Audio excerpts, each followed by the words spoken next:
Okay, I think I did it correctly this time. Hi, it's me. Yesterday the stream died again, and I just let it die. I'm gonna swap out to the new machine soon, but you know, I need that machine to play Cyberpunk, obviously, in the living room. Okay, sorry, answering question. The life is yours on the Discord. Okay, so what are we doing, everybody? So yeah, I don't know. That yesterday ended up being more a can of worms than I had hoped, which is the story of my life. Lately, it truly feels like this, and I mean, I'm not saying this to be just a gloomy Gus. Really feels like I'm like kind of cursed. Like everything I'm working on is just there's extra friction and everything, and it's driving me a little bit crazy. In fact, I was shocked yesterday. I was doing some tests with that CNC board and the motors, and we'll talk about that soon for that plotter project. But like, it worked without too much trouble, and I was amazed. Just because everything I'm working on lately, it feels like is not going smoothly. I'm printing the parts for that now. They seem like they're going okay. The issue I'm having though is I think it's too cold in here, and so I probably really need to build an enclosure for that thing. But it's not well positioned for an enclosure. I do think I'm going to upgrade the fans on that machine because they're kind of loud. Anyway, so I do want to try to land that analytics thing because the current version of the Google Analytics API that I'm using is being shut down. Bafflingly, their API for the new version is still in beta somehow, even though they're like totally shutting down the other one in a few months. And it does not have all of the dimensions that I previously needed, which really sucks. It's really annoying. I didn't want to have to rewrite it. So anyway, I think we're getting data now. We have a little bit at least. And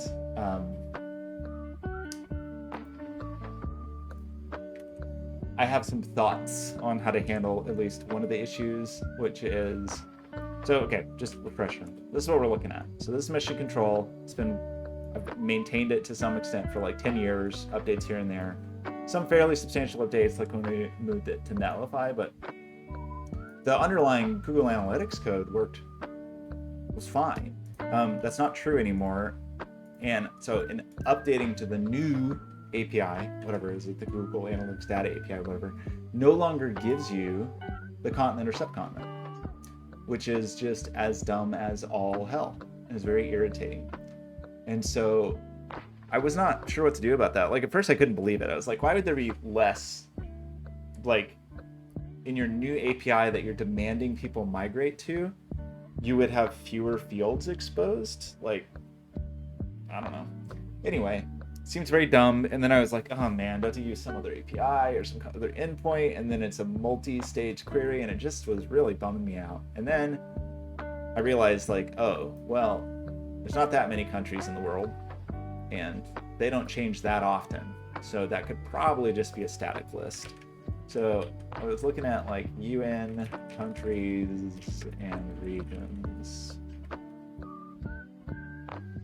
This one. So what we really want actually is not this. We want this geographic regions list, I think, because it has the hierarchy that I want, more or less. In fact, it troublingly sort of seems to have too many layers of hierarchy, so I'm not really sure what to do about that. Like, do we just skip sub-Saharan? Probably.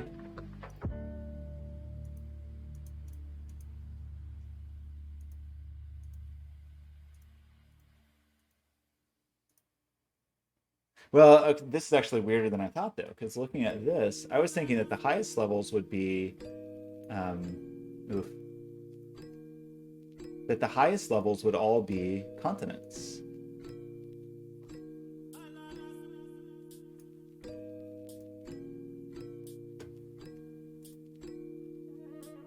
I mean, so certainly, you know, at the moment we have Africa, Americas, Asia, Europe, Oceania.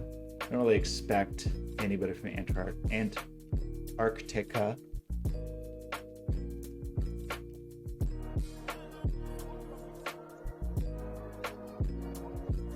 But aren't I still missing a continent here? Am I crazy? Or do we just normally think of... I guess not. Why do I have in my mind there's 7 continents and there's only 6 listed here? What 3rd grade lesson am I forgetting? Continents. What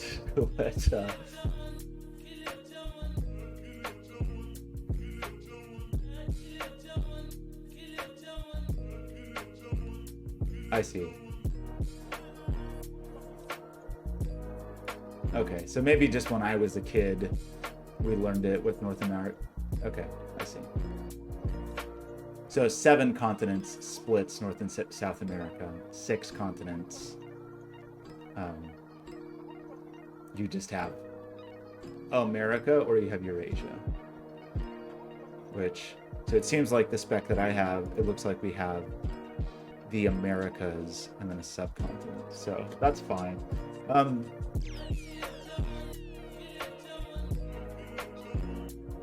Now Latin America and the Caribbean, and then the Caribbean.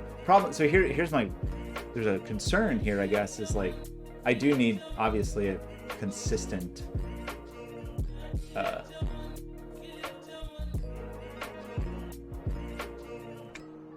I need a consistent listing here.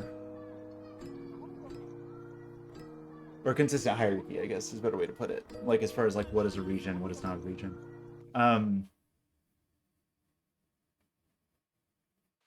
You know, because I only have room. Well, I don't know. Maybe that is the right way to do it.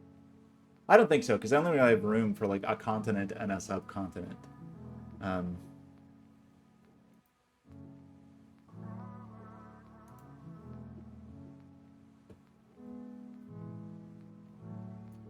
So their geo scheme...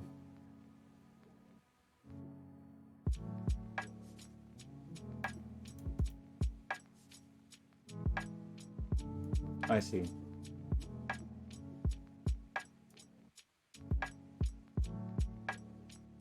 Well, okay, so what do we get here then? Like, if I do Africa, we do get southern, we get western.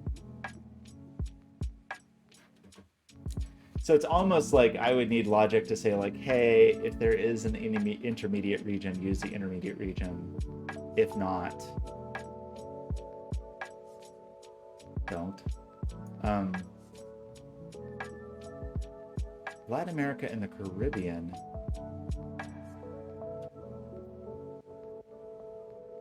But we would just be we'd essentially skip Latin America and the Caribbean, I guess.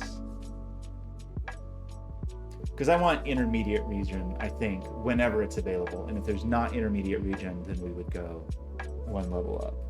Does that seem like the way to do this? I think it's the way to do this. So...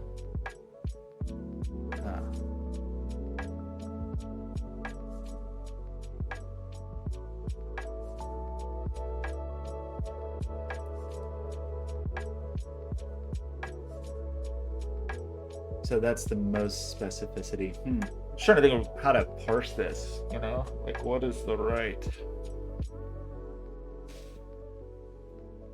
What's the lookup that's going to give me what I want?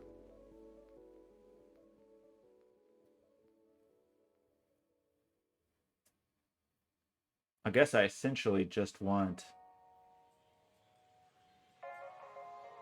That is a little tricky, actually.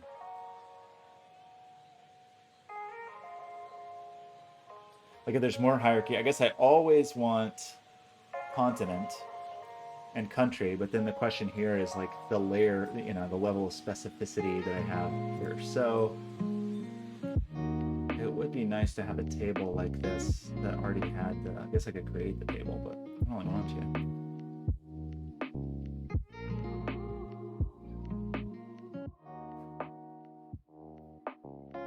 So let me think what I want. What I want is just to look up a country and just get the region. So assuming that the...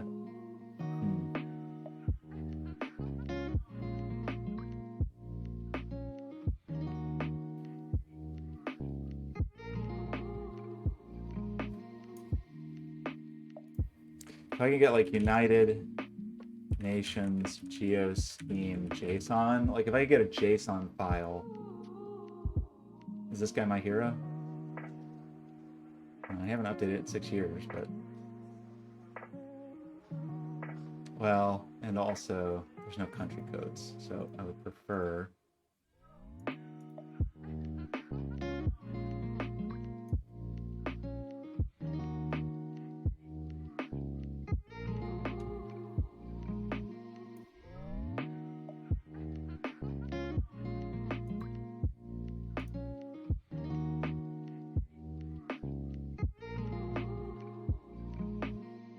this has to be a thing that exists, right?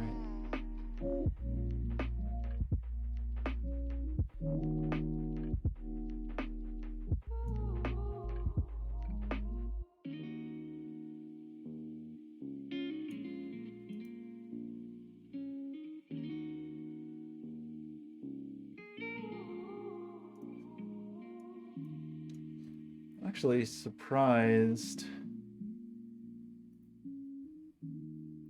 Because UN Geoscheme.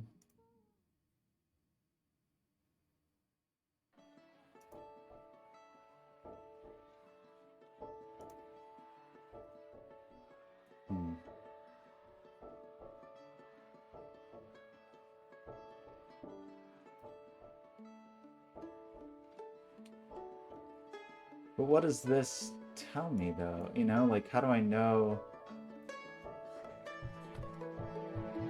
So this gives me, I guess, like an ID. Really weird the way this, I guess it's indexed that way so you can look it up by ID.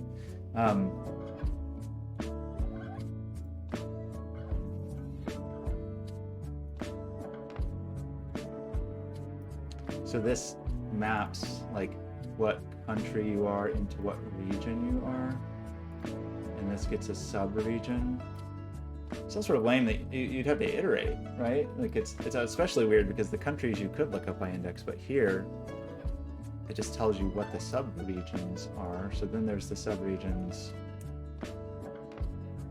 That's funny.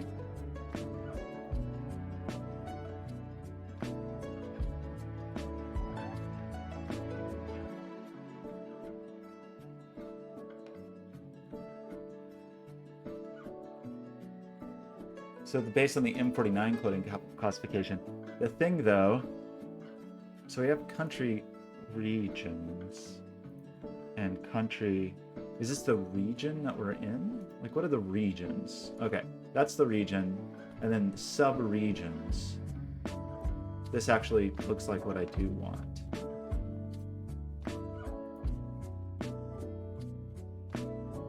So, I mean, other than the fact that it hasn't been updated in a while, which who knows, like when are we, so the M49 standard.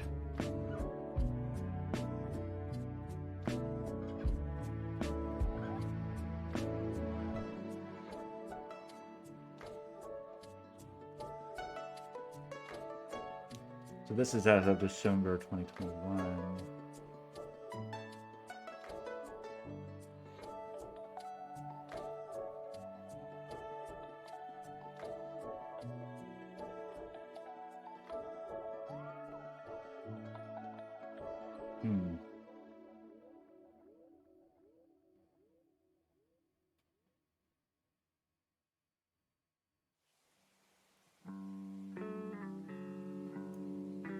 I mean, this seems like my best bet at the moment.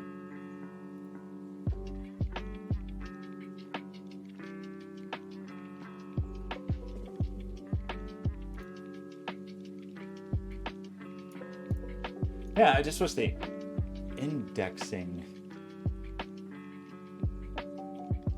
made a little more sense. Like as far as like how to do the lookups. So like country subregions, for example,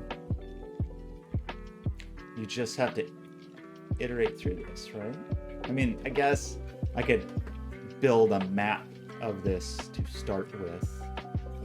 That's probably the thing to do. Just like extra accounting I don't really want to do. So either I use this and just do the query when the query comes in,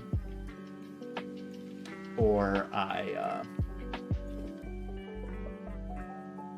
or like build a query to query this when it comes in, or I have some scheme and schema, a scheme and a schema, some strategy to like process this into something else to make the lookup.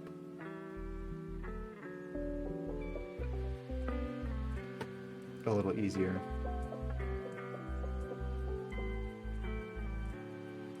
I'm trying to think of the thing I actually want. And what I think I actually want is just a data structure that is like keyed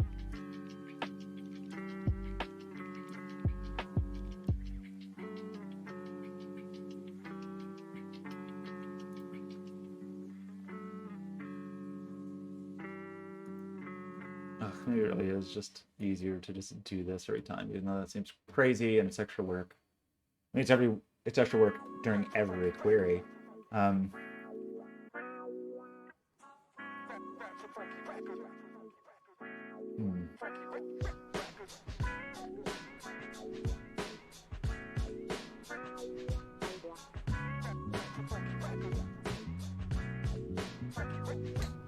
Do I want to do that?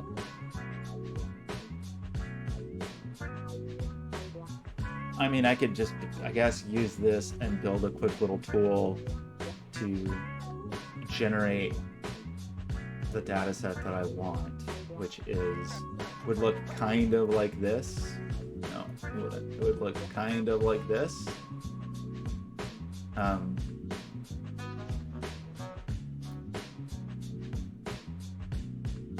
But it would also include the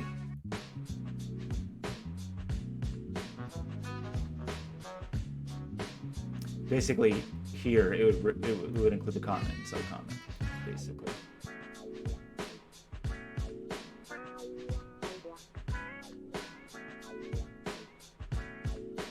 Now, something that's funny is region always region of a country. I think it is. I think the way that's structured, that is true. I mean, you may or may not, like, I think even, for example, in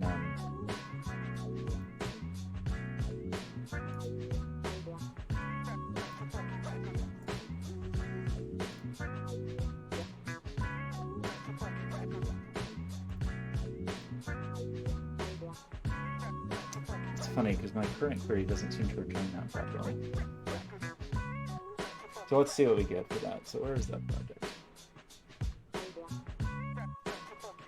So I'm asking, so I was just trying to query fruitlessly. What in the world?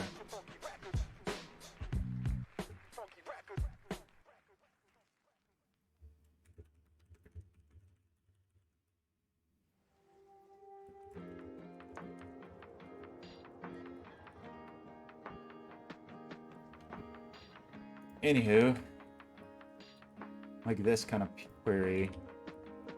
I mean, part of me also is like, oh, I should just move this to Cloudflare, but I don't want to deal with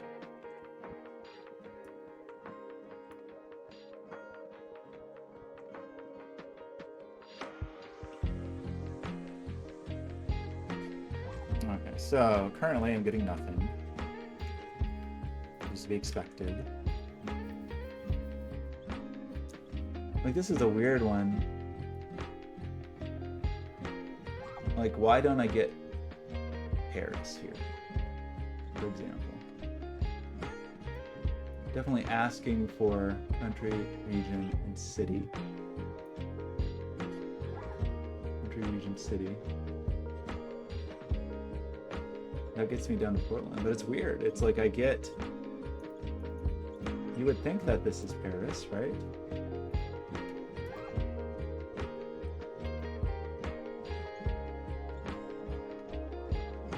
You'd think it was Paris.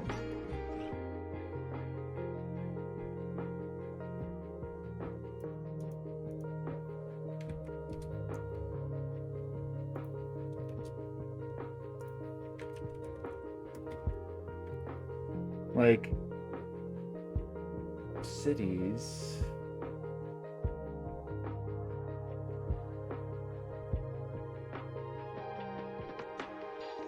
I need the latitude and longitude also first.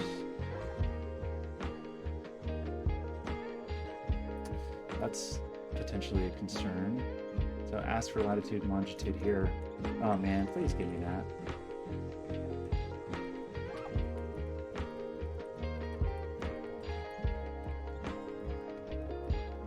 If I can't have that, then like, what are we gonna do?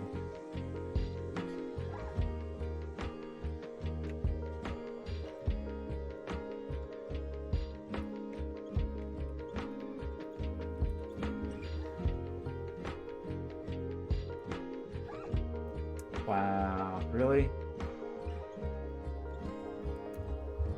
Well, then we're effed, right?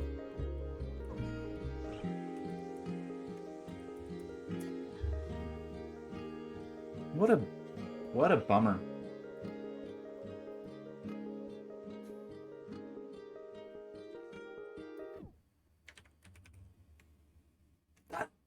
That sucks. That sucks. Obviously, you know this information. Why don't you just expose it the way it has been for a decade?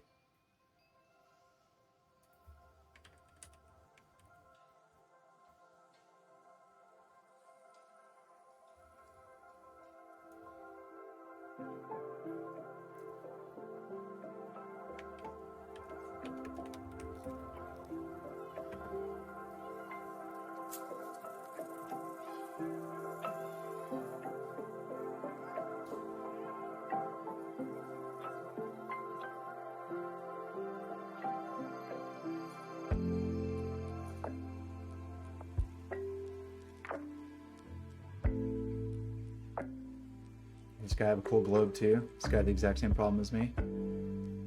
Paulie.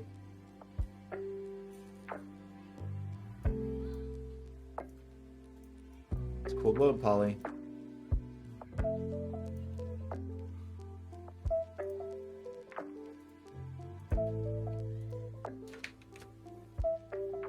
So that's stupid. It sucks. So just no response here. Awesome.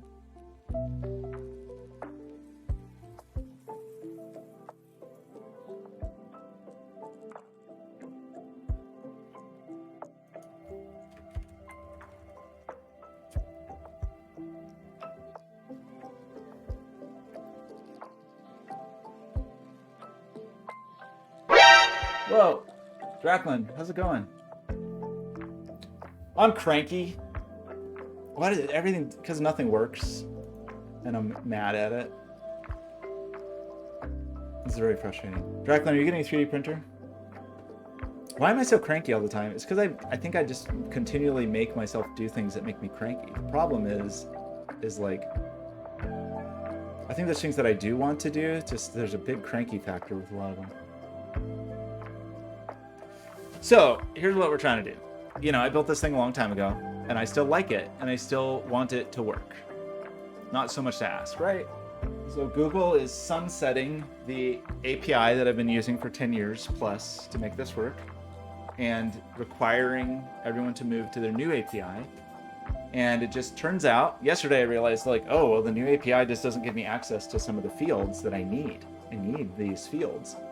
Oh, I'm glad you like it. I like it too. I've always liked this thing. And of course, Google wants to ruin it. And so they have chosen to remove the continent, subcontinent, which is annoying, but at least it's like, okay, there's not that many continents and there's not that many subcontinents. So I was just going to have a static like lookup table basically to look those up. But then I just realized, oh crap, it also seems to not give me the latitude and longitude. That is cool. That's a feature of drawing circles in the only way that I know how to draw circles is basically as a cylinder that is squished. I mean, that's how often spheres are. Sphere geometry often ends up like that. You end up with more resolution at the bottom than you intend when you just cheat to try to go from Cartesian to polar. So what do we do? If I don't have, I mean, I could get around the continent subcontinent thing. I can't get around.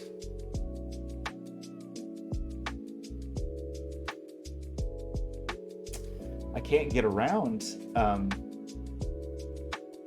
needing longitude and latitude. The data exists. It's just not there in the new API. Here's the dimensions that are supported in the new API, and they cut out a lot of things. And I hadn't seen posts. I mean, I've seen people asking about latitude. I just found a post about that. I've seen people asking about other fields, and their response is like, "Oh, those are low usage fields, so we just took them out of the API in the new version, basically."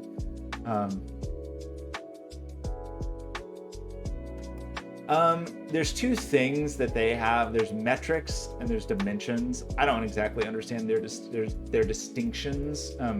Dimensions, I think, are just properties of a query. And then the metrics are like the quantitative data, like number of visits or whatever.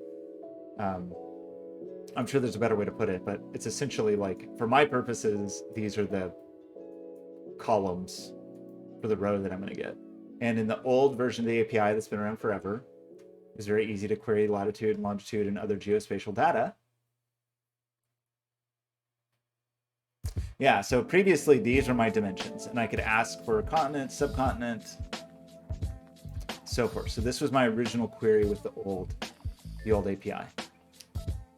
This is the equivalent of the new API, except these fields don't exist. Latitude and longitude, there's no equivalent for those in the new API, unfortunately. And there's no equivalent for continent and subcontinent. It seems like they just deleted those. So I do have a city and I have a city code. So in theory, I could use some other geo lookup per city for every city. It just sucks. It's just so stupid. That had it not been there from the start, I wouldn't be so annoyed, but it's been there for over 10 years. And in designing their new API, there's like, yeah, let's just not. So what I wonder, but I don't think, is that if there's a way that I can like cram that into custom. But I don't think so. I think that's it. Like when you make a custom property, I think that's just a property that you're depositing.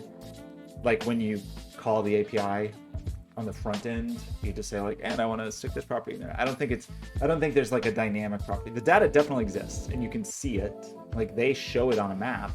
It's just not in the reporting API. And I don't think there's a different API I can use. I mean, maybe the real-time API. So this is what you have to use, the data API, which is still in beta, even though they're about to force people to switch to it.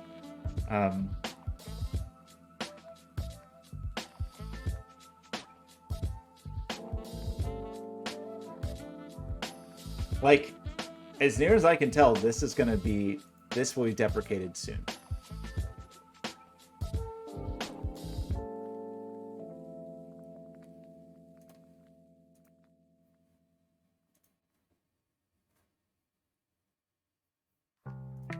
Let's see.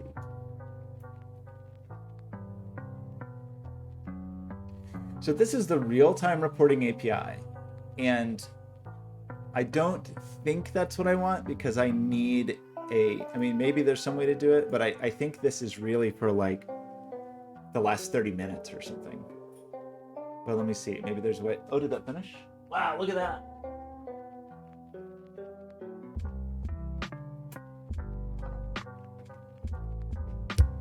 Look at this burly part.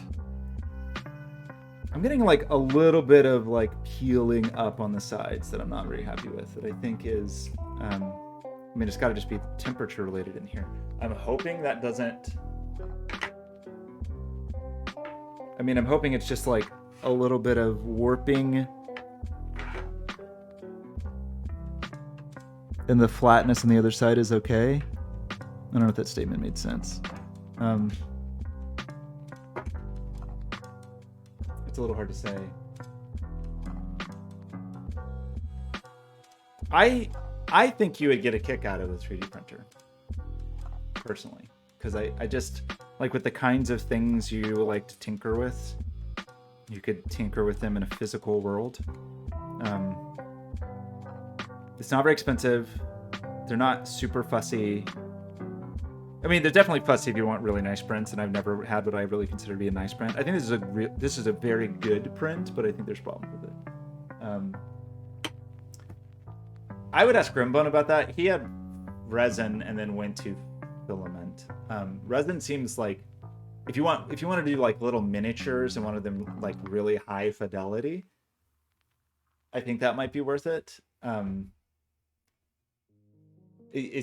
Otherwise it seems constrained in terms of the size and just like messiness and cleanup. Okay.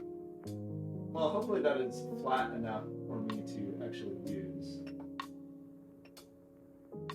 Let's quickly set up the other side, and then I will look at the link that you sent.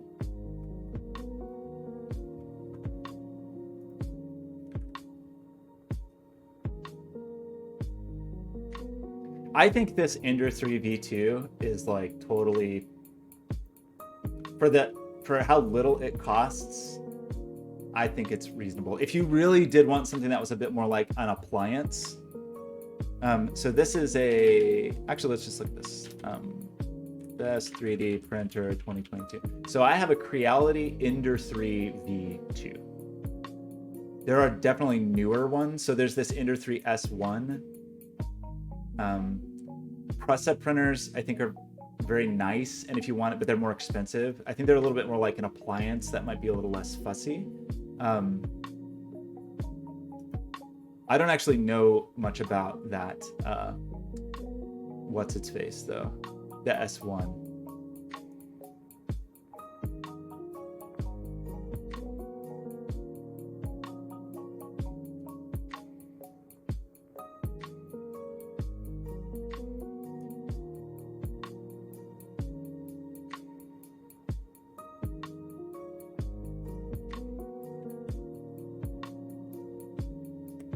Let's go look at Creality. So yeah, I honestly don't know like what's new. It's just a new version in this series, I guess. Cute. Was that a little baby?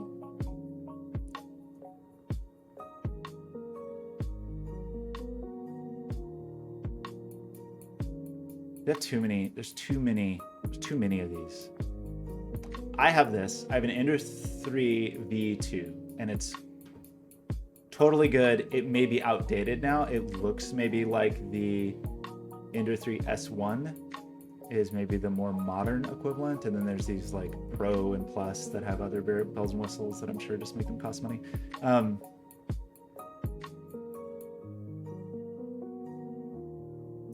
Yeah, I guess I would be looking at this all 3DP.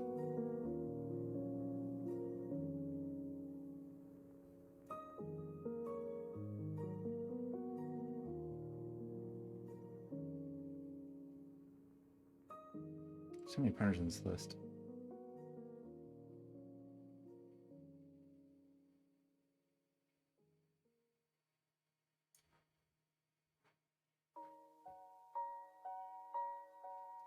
So filament, under $500 best filament is Ender 3. There's these other Anycubic, those might be fine, but this is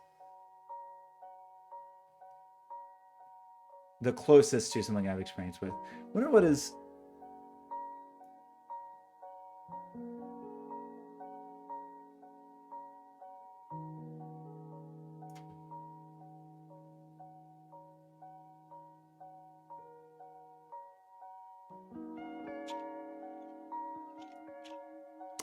Interesting. A direct extruder. That sounds better.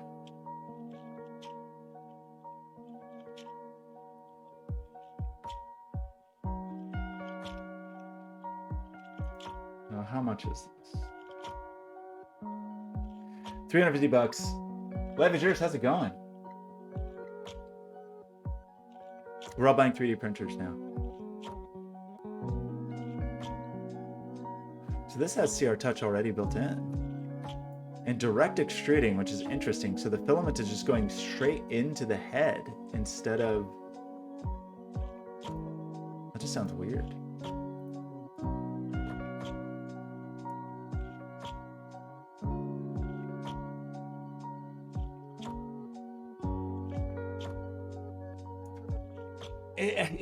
Leveling is what you would call it. It's weirdly a weird thing that it's more like tramming in that, well, it's two things. One is it doesn't actually have to be level. It can be, okay, two things. One is it's more like you want it to be level relative to where the head is. It doesn't matter that it's level relative to the planet Earth. Oh my gosh. Anonymous gifter, who could it be? Thanks, anonymous gifter. So right, tramming means like your work surface is totally perpendicular to your work head. So even if I put a level on that and it was crooked, it wouldn't matter as long as it's relative to the head, it's good. The BL Touch, so normally you would have to, like, when I first got this printer, you like move the head to each corner and then there's little springs you manually adjust to like get that into alignment. And then I installed this, not BL Touch, BL Touch or CR Touch, either one. It just makes a map of the surface, and if it's a little bit skewed, it just compensates for it while printing, which is cool. I think that's been working reasonably well for me, I think.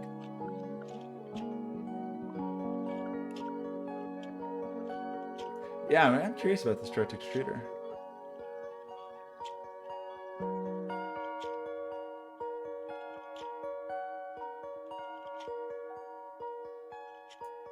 Anyway, I think you'd have fun with it. Okay, so we need to print. We printed. This was the right support.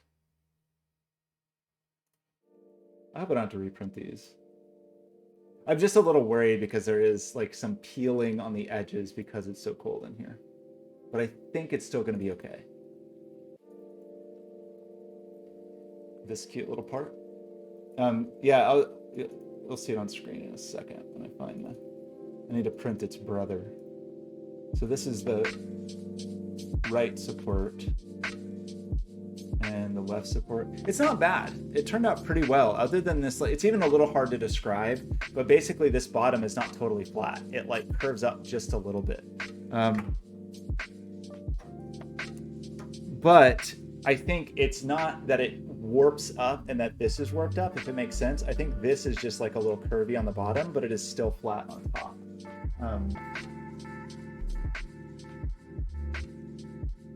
Like, it doesn't seem like there's a lot of rock. So I think it will be okay. Again, I think that's just that it's... I printed this at kind of the standard quality. You can certainly see the lines, but I mean, I don't really mind it. I think it's a pretty nice looking print. It has supports structures that I need to pop out, which is always like a little stressful without tearing things up. Actually, that went reasonably smoothly. I could go back and maybe like deburr and clean up some of this stuff, but especially because this is a functional part, I'm not really worried about it being super nice. If you do want to make it super nice, there's all kinds of crazy finishing techniques. One of them is to like coat the entire surface with super glue, basically, and then sand that, coat it, sand it, and then you get it like totally flat. I don't know that metal deburring tools would work. I just have flush cutters, and I can just go in and kind of snip it. And for my purposes, that is, that should be adequate.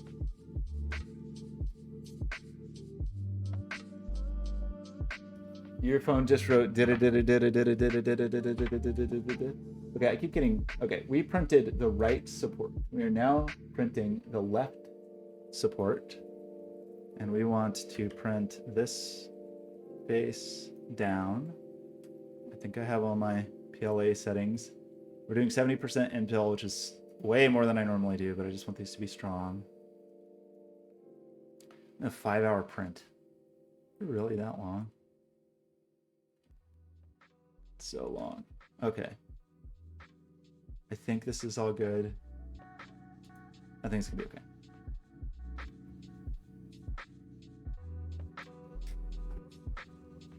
Okay,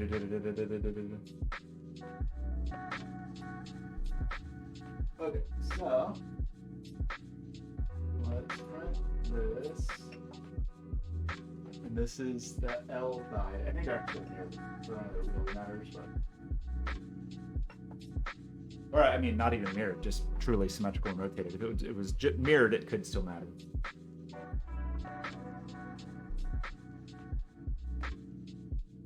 Who was it? Who's the masked sub-gifter? Life is yours, was it you? Oh no, I'm tangled. Oh no! I spun in my chair and now I'm tied up. What a catastrophe. Okay. We okay? We're not okay. Good heavens. Okay.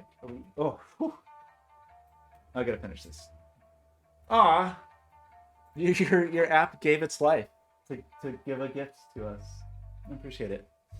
Life is yours is a big spender now. Aw, well, it didn't even say your name. It just said anonymous. So we didn't. It's okay.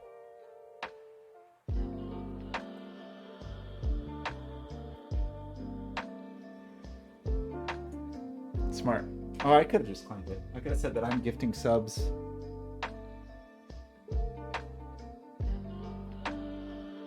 Okay. So there's weird little things that gotta pop out of here. Little captive nut things. I have to say, like, lately, everything I'm working on, it feels like everything just breaks all the time, and everything is annoying, and everything is so tedious. But actually, like, setting up the controller board, the little CNC shield that I got, even though it seems somewhat shady, and getting that talking to CNC.js was, like, weirdly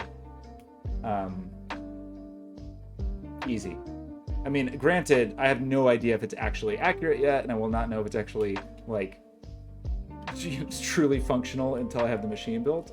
But even just the fact that I was able to talk from some open source CNC software to a board and spin some motors, given that everything I'm working on lately is just constantly broken, I was quite excited.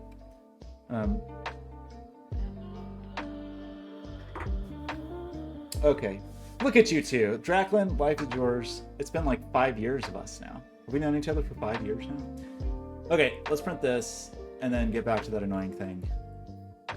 Right, so you sent me a link, and that link was this real-time data API, and the issue, I think, is the real-time data API basically just gives you a 30-minute window, I think.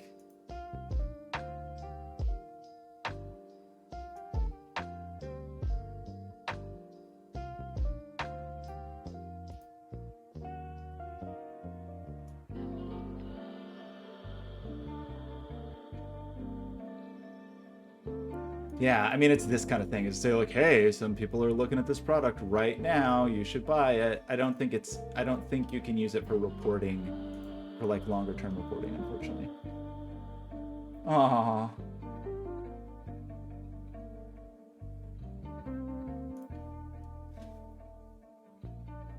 You two are the best STD I've ever had. What a weird thing to say. Okay, this just sucks. Oh, also, well, actually, I wonder, can the real... I don't know if the real-time API is even compatible with GA4 properties. So here's what we are right now. Here's where we are right now. We have... everything's broken and ruined, and it really sucks. So I think we have to have some geocoding API. We just have to. If we're gonna get...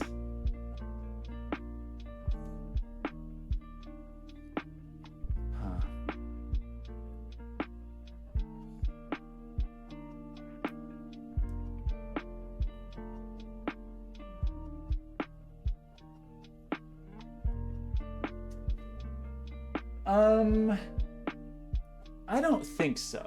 I think the printer will come with some cheap tools. I think it even came with that pair of flush cutters. And other than buying filament, I don't really think you need anything.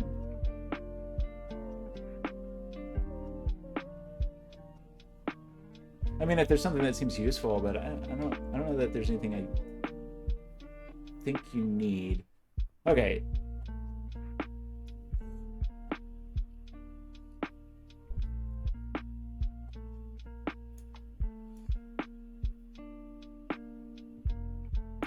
Yeah, real time is just within here. So yeah, I think I can't do this.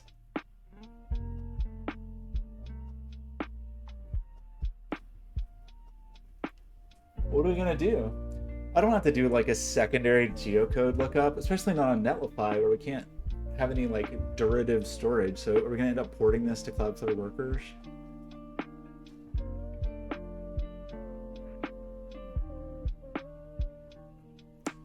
What are we gonna do, everybody? Does Google Cloud...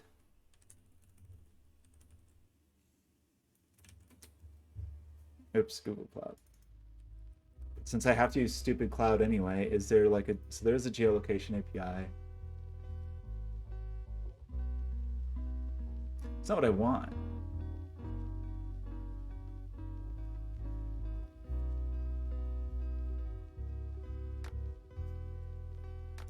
The geocoding API.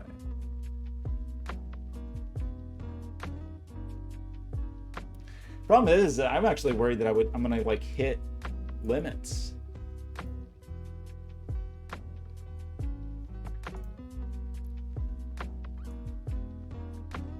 In other words, like I might hit usage limits on this if I have to. If there's a whatever hundreds of cities I have to. Oh, that is true. But it's not free either, is it? Right? Isn't there I know they do have a free tier, but so ideally I can do this once, and God, this sucks. I don't have to query this every time.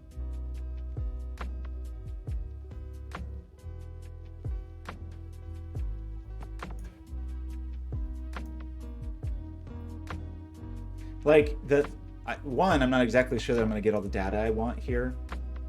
In other words, because I want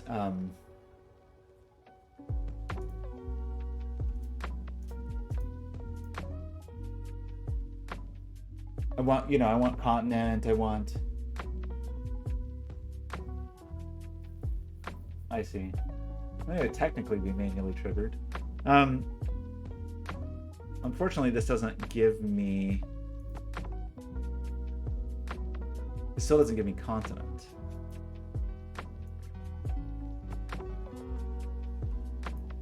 So I would still have to look up continent independently.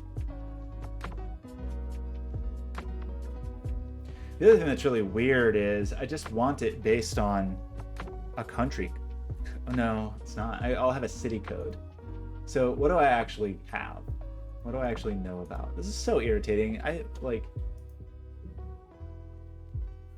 Everything about this experience is worse. Yeah, but well, I mean, so I would like to do a single query. If I have to do the second separate query, which is already irritating enough, and also get continent and subcontinent, but maybe I just can't.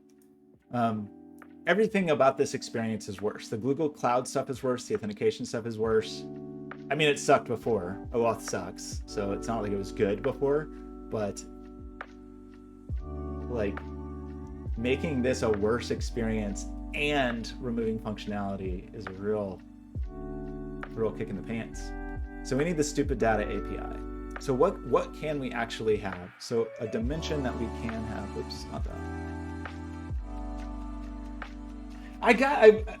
Life is yours. I don't even want to. I don't like that. I don't want to be so negative all the time. It's just surprising to me how bad everything is. Like how is it?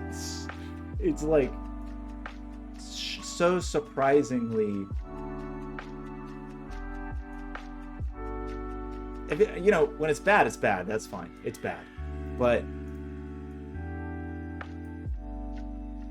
it's like this already existed, and they made it worse. So what is this? The Google... Oops. I don't know what kind of ID that is.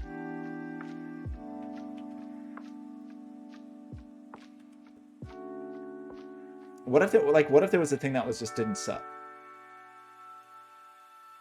CNCJS, after just a moment, was like, hey, that was okay. CNCJS is as the same as the criteria IDs found here. Geo IDs.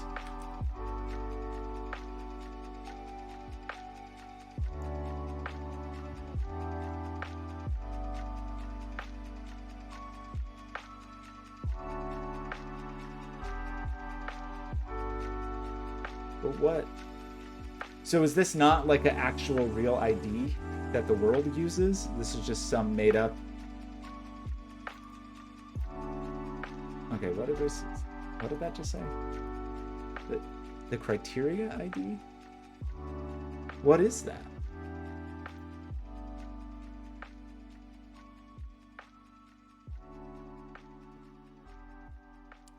What is this API? Google Analytics measurement.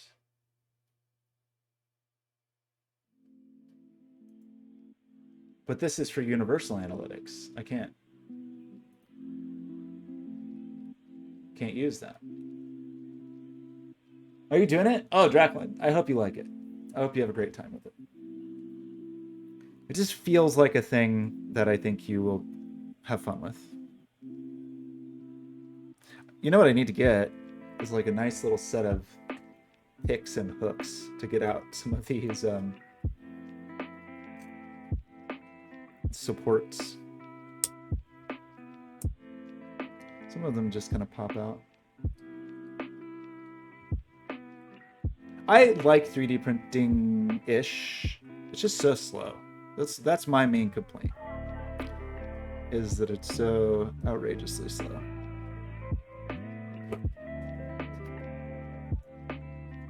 Okay, what are we gonna do about this? Who has an API I can use?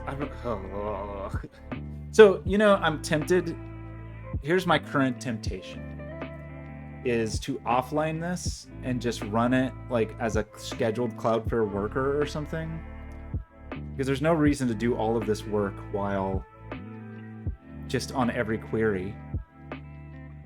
Especially because the data, I don't think the data updates more than once a day.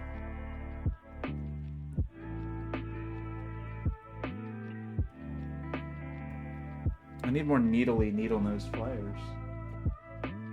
These are pretty needly. I think I found these in the street one day. So, money well spent. That's a tricky support to get out. I don't know really what you're supposed to do with that. I guess maybe cut it and then pull it through the top and the bottom.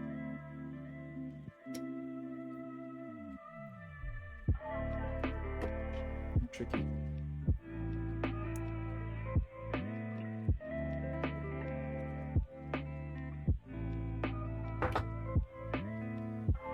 So these are little supports that are for captive nuts, which is, I think, is a clever way to introduce hardware into things. Draklin, what are you going to print? What cool stuff? You can print lots of like little desk accessories. Thingiverse just has a billion things if you just want stuff to print without needing to design it.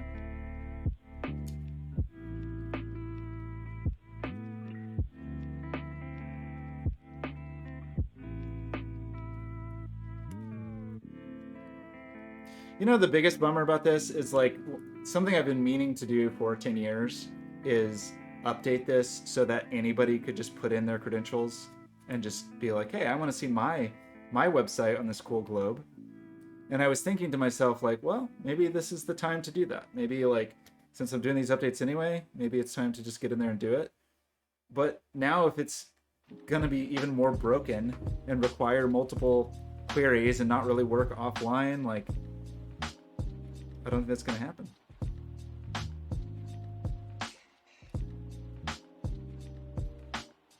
I actually don't know how to get this out.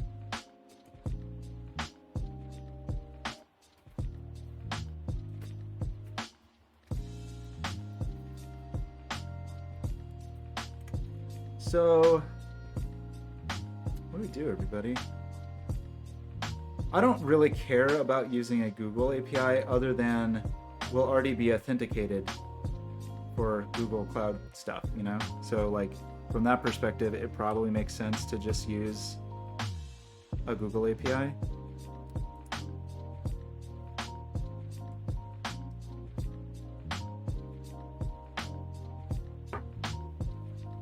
So that's what I'm leaning towards. If it's available. I mean, obviously there's a billion Google Maps APIs. The question is, that's the thing that's a real bummer actually, because I'll have this, and what makes the Mapbox not as attractive is I'll have some kind of ID, but if it's just like a made up Google ID, how will I know I'm getting the real city? Cloudflare actually does, I mean, they obviously have some geo lookup stuff because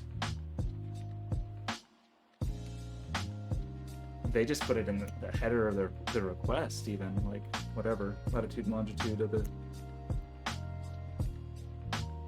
the request. This is hard.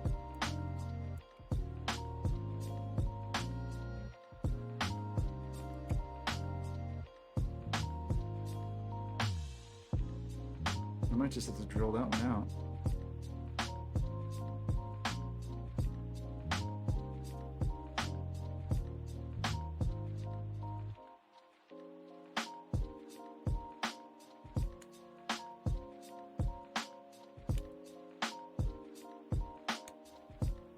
I don't want to be too rough with this and tear it to pieces, although I'm already kind of being too rough with it.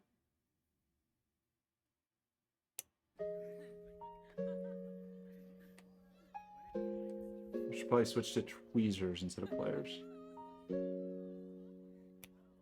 Life is yours. Are you going to get a 3D printer also so you can be frustrated like me? My hobby is just being frustrated, really.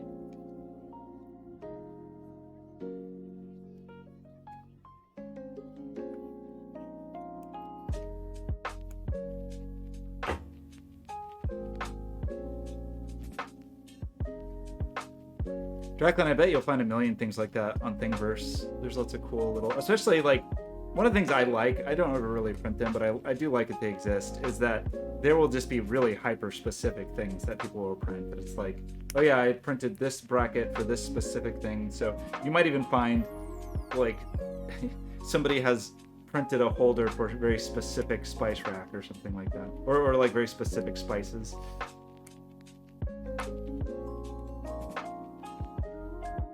I think the biggest issue just to have in mind and just be prepared for, which some people don't seem to mind as much, is just anything of scale is going to take a long time to print.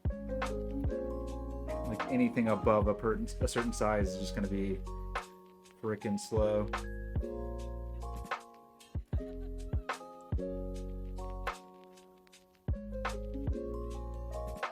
It's probably a better way to do what I just did.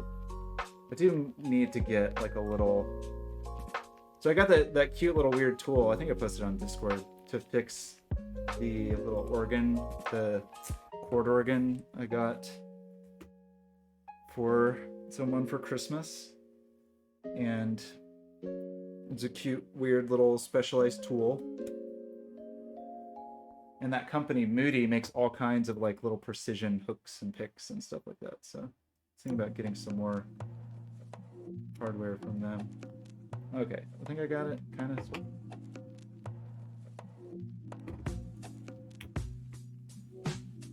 I can't believe you just wrote that. I don't even know you. Life is yours. Who are you? What just happened?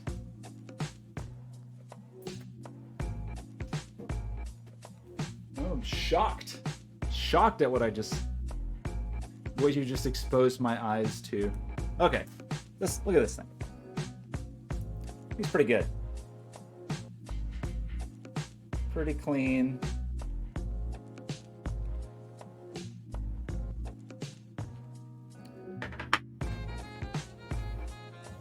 Is it bedtime yet? It's not the middle of the night. Do you have to have a normal schedule now since you have a job? Like a normal human job? You know what? I'll be right back. I'm gonna post a quick picture of this little bit. BRB. Go find my phone.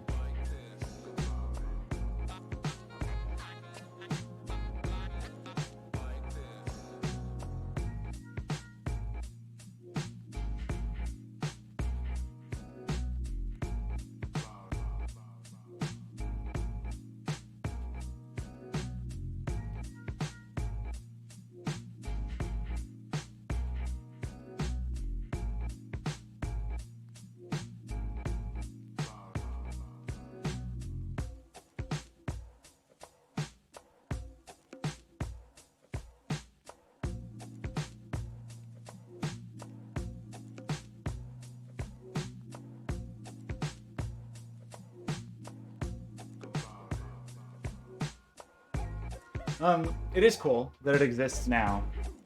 It didn't. I mean, the thing. I don't know. I printed it this morning. That's a weird thing. My psychology. There's some strange psychology here, where it is crazy that I can just have a thing suddenly exist. And for a part that's like this, that's like kind of a complicated part. That's amazing. That thing that I just don't model things this complicated. I just end up modeling much more simple things, but then it still takes a lot of hours. Then it's like, wow, it just took 3 hours to make a square. But, you know, I just need to learn to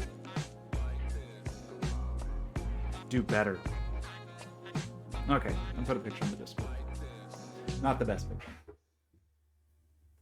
9 to 5. Wow, you get to leave work at 5? Unbelievable. Oh yeah, it's for the plotter. So this is the thing. It's this thing on Thingiverse. So I have most of the parts. I've tested the motors. Well, so I should say I have most of the physical parts. I'm still waiting on the threaded rod and the timing belt. I just realized that this has like a fancy little cord cover and mine doesn't. I don't have any of that stuff. I want cool fancy cord cover. Anyway, we're getting there.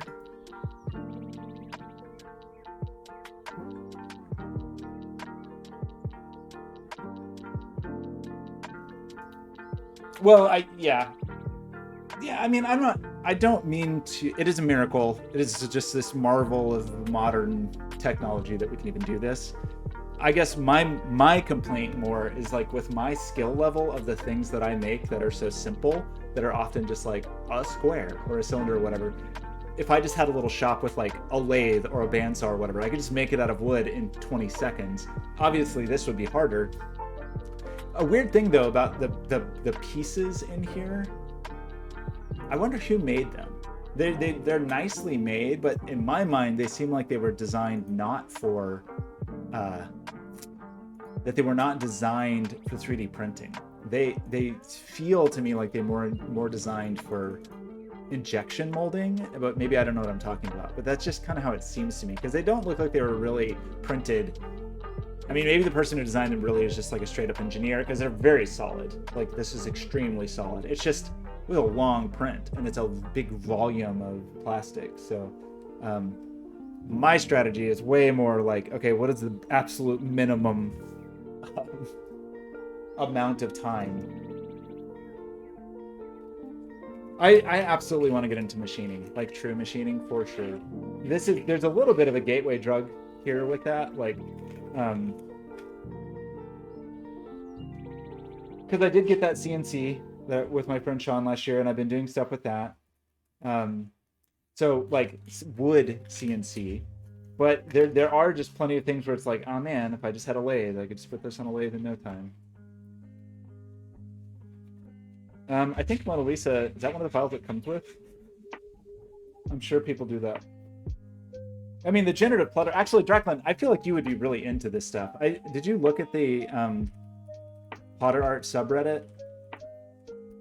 I think some of the generative art that you could do just by writing stuff to generate the G-code, I think you would actually really be into, just given some of the stuff that you seem to like when you post Twitter links and stuff.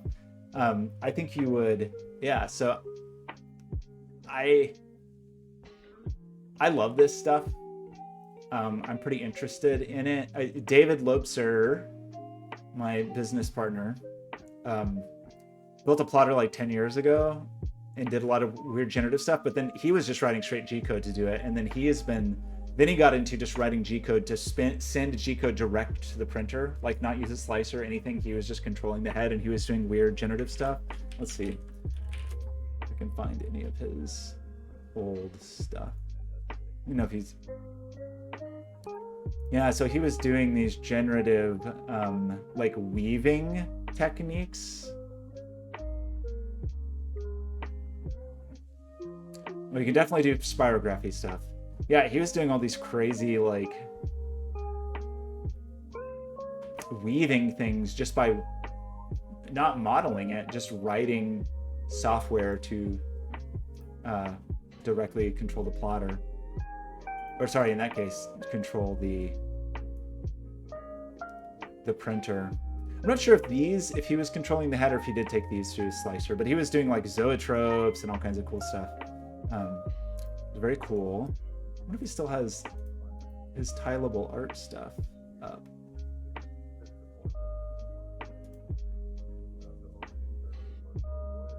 Yeah, lots of crazy parametric sculpture. These are all cool. He built these he built the tools for these in WebGL.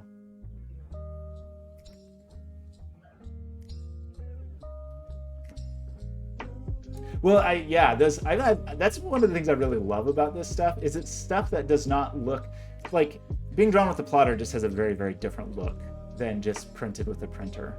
I mean, it's even in just colors like the fidelity, the inks you get. But there's something that is so mechanical and artificial about it, mathematical about it, but then it's just straight up analog on a piece of paper. And I think one of the things that is the coolest part in some ways is the sort of like, you'd almost call it hand, which is weird in this context, but like there are little imperfections and there are little weird things about it that add a lot of warmth, I think, that make it not just seem like, you know, an inkjet print or whatever. So that's one of the reasons I'm really drawn to it, because there's just something, I don't even know exactly how to describe it. I mean, we could try to break it down and think why this is, but stuff done this way still looks like there's some human hand to it, you know. It doesn't look purely mechanical. And then stuff like this is so gorgeous, of like gel pens on black and all that stuff is just so cool. I'm printing a plotter. I'm plotting a printer. I mean, I don't know, the buying stream, the most annoying part of this was sourcing the parts, and I'm still waiting to see how well that goes. So far, I have like a fair degree of confidence about the way these prints are turning out. They're absolutely not perfect, but like, you know, it's a custom part I can have in a few hours that seems very, very strong. So I did just realize something terrible. I mean, it's not terrible, it's actually a little funny. This matte yellow gets pretty grubby pretty quickly. So, and I don't know what I can clean it with that won't be too much of a solvent. Probably just a little rubbing alcohol. I bet somebody's done the teapot. I don't even exactly know what I want to do. I have some ideas of what I want to do. I mean, I definitely want to probably start with just doing vector artwork, like, you know, in Illustrator, basically. Do vector artwork and then just have that plotted. But eventually, I would like to do weird generative stuff. Yeah, this comes with what? It comes with Minnie Mouse, Einstein, and Ben Franklin? Maybe not Einstein. Okay, I've just totally lost. What are we doing again? I don't think...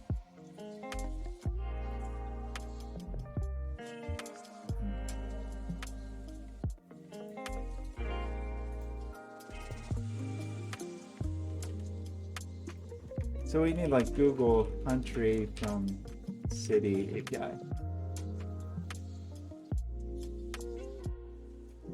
A 3D drawing machine? I mean, you could probably just put a pen on the front of your, some people have done that actually, like just built pen holders for their 3D printer. So Draclan, what I think I'm gonna do is, yes, like try to get it all together and get it up and running on stream, but then I would like to, I don't know how feasible this is, but I think I can do it. Have Heat like live output G-code or like live talk to CNCJS. I think I can do it.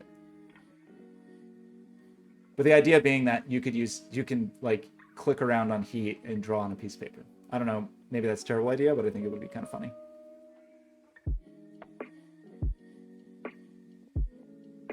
So, okay.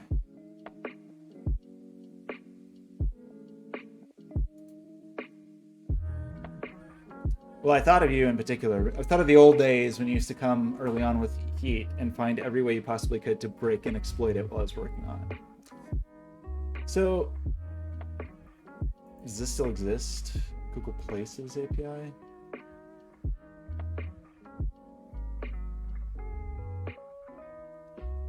I hate all this crap.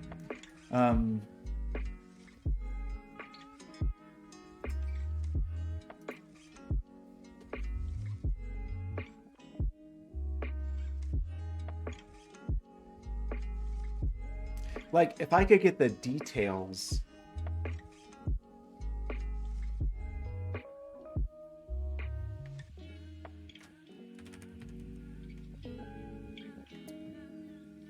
So what is the query that went into this? So there's a place ID.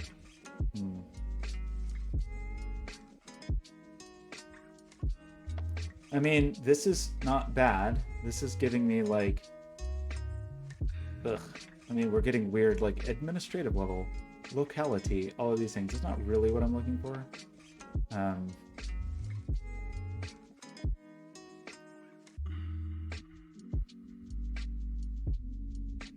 So what was the query here?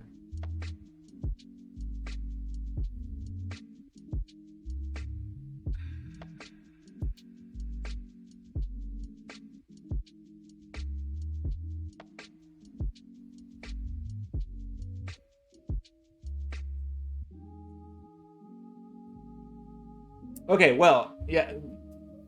Like, here's the other thing that I've been thinking about is once we get this working, and if I get like a reasonable understanding of like some basic mechatronics and basic, you know, CNC control of things, those CNC boards are not that expensive, and I do not think it would be that complicated. Not that we necessarily need those boards. It's just kind of nice to have everything work in a like consistent protocol. But yeah, we could like set up little weird robots to do whatever. So we'll see. This is hopefully the beginning. I don't exactly know why. I just have never been. Maybe it's because I don't know. It's a little hard to explain why. I've never gotten into mechatronics really. That's probably not even exactly the right term, but that's what I'm using. Like, you know, projects that have a mechanical engineering part and an electrical engineering part like directly together, like various electromechanical actuators. Definitely done like lots of those things in isolation, but not quite so much. Actually, like the mechanical stuff, I don't do as much of, honestly, unless it's quite simple as like inputs to like flip switches or whatever. But I would like to get better at it. So a place details response.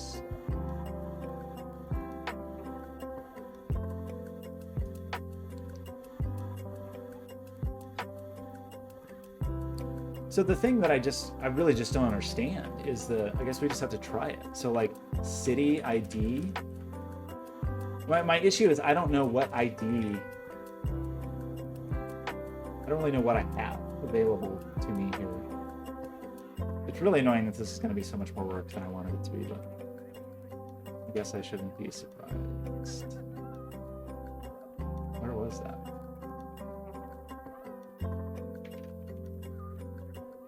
Where are you?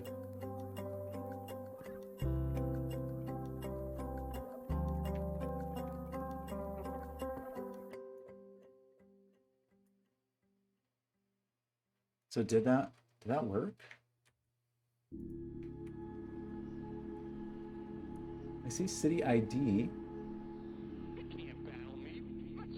Value. So what is that though? You know, like given that field. So if we look at API dimensions and metrics and we look at city ID, it's a geographic city ID, but what is that?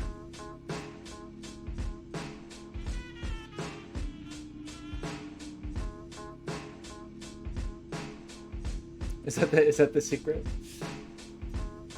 I mean, and also, you know, with the industrial taxidermy project, which is still continuing, I think I've finally decided the base for that thing. I don't know. I've really gone back and forth on it way too much.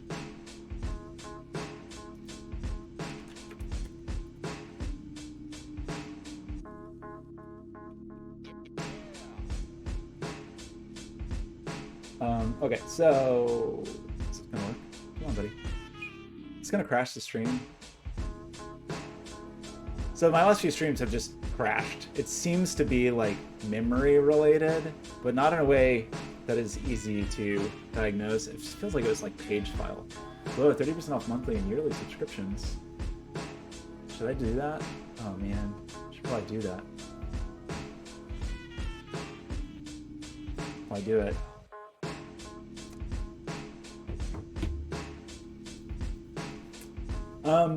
I don't know. Gosh, I can't remember how much of some of the stuff we've been done on stream, but like all of this stuff, the like, I know I did part of this on stream and got annoyed, like the PCB parts, but like where I finally arrived with this, I was pretty pleased with. Like the process in Fusion of going from schematic to, where's the actual? I do get confused by this because there's like multiple files together. I'm definitely, you know, that's my favorite thing to do is dox myself. So this process was not bad. Like I was pretty into this in Fusion. And then I've been trying to come up with a really easy, not fussy CNC routable base to make out of Baltic birch, maybe out of walnut, but probably Baltic birch without needing to do a lot of like double-sided milling and stuff. So this is where I'm currently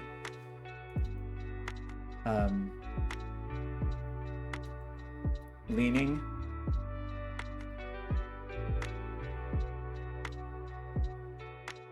And it's designed in such a way that you can, the cuts are really easy, and then it just basically stacks.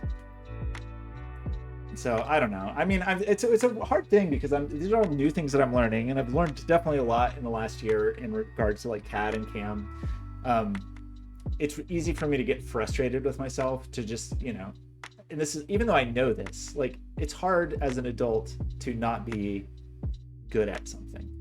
Like it's hard to start something new and then kind of suck at it and remind yourself like, oh, well, you have to suck before you get good. But I'm finally getting a little bit better. Is it gonna be stable enough? So the trick is, and part of the reason this design is so silly is, it's not in here, but really all of this is just an enclosure to hide a like pretty heavy duty galvanized plumbing flange. So a lot of the reason this is so silly and is stacked up in this pyramid way is it's like hiding some metal hardware that lives down in the bottom that will both add weight and stability. Now, truly, really and truly, will you be able to walk up and like one finger poke a button? No way, because those are like crazy industrial buttons with really strong springs. So either I would have to make the base weigh 80 pounds or I would have to bolt it to the table. So I don't think so. I don't think I have to, like, because it's thin enough that it's easy enough to sort of just like press a button while holding onto the back. And the button that's the most fun anyway is the e-stop button, of course. And so if you just punch the e-stop button, it's still satisfying. Okay, I don't know what this is. What is this? What is this? You would hope that it was a consistent API, or sorry, a consistent ID, but like this is a place ID, a place details. So you're telling me I have to like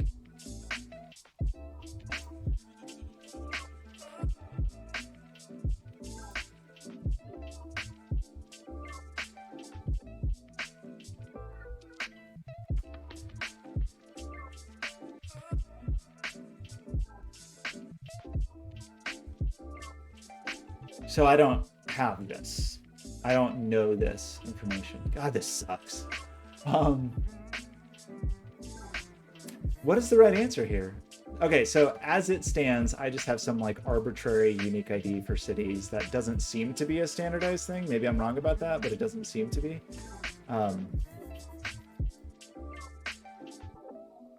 It's just this numeric identifier.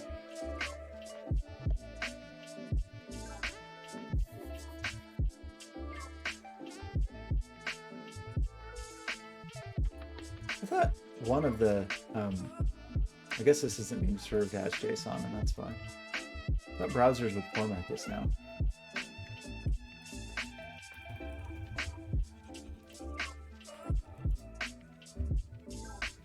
So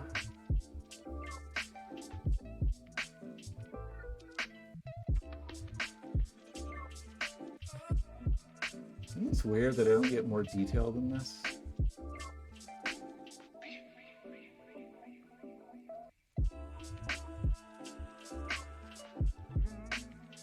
Like, I get data from France, but I get no city ID. Which sucks. I really don't know what to do. This is like, I thought I knew what to do if it was just going to be like the continent subcontinent thing, but if I don't have the latitude and longitude, kind of effed.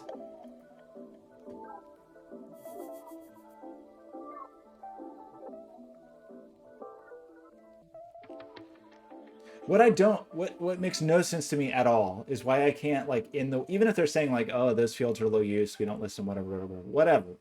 I don't understand why.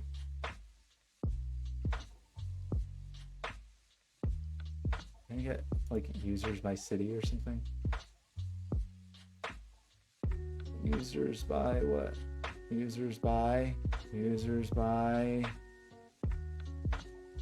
I understand why I just can't like make a custom query that's like, hey, these are the fields that I want, which I kind of can do client side, or like API side, I guess. But if it's that much of a problem,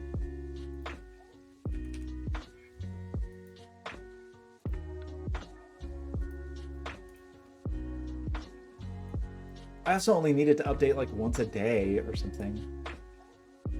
Where is Locarno? So that is pretty weird. Like that visitor from France, I did not get any city data. That's kind of weird. I don't think that ever happened previously. Maybe it did. Okay, what are we gonna do? What are we gonna do here?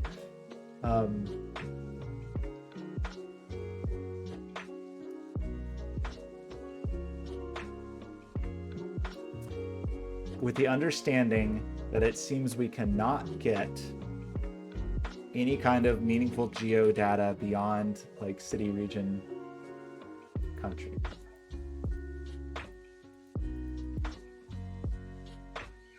So then we tried to do this. We tried to do like, so the city ID just wasn't very clear about like what is the city ID?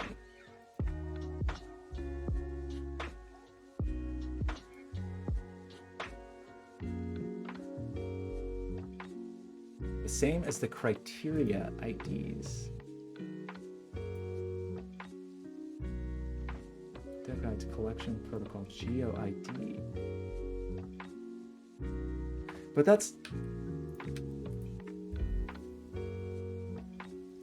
that's measurement, and I can't use that. Okay, there's a measurement protocol for 4, I guess.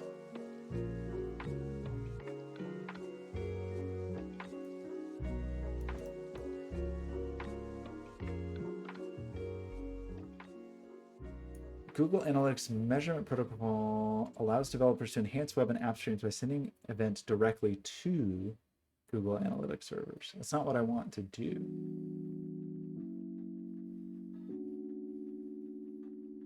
It's not what I want to do.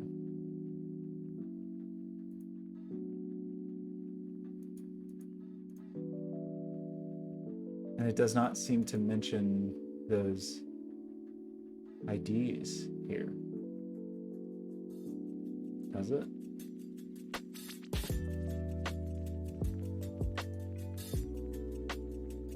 Always have a location ID or a place ID would be very helpful.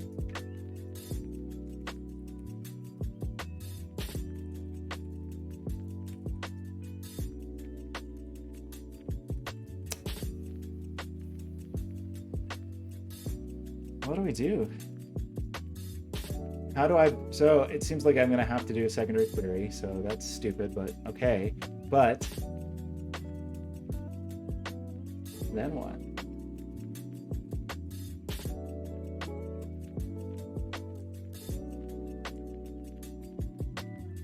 advanced use cases. Is there anything in here?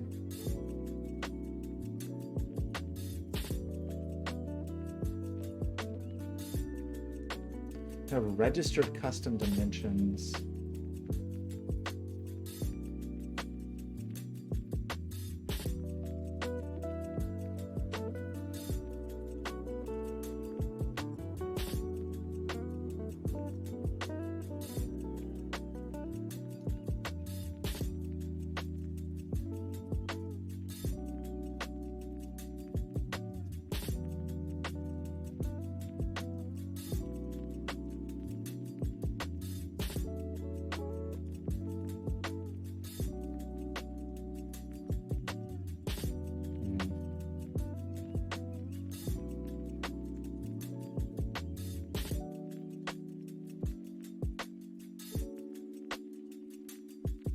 I was trying to decide, like, oh, is there a way to like sneak that data into a custom dimension automatically? I don't think there is.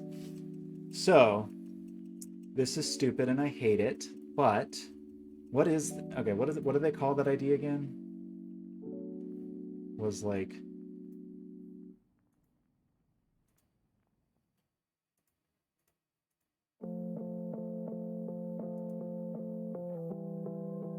criteria ID.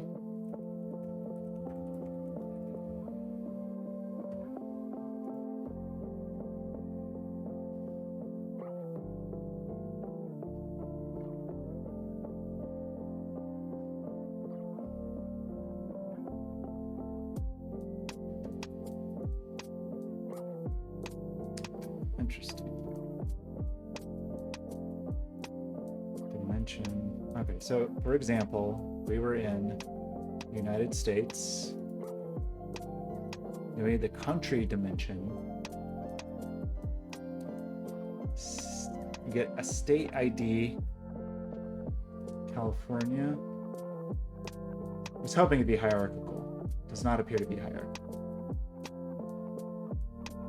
So there'd be a state ID, a region ID. Oh, let's keep going with the state in which I live.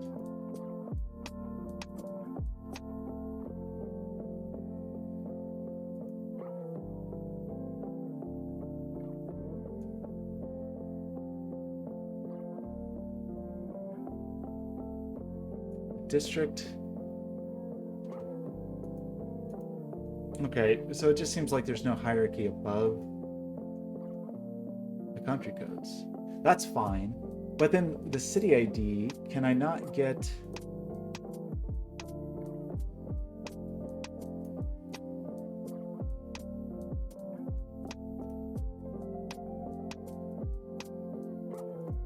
How do I do this? That API is still in beta. It's been underway for a year or two, but it becomes mandatory in July, I think. I did see someone post specifically about getting latitude and longitude, and they got no response on GitHub. I've seen some other posts to like Stack Overflow about like, hey, where's this field? And Google's response is like, oh, we just decided not to put it there. And that's like the checkbox solved on Stack Overflow.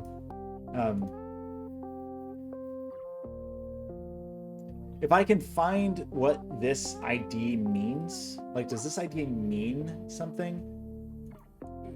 Like, obviously, the country, well, that's a country code, like, that's real. This does not appear to be hierarchical, unless it is. 1024 43 Oregon. I don't looks like there's no overlap.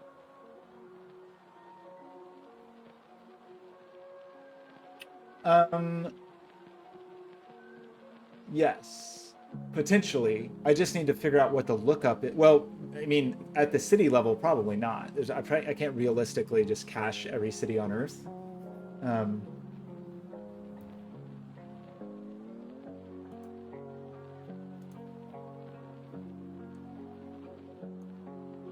Oh, giant geo targets.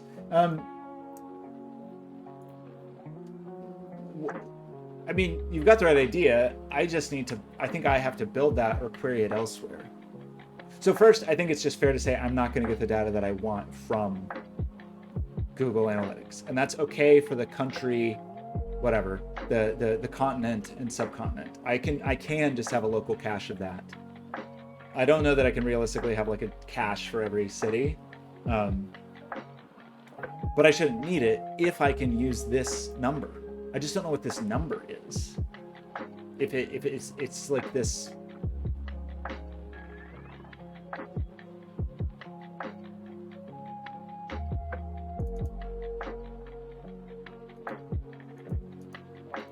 Like, how do I use that?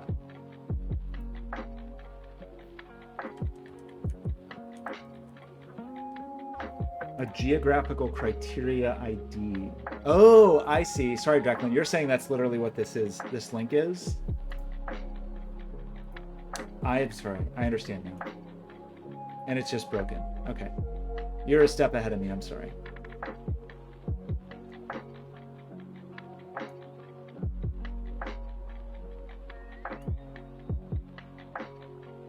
So that's in the measurement protocol. If we switch to GA4 and go to reference, there's no IDs listed here. I mean, somebody's probably cached that file.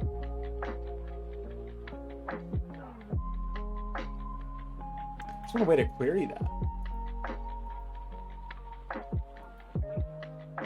Well, and weirdly, like that, you know, that's for the previous version. This is Universal Analytics. And this documents equivalent. It's funny that it's Google Ads.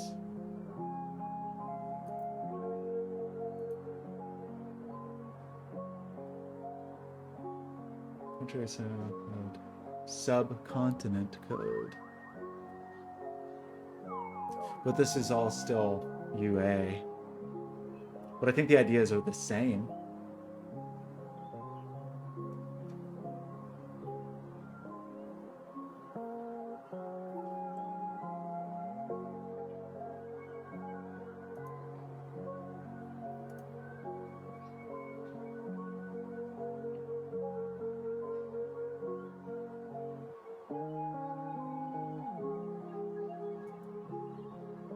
Okay, so it kind of seems like this is what I want. I mean, if I was going to try to do it, you know, all myself,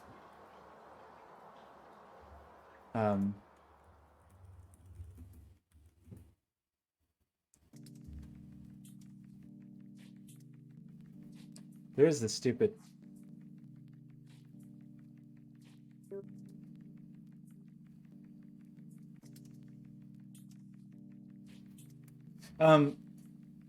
Yes.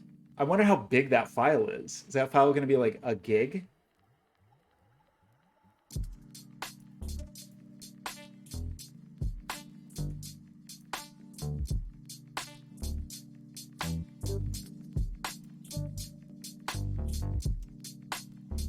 Yeah, that's what I was just hoping for, is that somebody had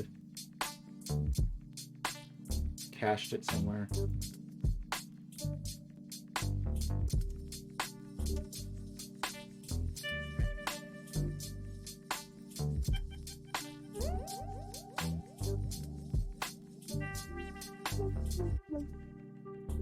Well, what's really weird, I mean, it's dated very recently. It's dated like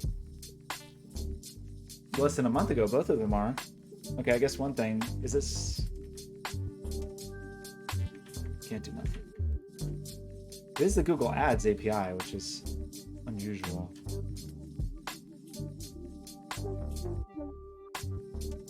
Is it because I'm not logged in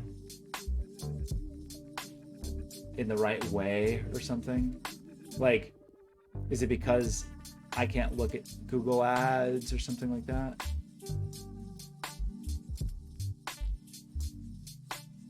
I mean, it seems like a server error, but you know what I'm saying? Like,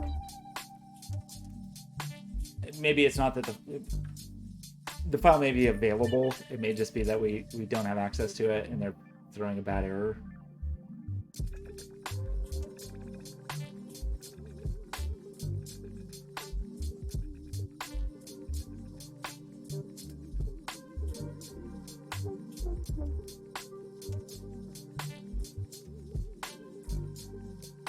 just want to see it.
Nobody downloaded this?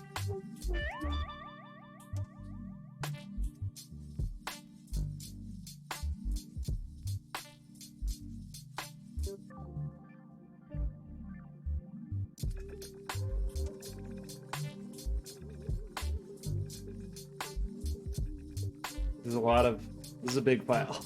This is a big, okay, maybe don't open that in. It's only 12 megabytes.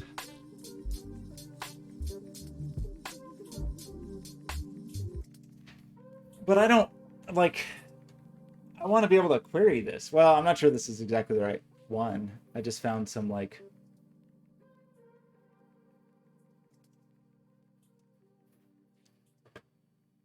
the location criterion service in AdWords API.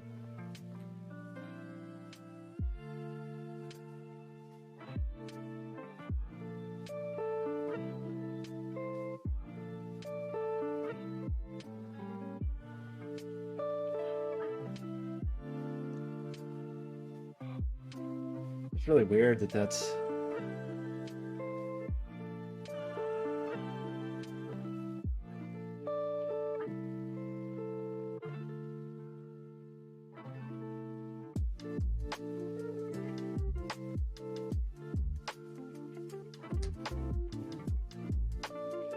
Oh, that didn't have latitude and longitude.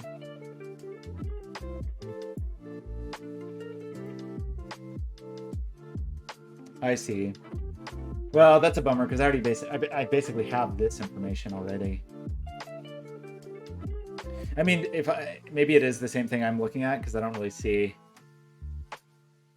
There's no lat and long in here. I don't know if this is the right document though. I mean, it's not the same URL.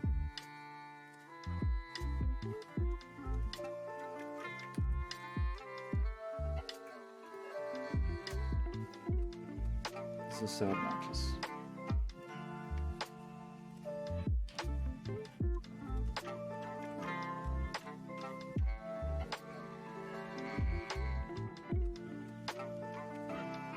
Yeah, but I mean, at that point, I don't even need that intermediate step, right? Like, I don't need...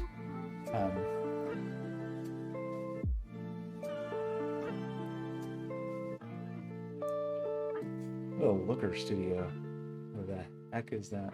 Probably a way to do this with BigQuery or whatever it's called. That was such a crazy thing that Yahoo had really early on, was like this crazy... It's so weird that Yahoo just evaporated. But like 20 years ago, the cool way to do this was Yahoo just had this crazy, basically, API aggregation service that you could query with SQL.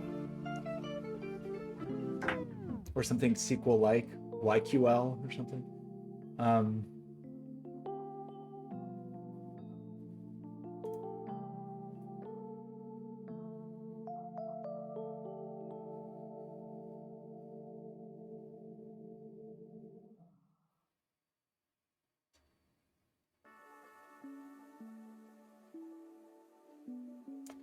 They're trying to do sort of the inverse. What a bummer. What a just supremely annoying thing.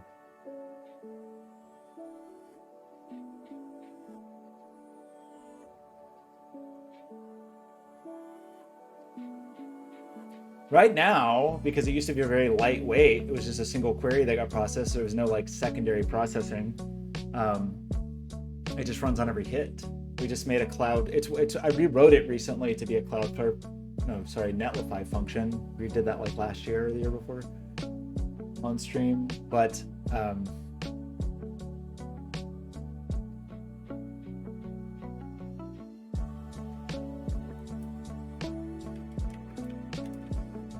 so what is this new stupid API called? This is the Google Analytics Data API.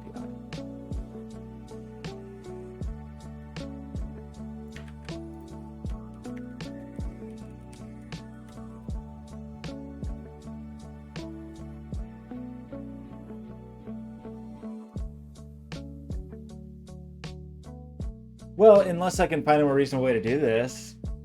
I mean, honestly, there was no reason to do it that way other than it was easy. Just because it's not like it was wasteful to hit the API. It was just the processing was light enough that I didn't really care. I mean, I still may not care. It's not like that site gets a ton of traffic or whatever, but so if there was, I just don't want it to take 30 seconds for someone to load the visualization.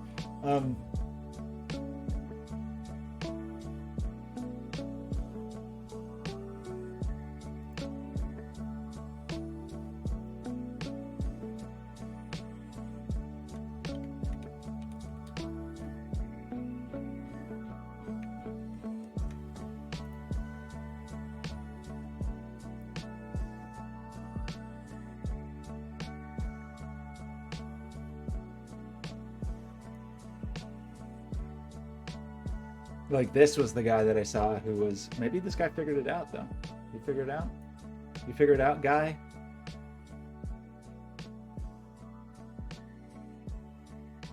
This says the Google Analytics Core Reporting API, but that's not the same. Awesome. I think it just gives you service then available if you're not authenticated, right? That's what I think. I think it should be getting like an auth error. Maybe it is. Maybe the actual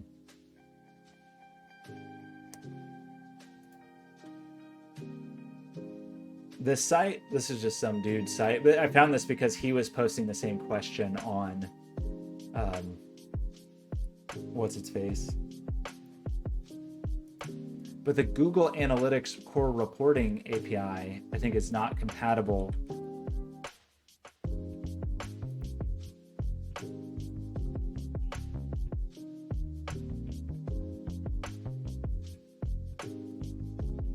Google Analytics Reporting API. You get analytics, yeah, everything just comes back to Google Analytics Data API.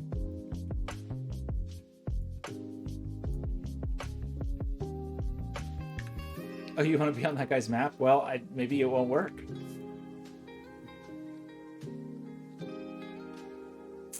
So, but this is still universal.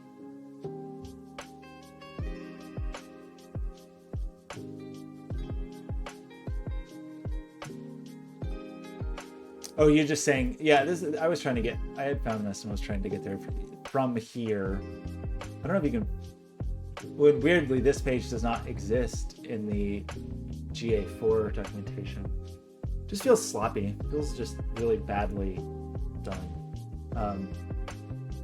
But I mean, actually, it does show that it's not going to show the latitude and longitude. So the thing that would be useful to find here would be the, in theory, even though it's another query, would be the place name or something. But this really sucks. Like,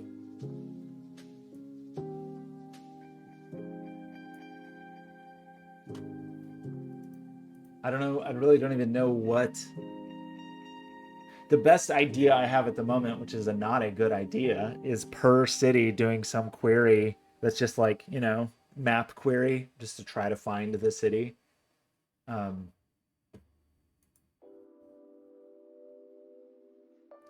But so just in last month, and not even counting the last week because the data hasn't worked, there were like 100 cities. And I don't want you to have to query 100 cities every time.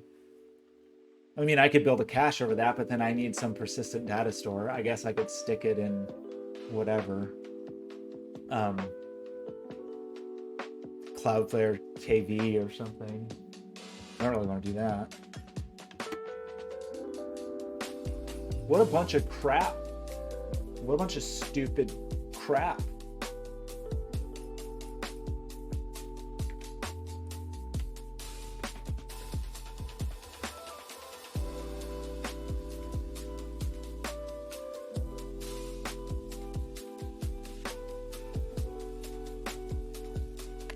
Bad job, Google.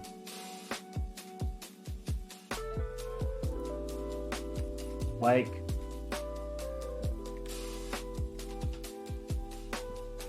a geo.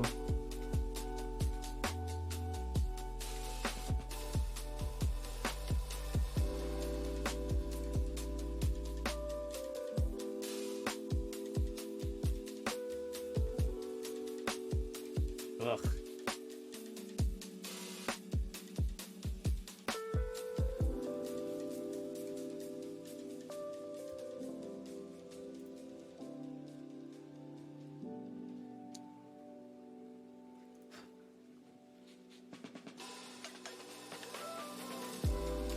I mean,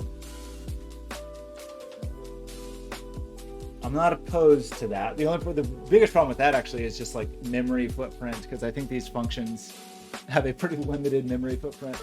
I think under the hood, Netlify functions are AWS Lambda functions, but I'm not 100% sure on that. What do we do?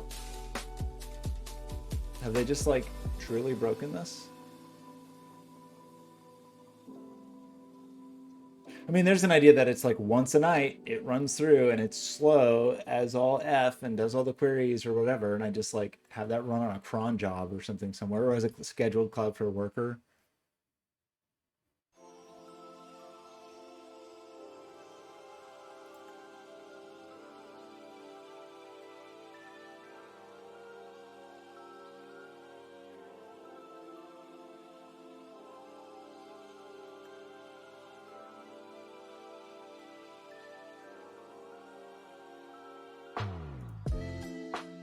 So it's weird that this is a. I see. No, not you. Oopsie. You would think there'd be a way to do this with the geocoding API, right? Right. That also wouldn't cost me $1 billion.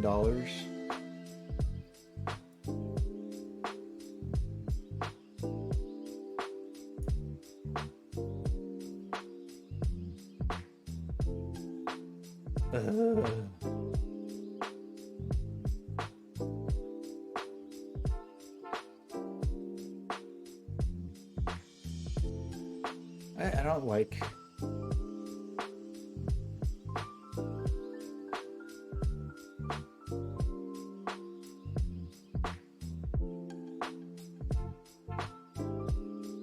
It does not. This is not very clear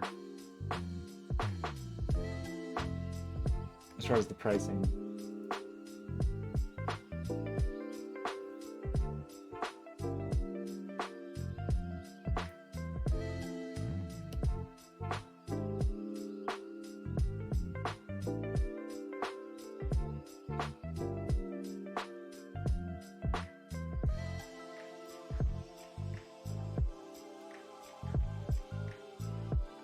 So it's $5 for every 1,000 queries. But you, in theory, get a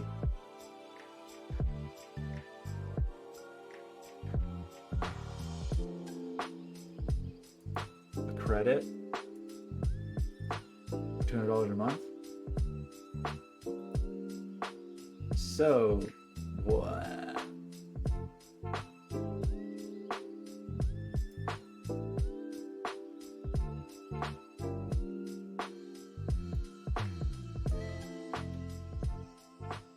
I mean, I would definitely just have to cache this stuff, right? Like I'd have to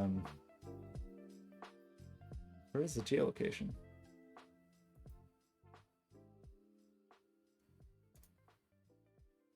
Geocoding API, geolocation API.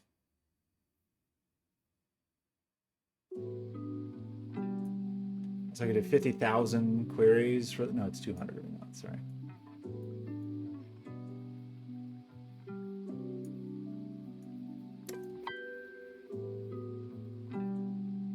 It's all bad. It's all bad. And it's not, I don't know. It's so like, Google's had APIs for a long time. I've been using Google APIs of various kinds for a really long time. It's not that they were great, but they weren't like abysmal. And, you know, I'm on the record hating AWS with a passion just because it is so like, such a mess to navigate. And it just feels like Google Cloud, this Google Cloud platform was like, they've really got the right idea over there. Like, how can you make the like least intuitive product you can possibly imagine?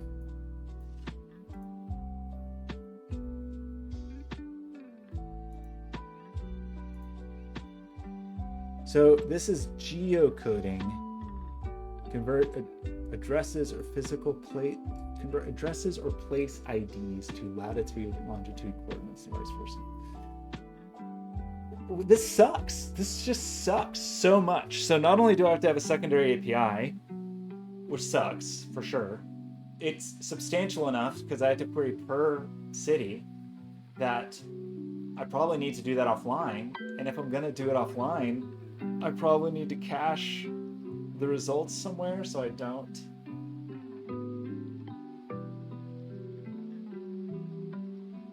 Woof.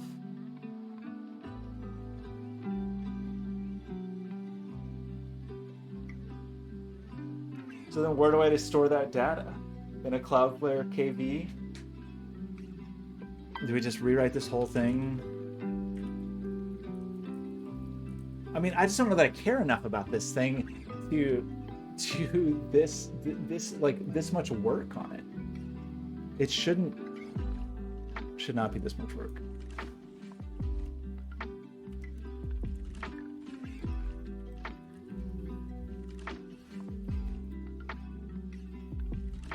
I mean, I think I get a lot of KV.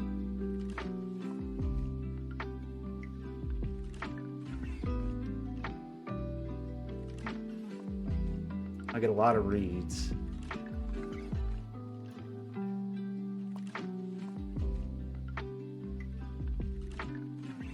Oh, I'm on a paid plan though. So I don't know. Seems unlikely that I will hit limits here. Okay, I'm ready for a proposal. Is it to quit ever doing anything with creative computing ever again?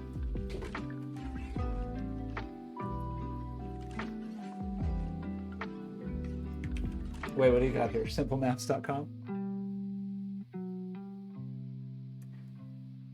There's a 40,000.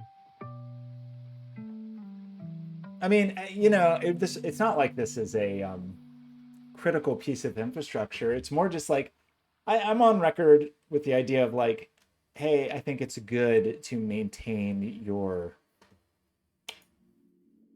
portfolio. Like if you take making things seriously, it's good to like maintain that. And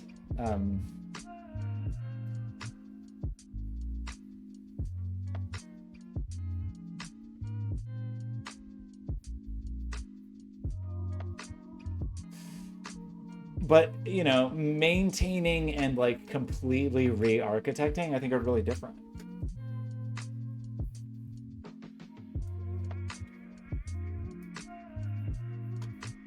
I mean, I'm open to these suggestions. I appreciate your help. What's this gonna do? It's gonna be a disaster. Why would you open it in WordPad? So this is not a terrible idea. The one thing that is a concern, I guess, is it's purely would be trying to match strings, right? And you can already see, like, especially with like UTF-8 cities and things like that, versus if I use the Google geolocation API, it's at least not a string match. it's at least going to be a search. And so you would not have to worry, for example, about accents and things. So that would be the biggest advantage I could see of using geolocation. I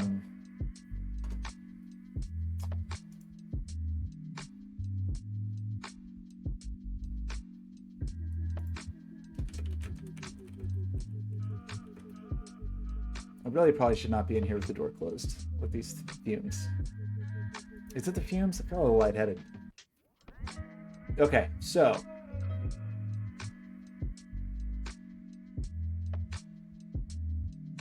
I guess I'm leaning towards this.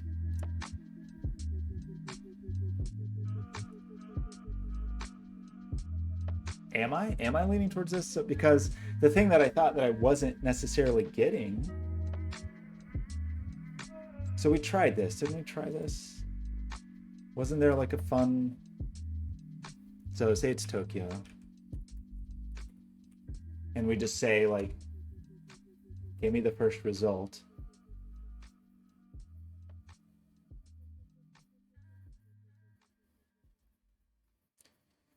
So annoyingly, and perhaps unsurprisingly, we're not getting the full... Awesome. That's great. Thanks for that. We're not getting like the full hierarchy of fields.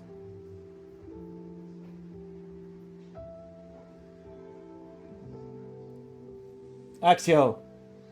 Oh my gosh. Wait, are you the one playing piano right now? Is it you that I hear? Actually, I'm losing my mind. Should I stop making things with technology that rely on other people's libraries and APIs? Is it even possible anymore? Should I just hang out in here with the fumes, the PLA fumes, until I just collapse on the floor? I don't feel like I've normally had problems with this. Maybe it's something with this matte PLA that is... I just feel a little weird.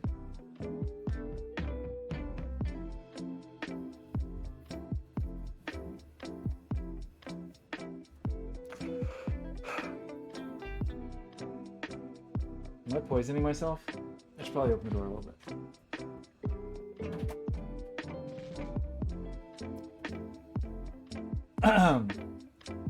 Okay. So, right. The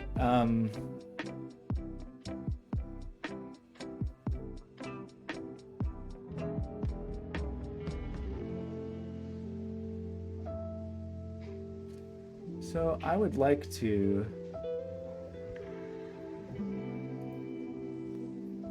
I just want more hierarchy. Just a little more hierarchy. The problem is I feel like this is like a day of work. 3 times more open. No, you're gonna see how messy my apartment is. Oof, don't look up there. I can feel the cool air streaming in. Okay. So here's I mean, whatever. We've already spent 2 hours complaining about this. 3 hours. One of those rooms I pee in is the purpose of one of those rooms. I can definitely tell you that. So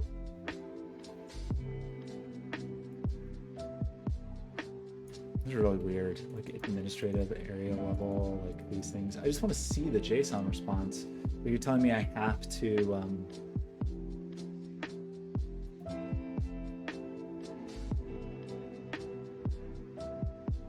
so we get these arbitrary administrative levels. Well, not arbitrary, but just like they're not super helpful. It doesn't say county.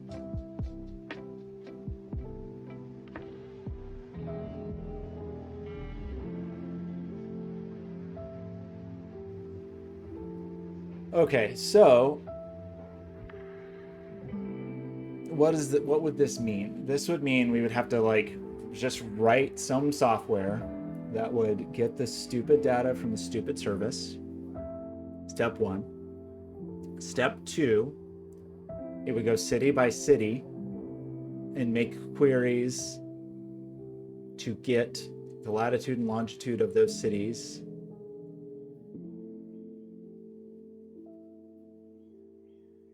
And we cache it.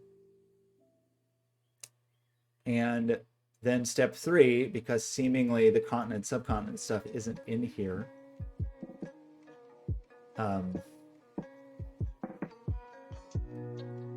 We have an additional lookup for that.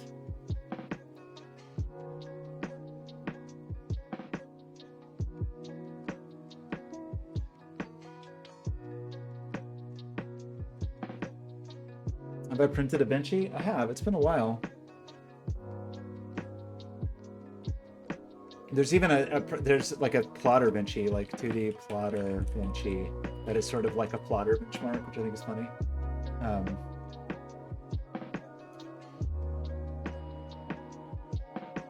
Well, I mean, obviously there's just this outline of one, but there was one that was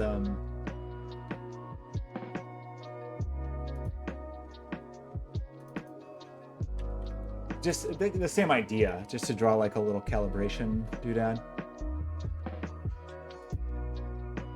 But now I don't know what, oh, it was this, I think it was this.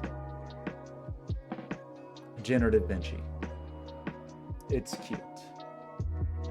So we'll definitely try a generative Benchy.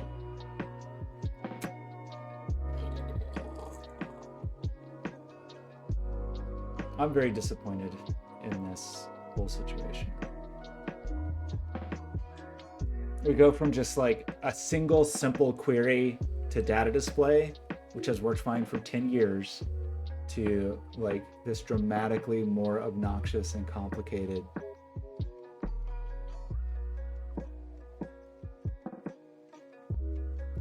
setup.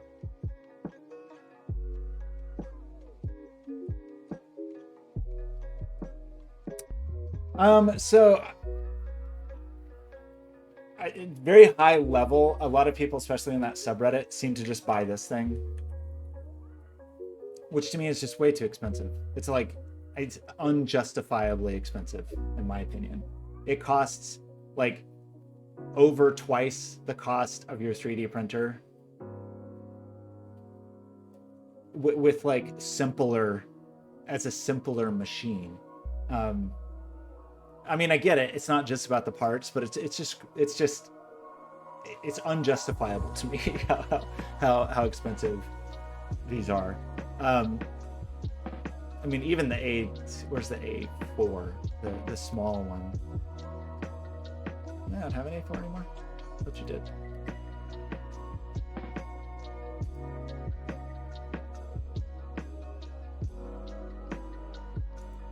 I think the special edition ones are expensive at $700. Anyway, and the thing about these is I don't know that you can just straight up use G-code with these. Like I think they do that they manage that themselves. I don't know that there's a way to just directly talk to it. I could be totally wrong about that.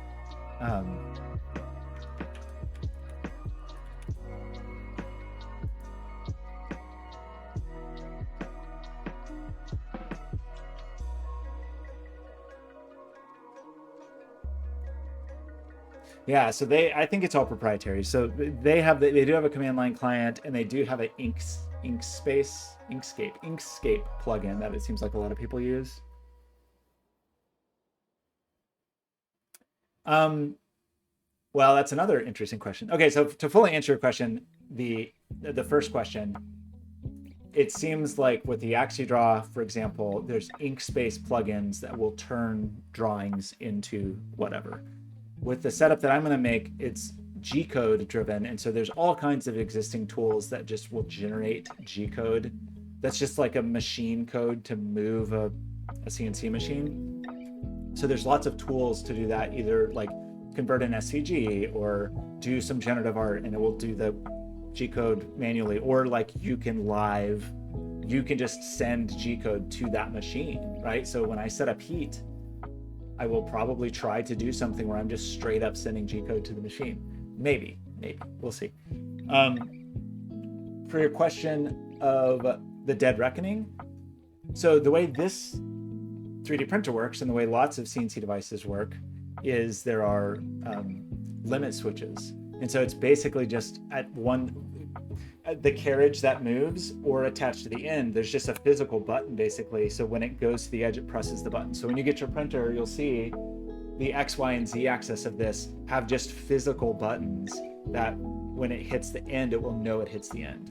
And then, but those are only on one end, because the assumption is that this machine is calibrated exactly so that once it has a 0 point, your calibration is accurate enough, which it kind of has to be able to draw or machine anything, that you only have to put a length.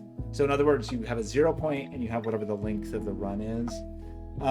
The AxiDraw doesn't have that. That $700 AxiDraw, unless they added it to the special edition, because they should check. But the baseline AxiDraw does not have limit switches, so you have to physically, with your hand, move it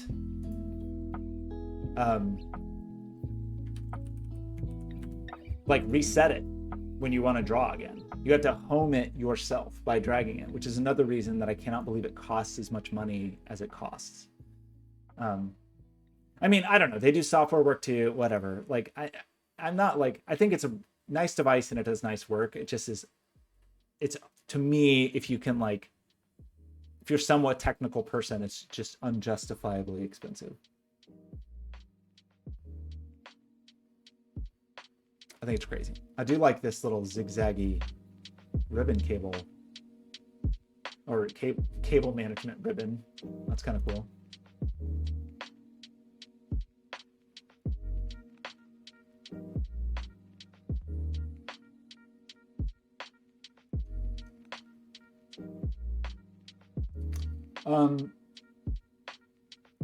I don't know. I'm really at an impasse on this. I'm just really so disappointing that it would be,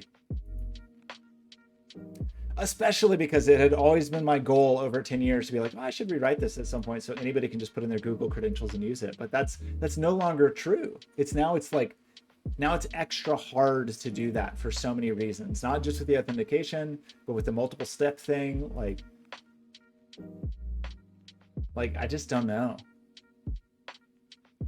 how much I care. It would be sad to like let that project die after 10 years.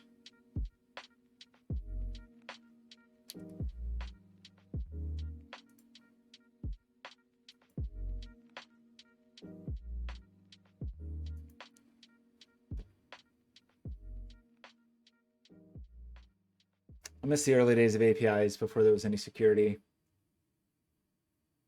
The good old days. Okay, well, we don't have place IDs, right?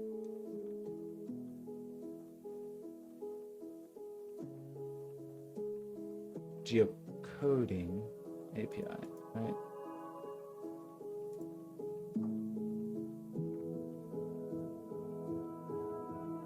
I don't know what else to do. And then the thing that's even just so much, even like additionally annoying frustration is you don't get the continent.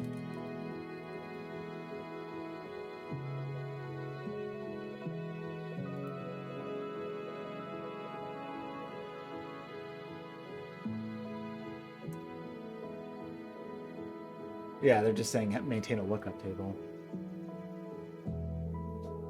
which is okay for the continent, but I do want subcontinents also.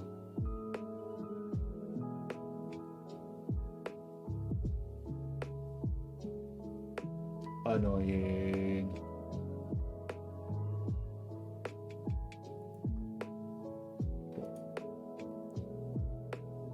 Axial, what do we do?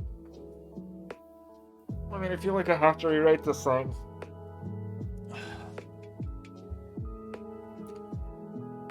The question then becomes is like, where does it run and when? We can just set up a Cloudflare worker, 2 Cloudflare workers, I guess. One of them whose job is to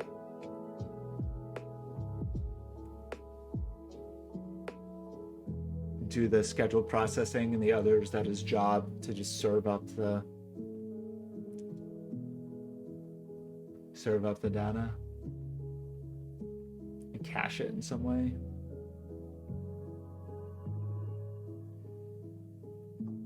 Sad story. All right, I'm gonna visit the room that I pee in, and I'll be right back. Excuse me.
Okay, Axio, I'll bring you into the loop.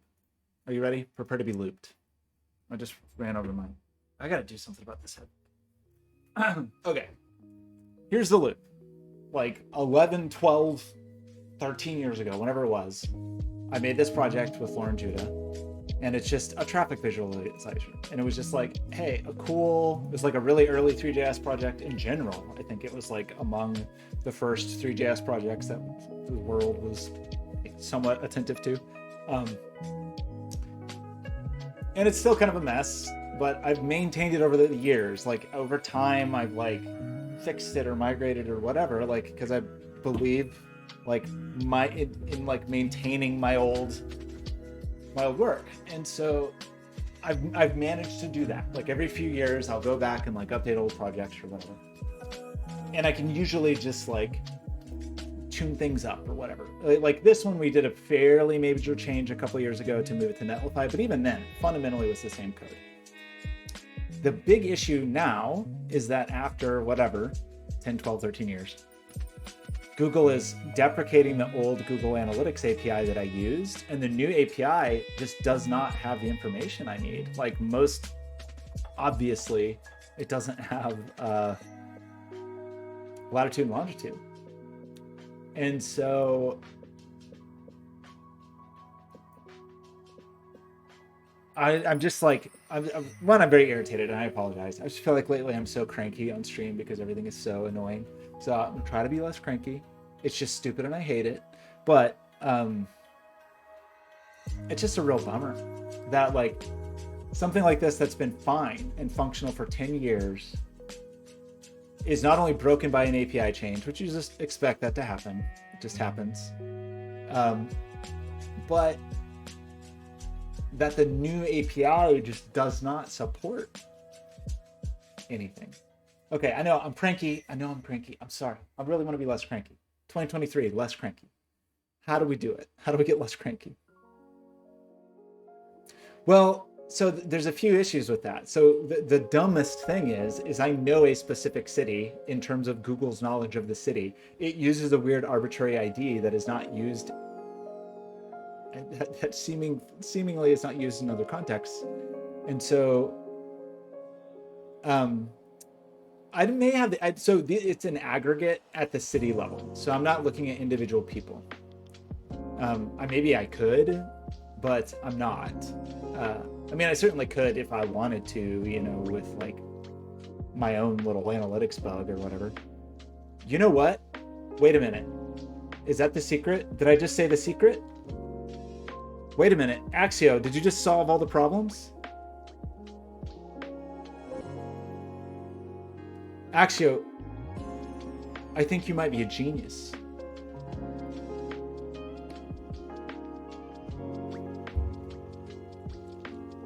why do I care about Google Analytics? Why don't I, like, I don't. What if I just didn't use Google Analytics and just did my own analytics and just watched for web page traffic? What if I did that? What if I did that? What would it look like? Like, okay, okay.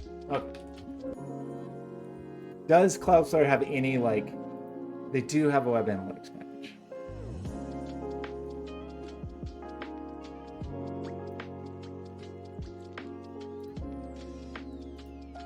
I don't know anything about their analytics package.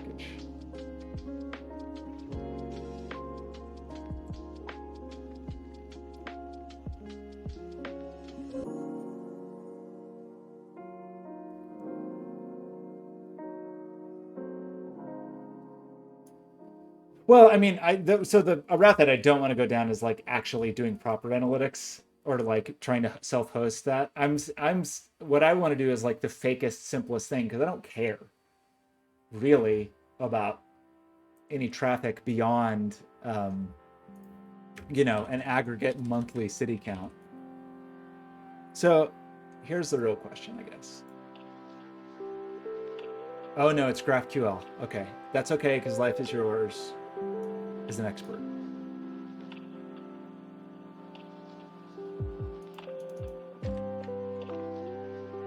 That is funny. You know what? I mean, I'm already using Cloudflare. I probably already have analytics from Cloudflare because I use their proxy.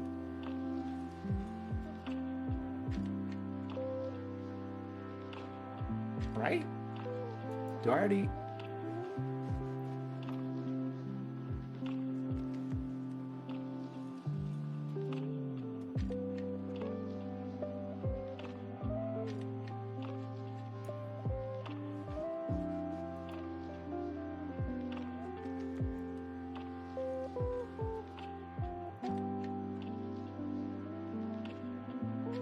How do I? So.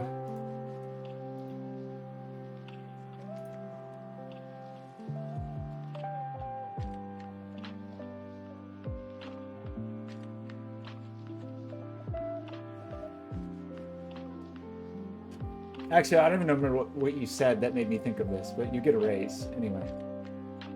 Oh, you asked if it give me IPs. Well, the reason that was in my mind is because I know that Cloudflare does geolocation just on requests. Like as a request comes in, it will already do the geolocation on individual requests. And that made me think of Cloudflare, which made me think of maybe they just have their own analytics package. What I'm saying here is that Axio gets a raise. And everyone else is fired, including me.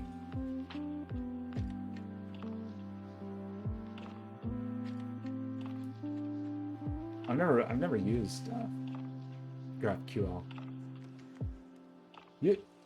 Life is Yours, you've done GraphQL, right?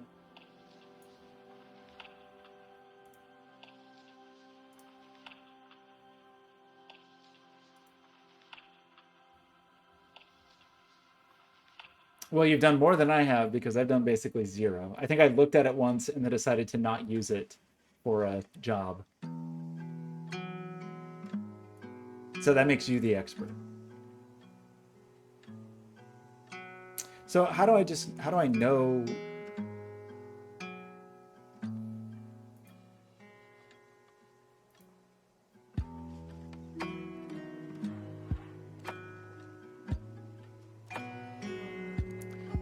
How do I get a report, I guess is what I want.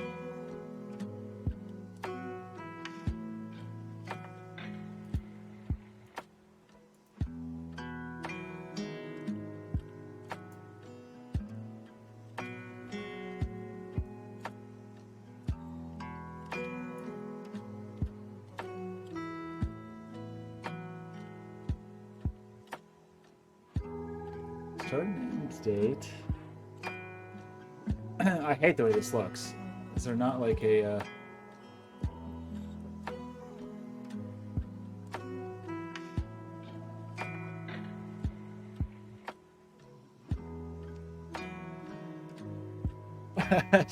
like, I'm not seeing just like, I guess I'd like a simple example. How about a simple example?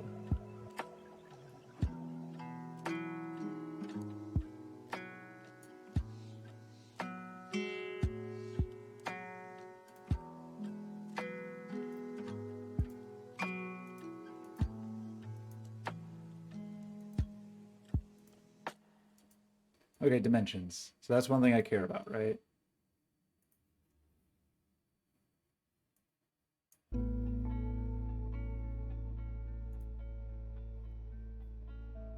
Oh, that's not good enough.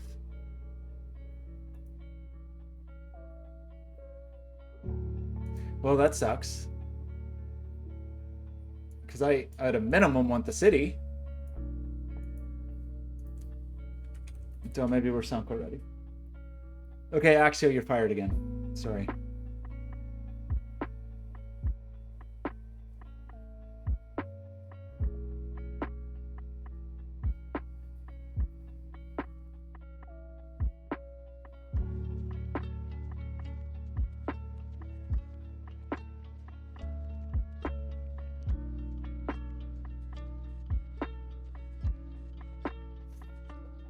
Well, the thing that's annoying is I have the cities. I want the latitude and longitude. If I do it the same way, I'm considering this idea of like, can we just not use Google Analytics? Is there like an alternate way that we could do this without it?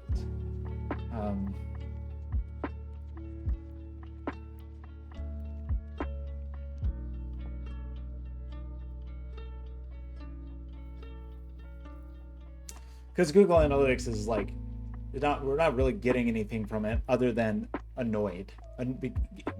We're getting annoyed by it. So I guess unfortunately though, it does seem like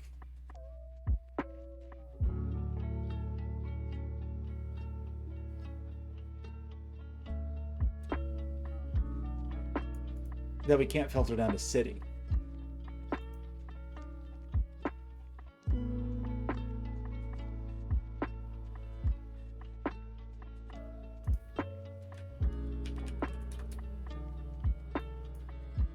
Spell that. Network analytics, latitude and longitude, geolocation.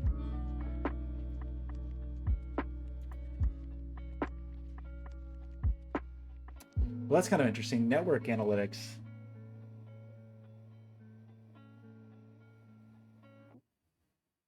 But I need dimensions because I want that. I guess I need like not just logs because I need to aggregate, right? Like I need to be able to. That's the point of a dimension, is the ability to aggregate.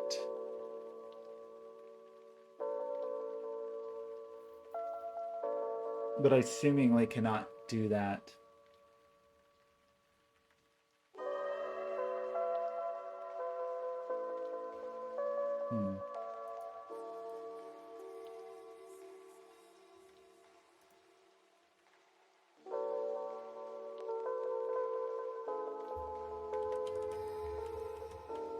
Can I just have a list of all your products?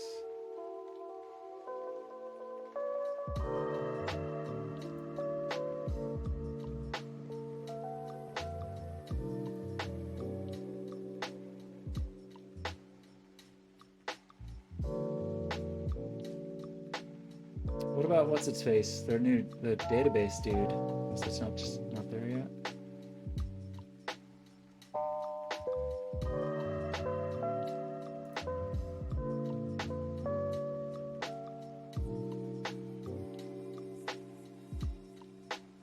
Kind of weird because I thought you could.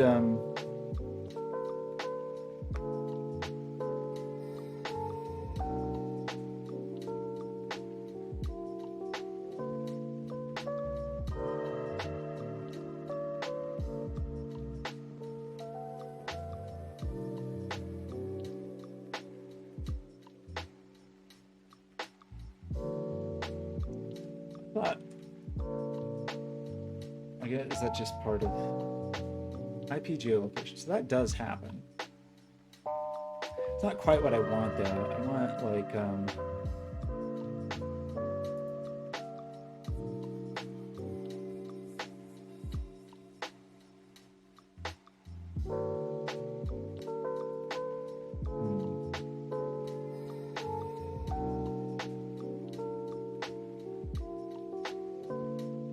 how could we get what we wanted? So let's just say we did it fully ourselves.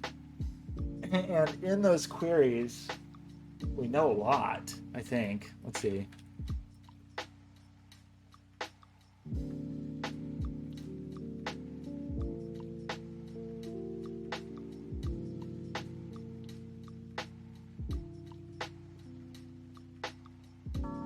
It's only a new request though, because somewhere there's like,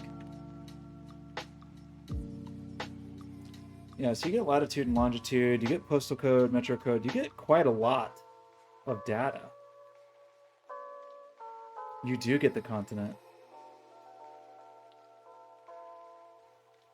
You do get the continent. You do get the country. You don't get the subcontinent. Which I could live without. I think.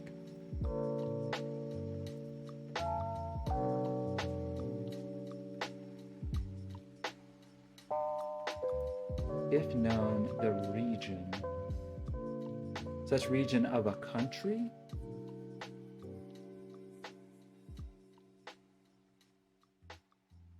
What do we call that? Or currently? Okay, that is region. So, whatever. I mean, if we can't, if we can't have subcontinent easily, I can do probably without subcontinent. But, so here's what I'm just starting to imagine. Let me just talk through it because I'm not sure it's a great idea, but maybe it's a great idea. Is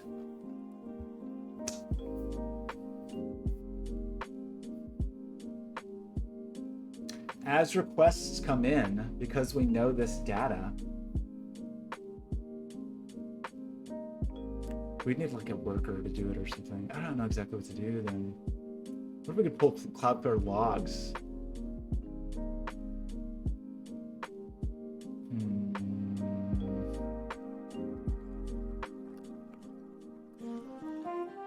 It's pretty annoying. So I'm actually kind of surprised, actually, at the analytics only supporting, not supporting city. Is that crazy?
Like, how do I know? I'm just wondering if that table's out of date or whatever.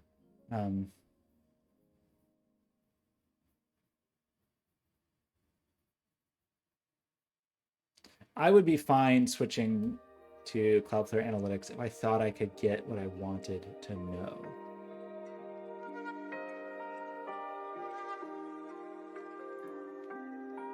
But I still feel like I'm not seeing it.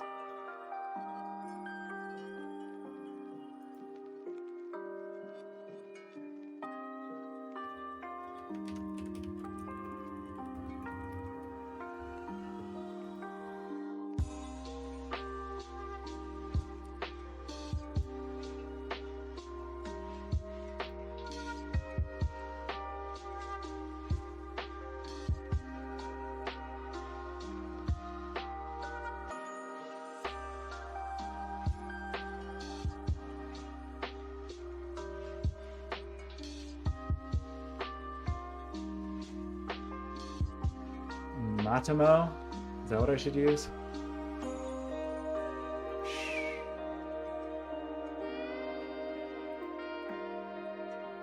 Is that the Norwegian one?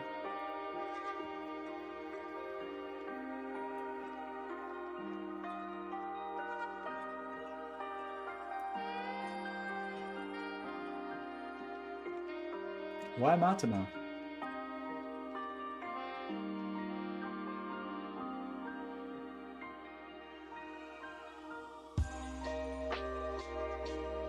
Get some documentation.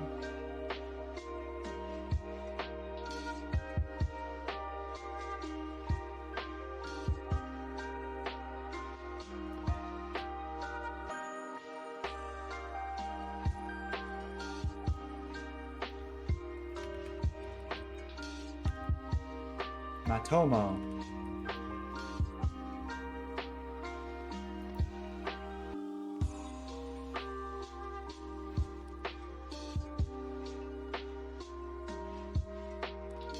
Reporting API.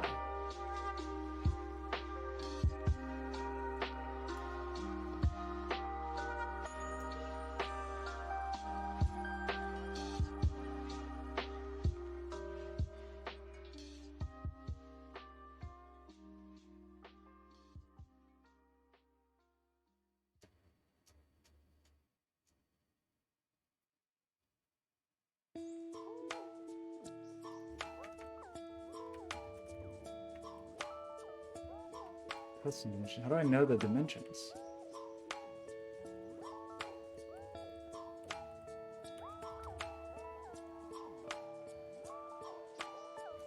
So I can get country, I can get continent, I can get region.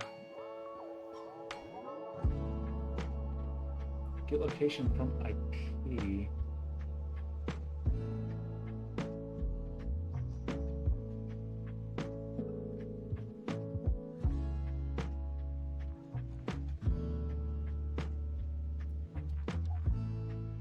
Will that give me latitude and longitude though? Location from IP?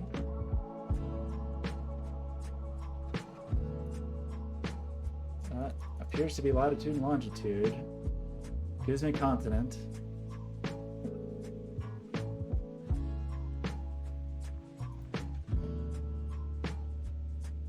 Well, that seems cool.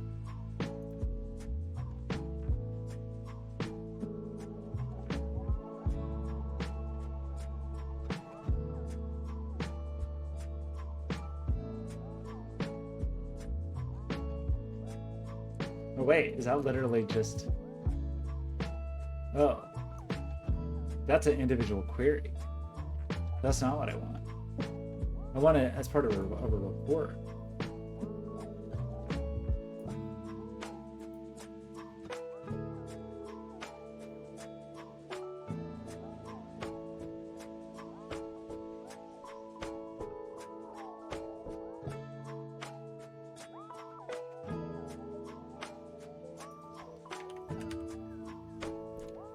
City. So what do I actually get though then if I don't get I'm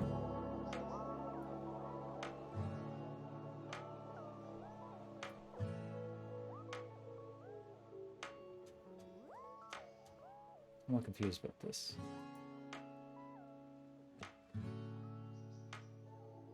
I'd just like to just see an example.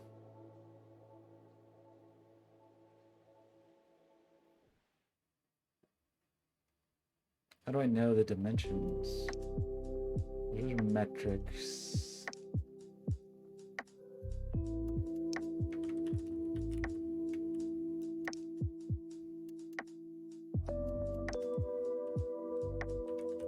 Because I do want access reports about your visitors. Get city. Not really what I want.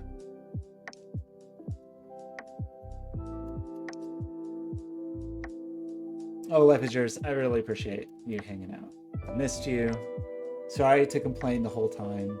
I just need to find something to work on that is not annoying, but I don't know what that is.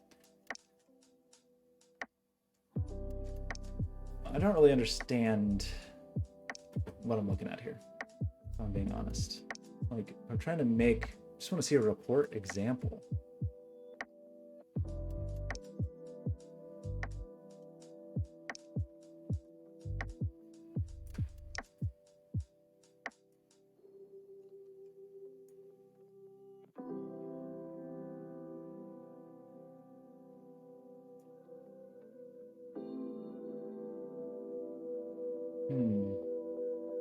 Oh, have a good night.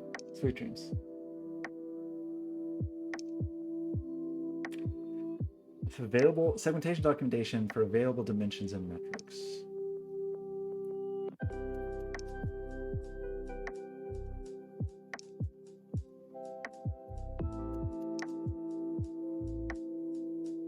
But those are segments, and it's not segments that I want to know, right? I want to know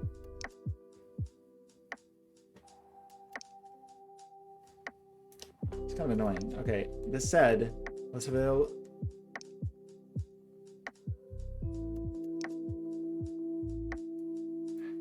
Like, I don't want to specify a city. I want to.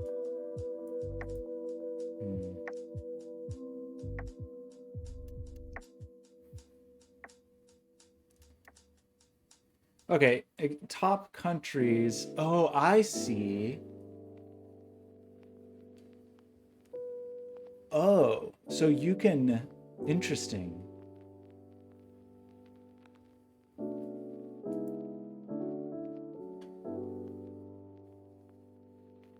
Oh, come on. Can't you just.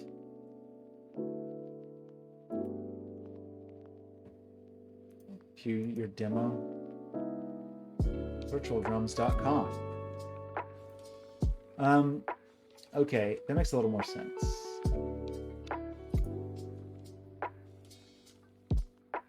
I wish it would show me the output of that example.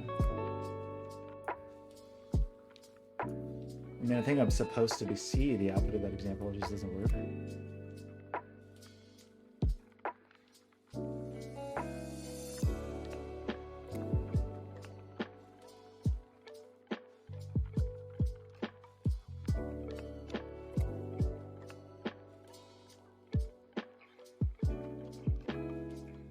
64 megabytes.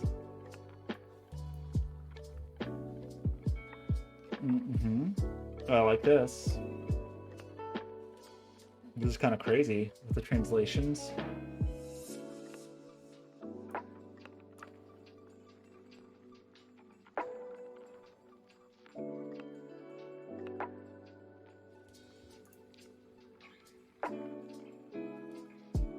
But wait, how do...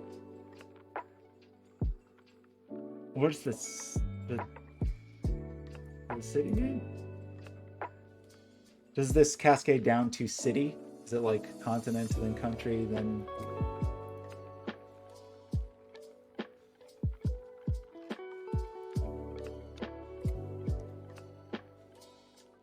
I feel like this is getting close to what I want, to be able to query without having to have my own data set. Like, that would be the ideal for me, is that I don't have to, you know, I can just do it like I've always done, and it's just a live query anytime I need to make a live query, and I don't have to like do offline lookups to other sources.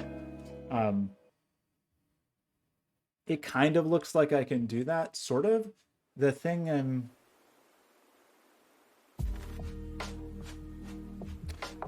confused about is like method equals, okay, a list of top countries.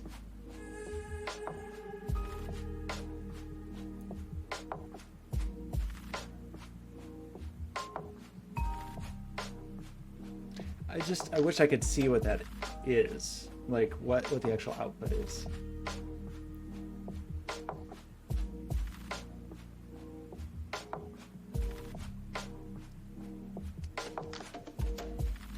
But so, I mean, and just to summarize what I'm trying to get to, and I just don't know if that's possible, is with an alternate service to get a one-stop shop that gives me everything I want in one query, which is essentially active visitors for the last 30 days per city, but with the data, with the payload also including country, or, you know, region, country, subcontinent, continent, all that above it, and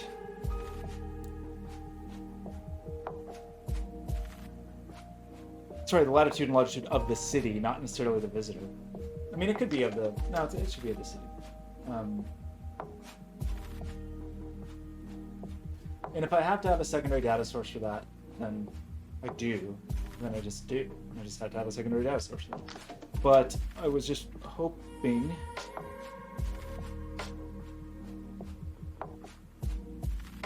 So module equals, I see. So there's something about these modules.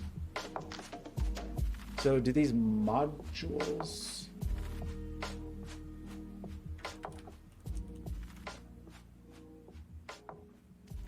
So what I guess one thing I'm not clear on is, like, can I call multiple modules?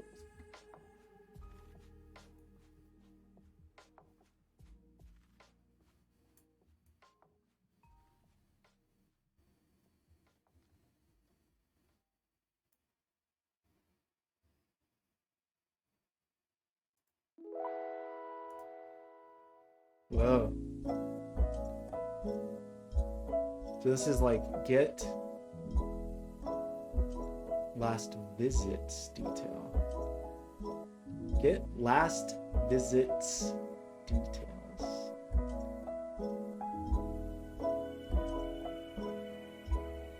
This is one day.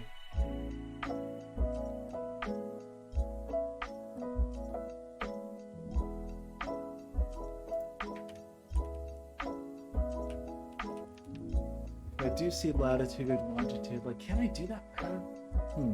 So the module, I guess the thing I still am not understanding is, like, can I mix and match modules?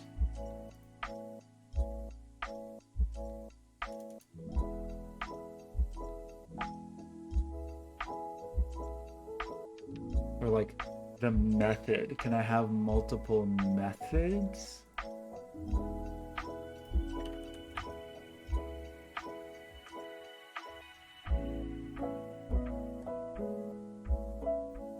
Like, how do I...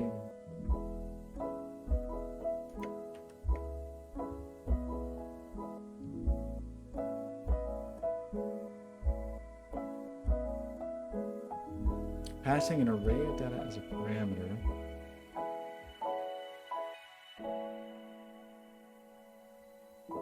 It kind of seems like... No.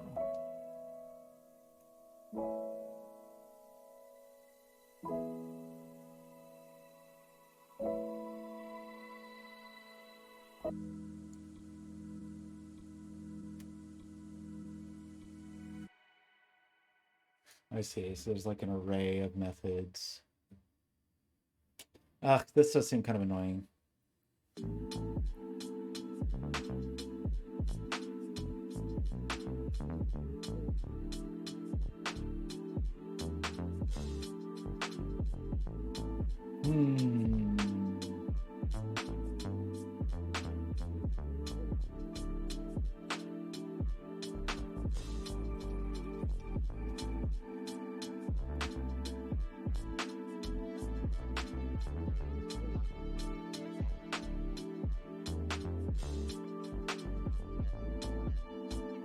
Get movers and shakers.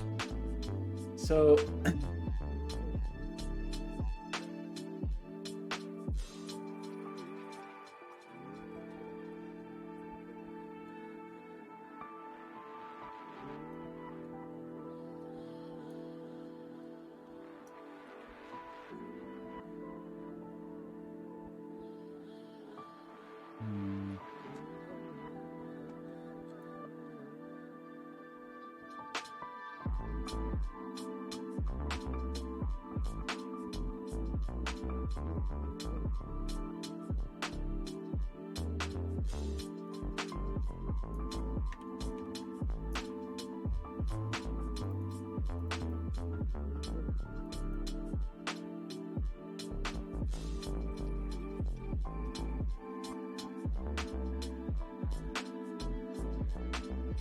that's gross.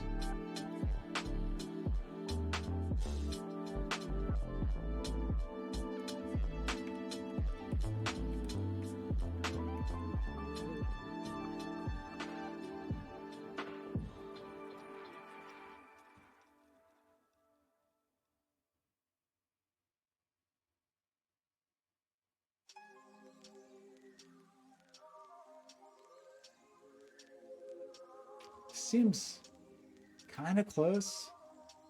I feel like it's giving me way more data than I want, but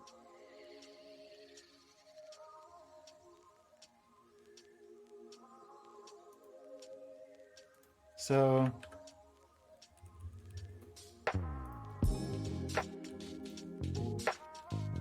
what do we get here? So with this query,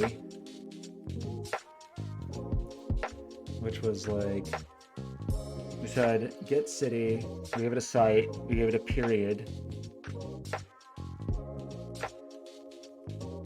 Is that really per city? That seems like a lot of data.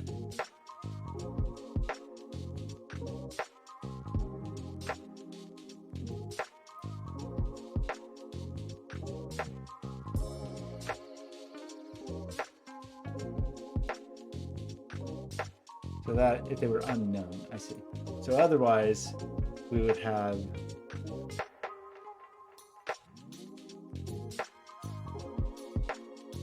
I don't know what these goals are. I'm gonna ignore goals, assuming we don't. Assume if we don't specify goals, we don't get them. We get number of unique visitors. We get the signet name, the region name. We don't get the continent. Can live without the continent. Can live without the continent. We do seem to get latitude. We seem to get longitude. Seems like we get what we need here. So.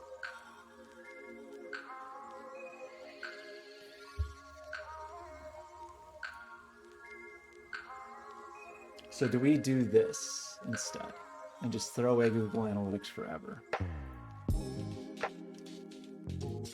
I guess let's just do it.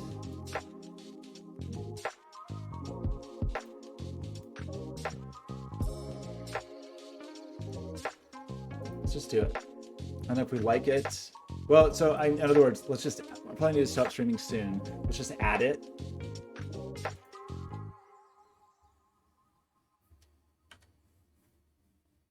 I'm going to sign up for this, not on stream.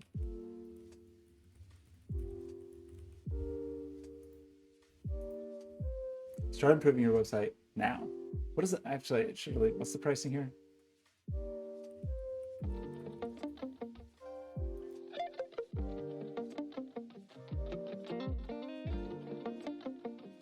Oh, I'm definitely not. I'm not paying this. Never mind.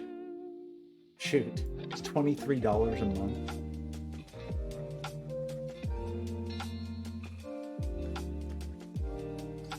I mean, I could do some self-hosted thing. That's that. Well, that sucks. That was a waste of time. There's no free tier for the hosted.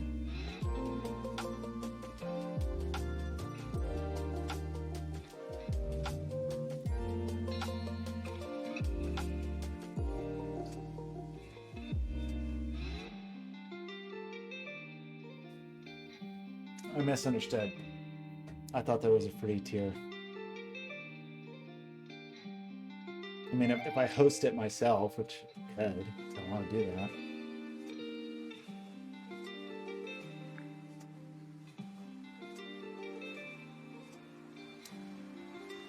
F.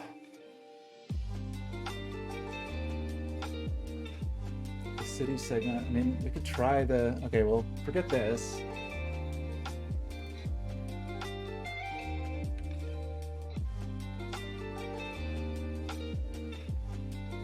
So we just sort of decided that we can't get city level resolution or Cloudflare, right?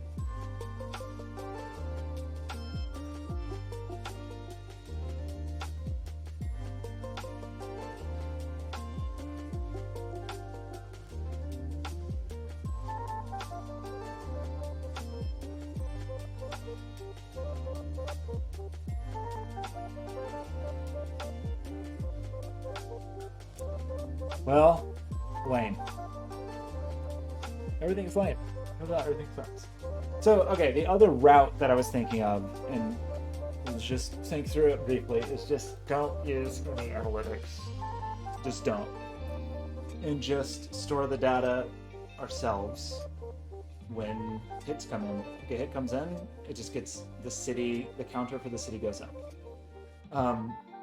The issue with that is the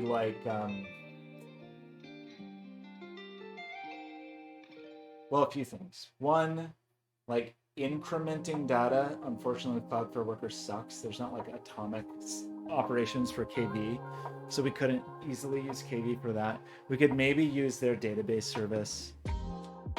We could also do a thing where we scrape their logs. It's kind of a question of where we would put it, you know? It could be a Cloudflare Worker, but running a Cloudflare Worker fully all the time. It doesn't have to be running fully all the time, actually. It doesn't really have to run that much. Like, hits come in, they just... I'm sorry, I mean a durable object.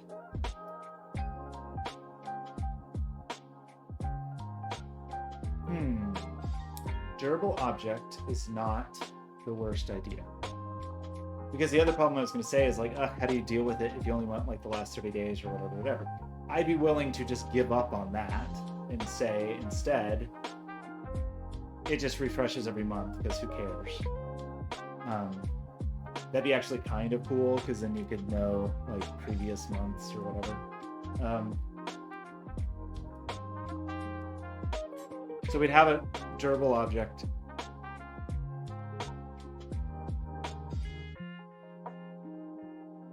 I mean, we could really do one per... That'd be too much. I was going to say you could just do it per day or something. I mean, I guess you could. You could store whatever you want, however you want. So this means that everybody who hit my website, we could use the Q API. So let's just think for a second. Durable object.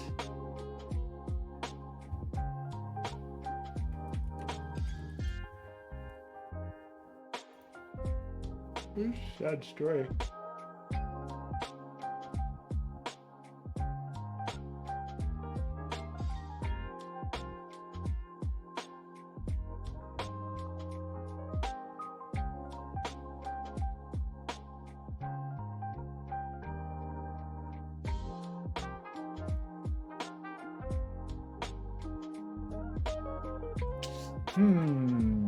Well, heck, I don't know. I feel like we made no progress today. We printed some things. We convinced Draclin to buy a 3D printer, and that's a success, as far as I'm concerned. I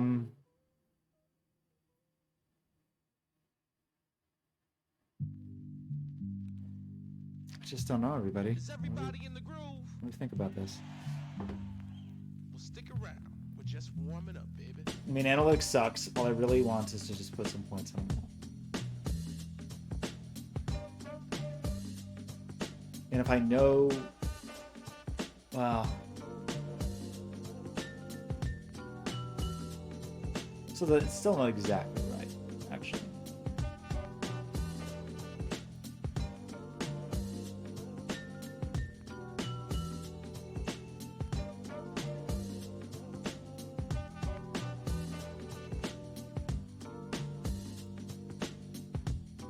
I don't know. It's really disappointing. Like, Binary C, how's it going?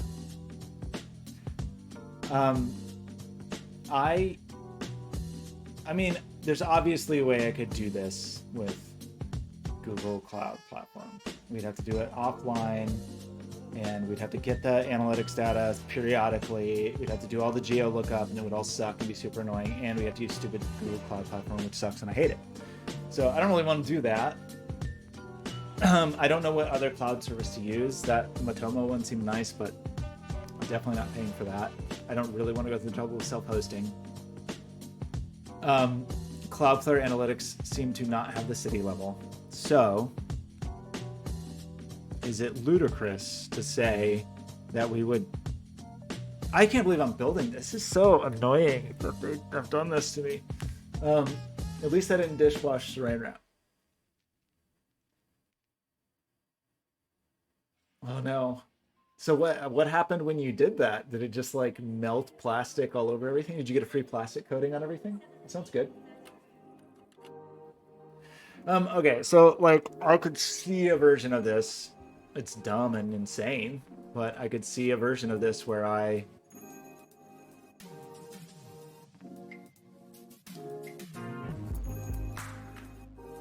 build it with a Cloudflare worker.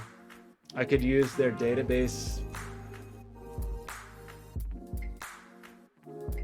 service.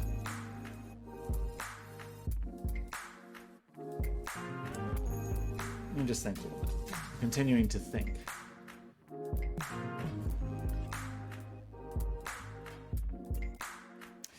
KP entries have an expiration.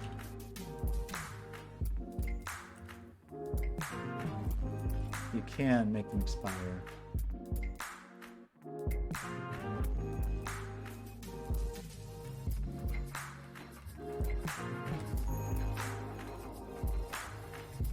How many entries can you have?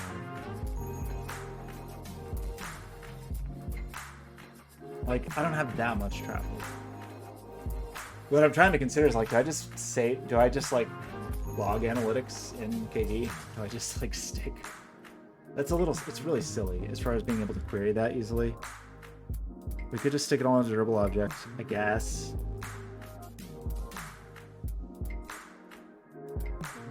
That might be the best way to do that. The other option would be, what's its face? What's that new one?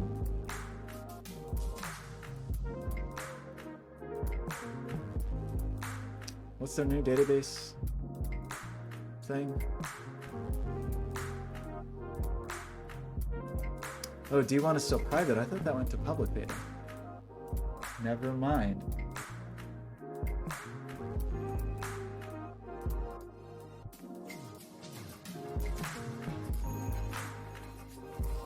Well, I mean, I don't know what to say about unneeded projects because that's just everything that I'm doing. But at least you got some exciting plumbing under your belt. That plumbing project I did whenever it was last week to swap the garbage disposal was so easy that I almost couldn't believe it.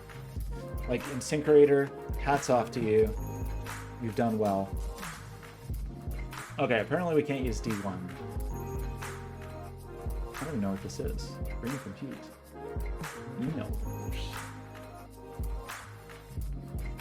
Okay, so I am so annoyed with Google Analytics that I almost want to just build my own version out of spite for the like extremely simple, my extremely simple use case here.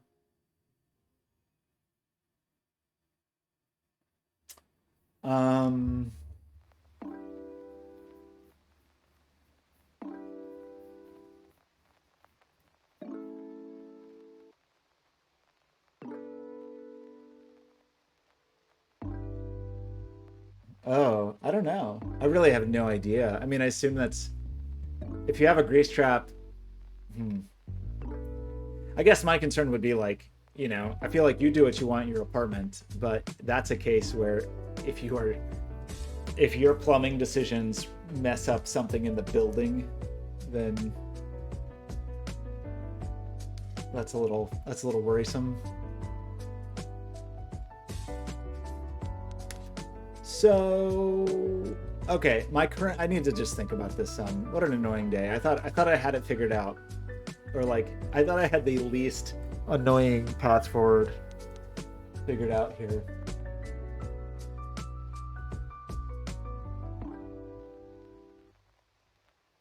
Just have the disposal spray out the side of the building. If it's a good enough disposal and it really chops it up really fine, no one will notice. They'll just think it's raining. That's so disgusting. Walk down the street. Ugh, I don't even think about that. I'd always, like, in New York in the summer, there'd be air conditioners above your head that could fall and smash you and kill you in a second. But the thing that bothered me even more than that, happens even here sometimes, is like the air conditioner dripping, or you just feel like a mysterious drip on a clear day. That's never good. There you go. Just plumb everything into the toilet. It can handle it. Smart. That's probably like under your floor what's happening. Right? The toilet's the thick pipe and then everything goes into that. I like, yeah, daisy chain it. I want all of your plumbing to be serial and not parallel.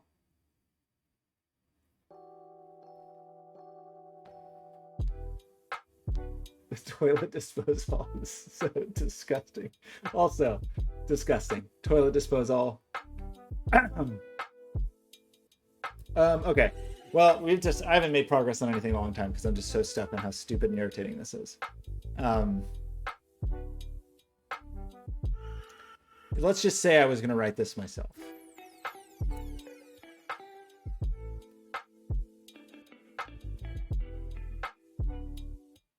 How would we do it?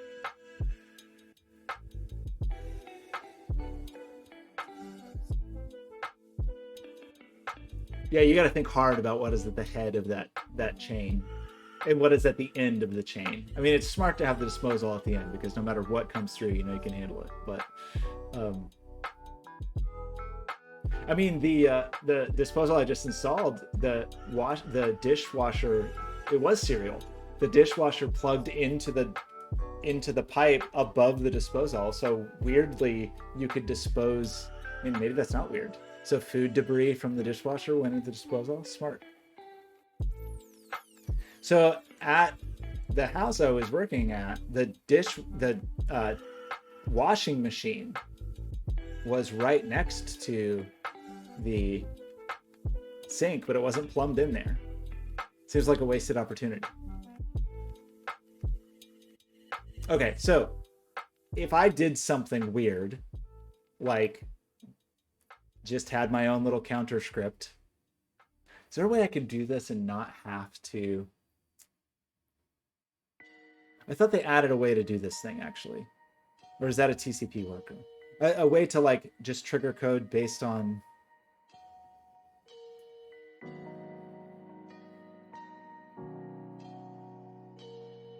This seems cool.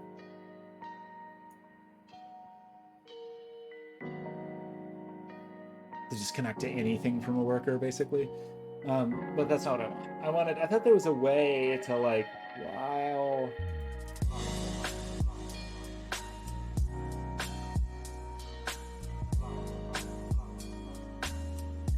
Wait, is this what I want?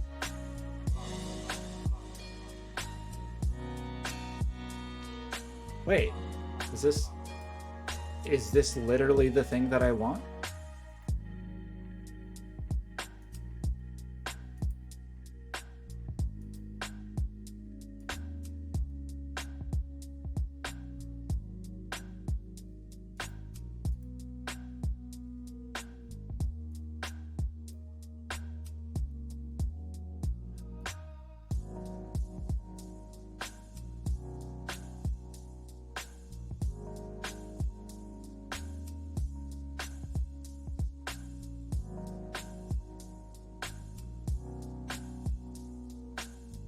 Environment. What's it?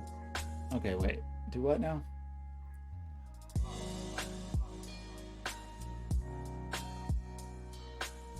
The call is coming from inside the plotter. So I'm going to hook the plotter to the garbage disposal. And then I'm going to let you control it via heat, but we're going to direct UDP for heat. We're going peer-to-peer on heat. And everybody will. That's a great idea, actually.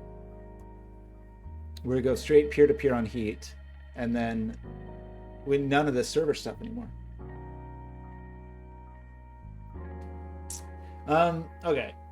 I actually thought about that. What was it? It was the WebRTC stuff I was working on, and I was trying to figure out peer-to-peer stuff. But like, I need to revisit it at some point. Negotiating a WebRTC connection is so obnoxious. I'm sure there's tools to make it easier, but it was just. I was so stunned by how annoying it was. Okay, so we have a data set.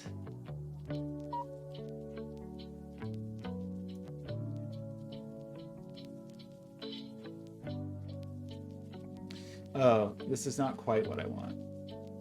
It's interesting though. It's kind of cool. I mean, is this what I want?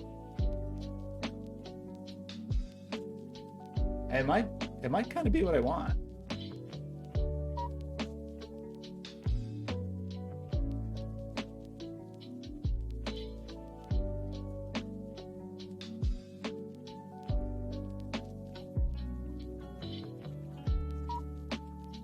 But wait, how do I define like?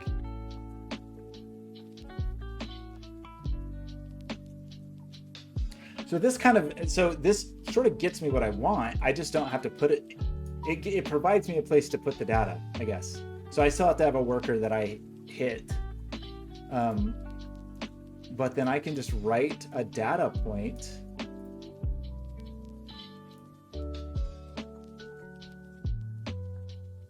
Like the indices is a bit tricky though.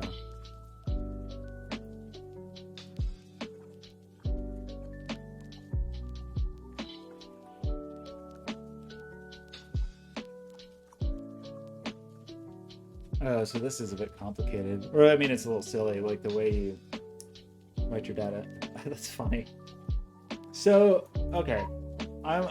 There's something to this, I think.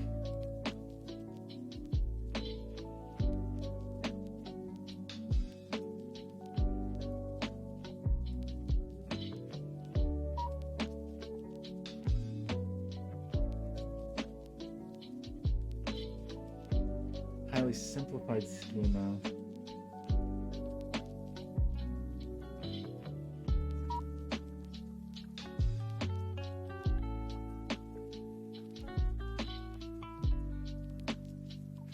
So if we write to weather, and then you group by city.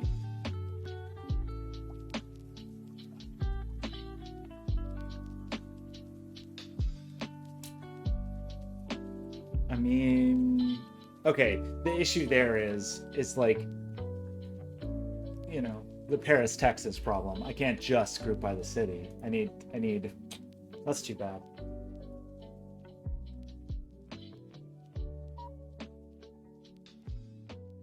I mean, as far as like what the identifier is there anything else that we could use? Yeah, there's no like city ID or anything. We do have the postal code. Presuming we have that. What is a DMA code? What is a metro code? What is that? A designated market area? Weird. Okay, but that is like marketing stuff. Okay, well, that's kind of interesting. So, okay. It seems like I can use this to just stick arbitrary data somewhere, which is cool.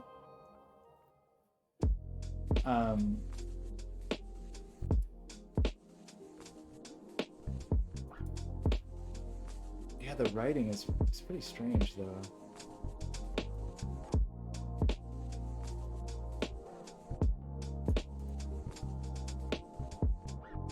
But how did I query city? Like, how? Oh, I see. Blob 1 as city. So that's just blob 1. Oh, how weird.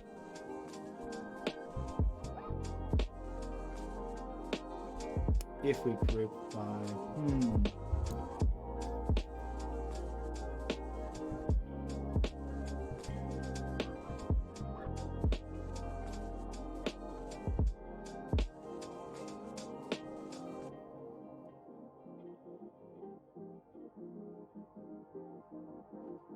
Well, there's probably a way to do. There's got to be a way to do this, right?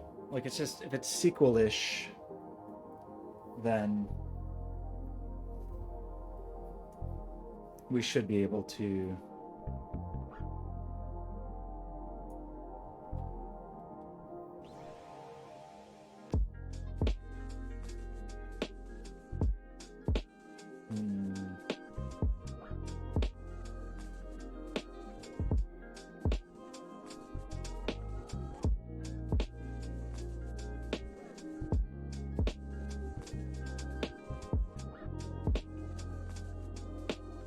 So, in other words, if I just write that hierarchy,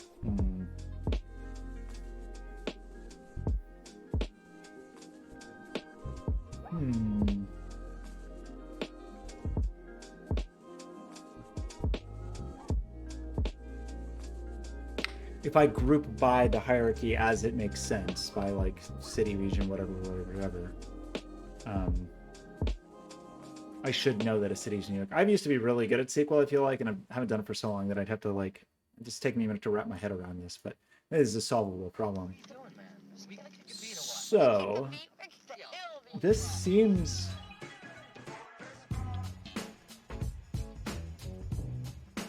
I mean, this seems like a lot of work and it might not work right, but I'm tempted to do it just out of spite because I'm so mad at Google for being so stupid that I don't even want to continue to use it.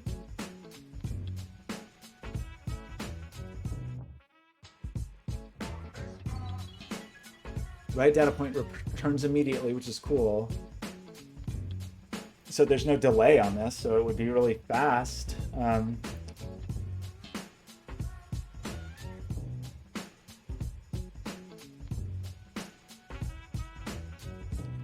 And I would essentially just write the field exactly as I want it to come out. Now I think the one thing I'm going to be missing is the region, but like, if I don't have the region, I think I can live with it, or live without it.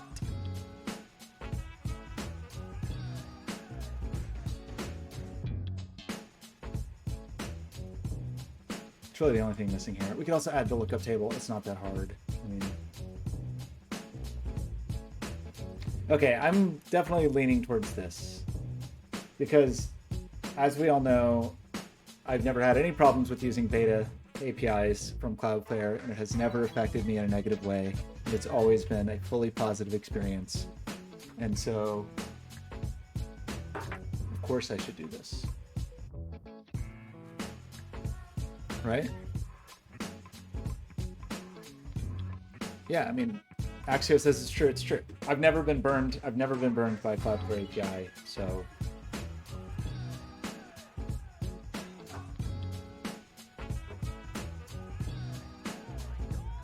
it's no problem.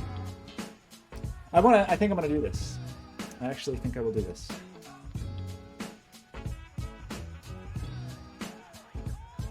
It seems really lightweight.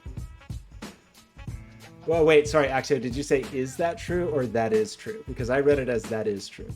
If you're asking me if it is true, the answer is false. It's false. I've had major issues with, and continue to have major issues with using some Cloudflare Cloudflare APIs, especially those that were in beta, and then they were like, awesome, I'm glad you love this. Here's how much it costs now that it's out of beta. Is where I've had extra special issues. I kind of like this because then I'm just not reliant on some stupid thing. It doesn't seem that hard, honestly. It seems like as long as we can structure the data going in a way that is sane, which is, we're making assumptions, but I think we can. And then getting the data out with SQL seems easy as F. Now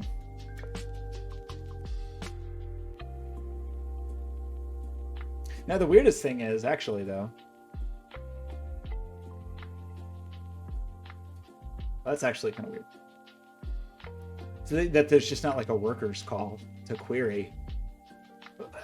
Excuse me.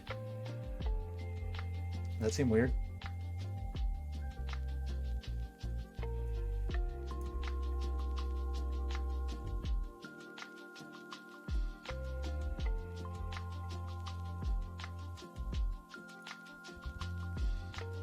It's a little weird.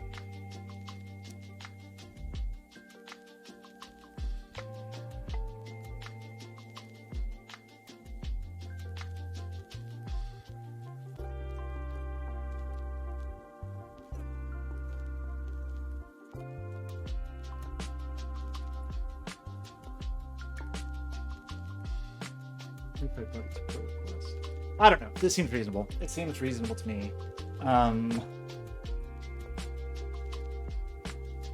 Then we probably need to do what? Does that mean we just should host the whole thing on Cloudflare? Probably. Probably.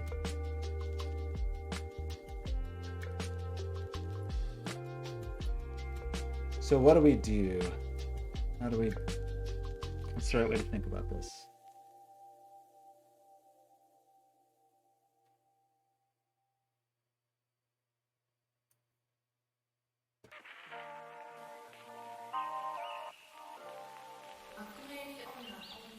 I think we just need to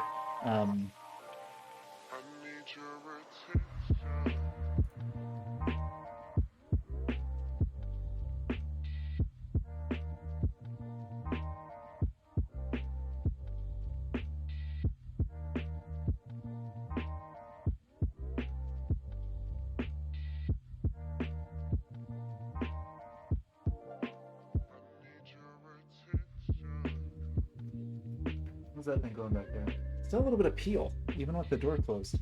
Okay, so what we're gonna do is the following. I think I want a little bit of a clean slate. So let's do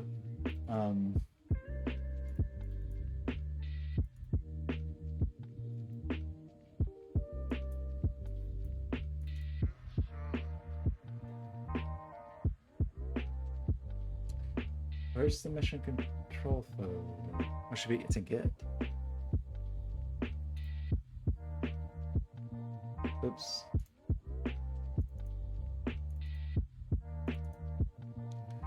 So let's make a new.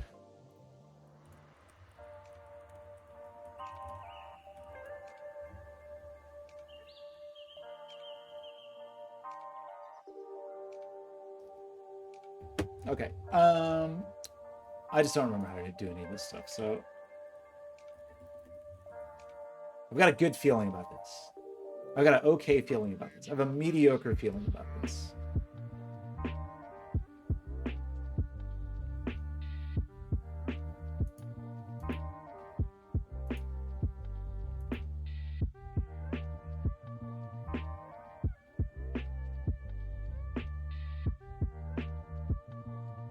Just straight up do this, right?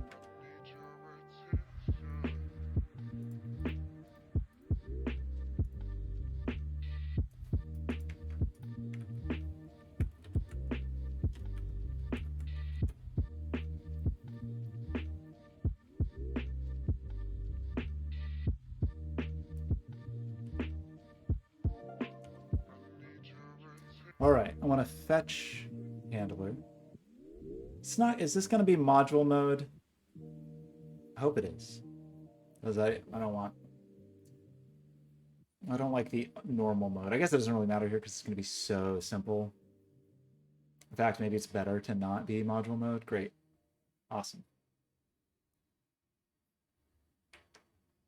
What just happened?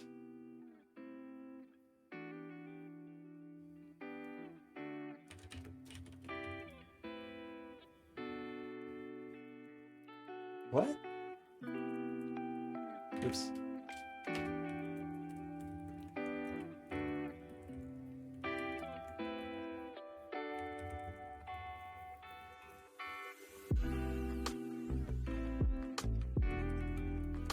I don't know.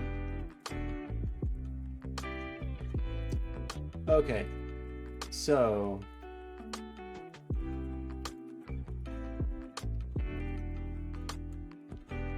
yeah, this is all fine.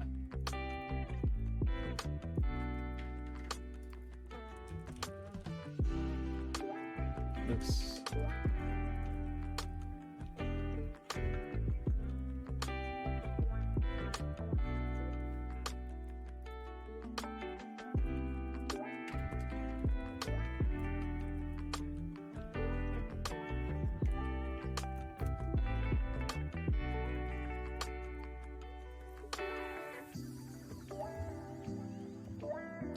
Okie dokie. Wrangler wants to do some stuff. How is this not already all authenticated. I granted it. Great. We're doing this from this account. Some of this new Wrangler stuff is a little wild.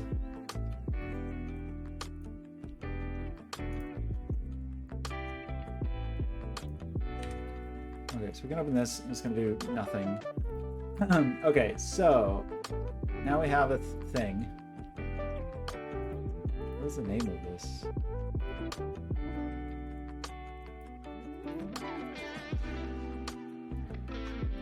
So the thing that I just have no idea really is the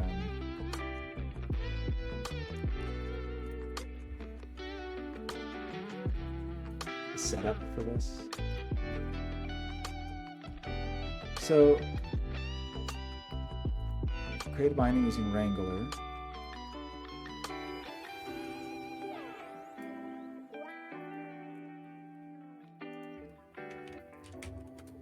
So, oh, come on.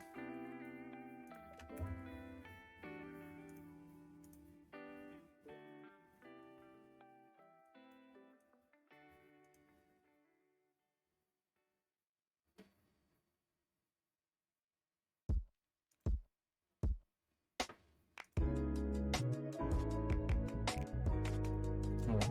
Set up the okay. Which events you'd like to be logged and displayed. Okay.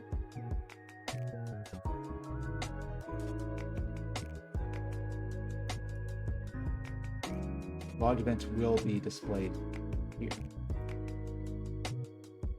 Okay. So we need to create a binding. But weirdly, that doesn't mean, okay.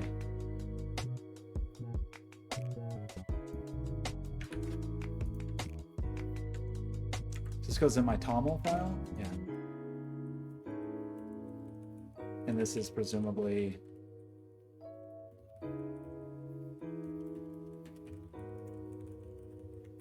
like this.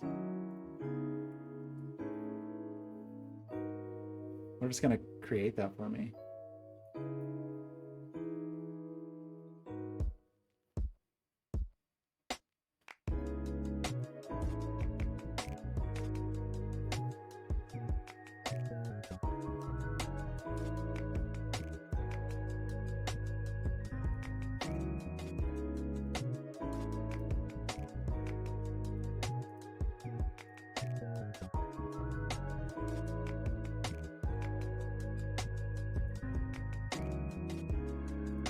I don't know if I have to publish it first.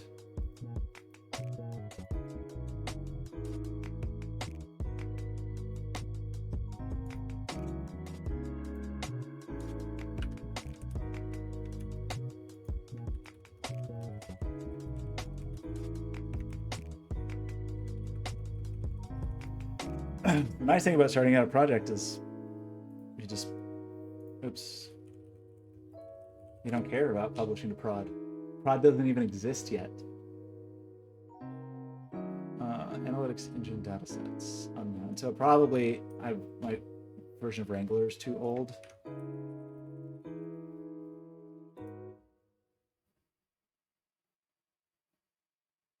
I seem to remember this being a problem.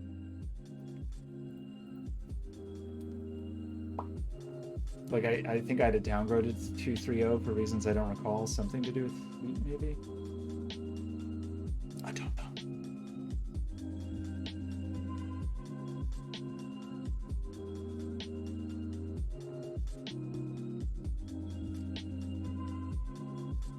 If there's no staging and there's no prod and there's no dev, like, who's to say this even is prod? It's just state. Okay, that's awesome. You didn't actually do anything. So I think you have to do npm. This is annoying. Because I think this is actually for an older version, maybe.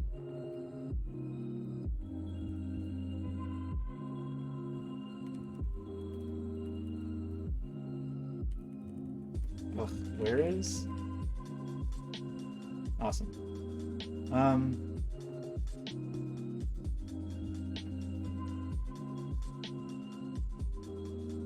This is the old version, right?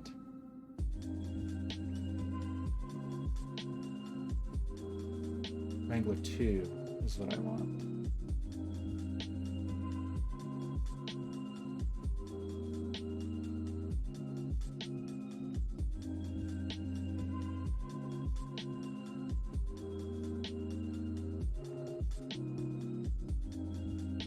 I don't remember how to do this.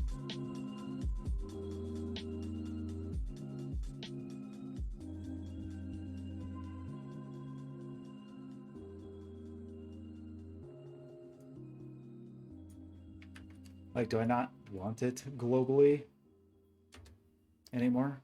Maybe that's true. That's 230. So why? What version do you say is actually the right version? I feel like I've run into this very issue, and now I can't remember.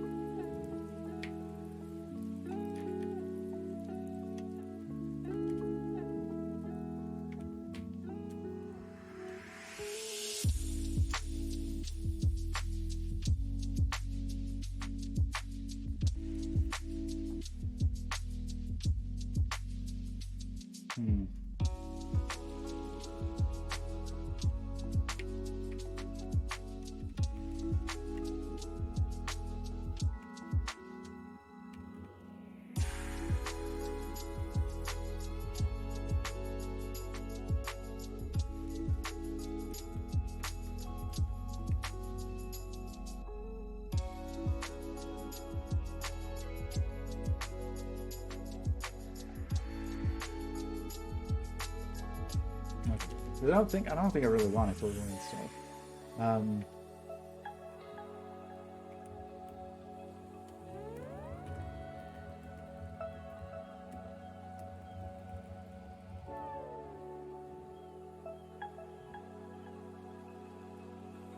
Sure.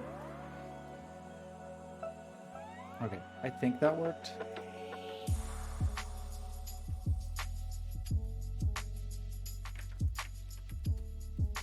Love it. And so did the analytics thing work this time?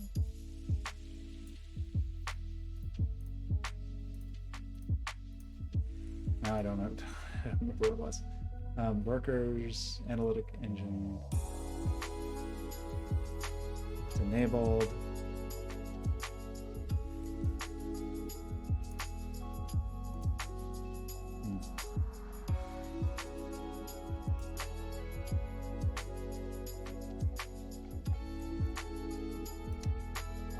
Seems to think I should have a data set.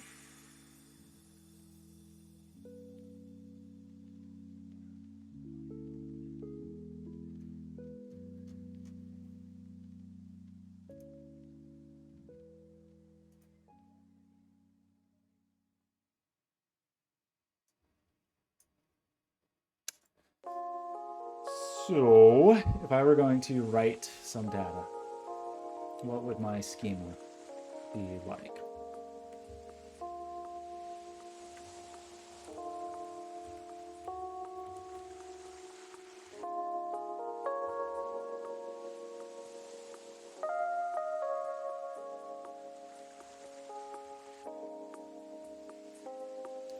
We would do something like this.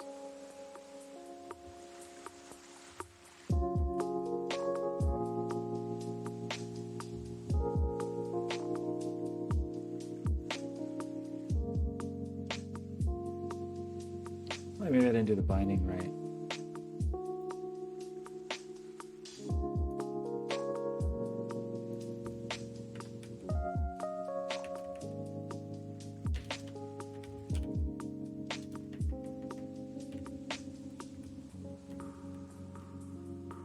Like, should I have named it something crazy? Oh, right. It's like the binding versus the name of the thing. Ugh.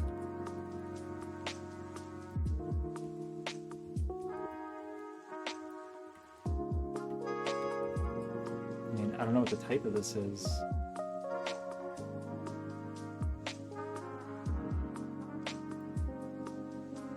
Are my types?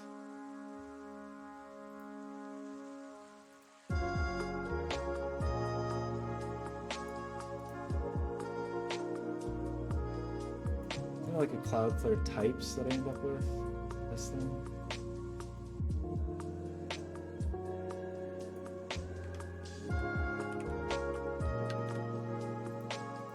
Which maybe just doesn't exist yet.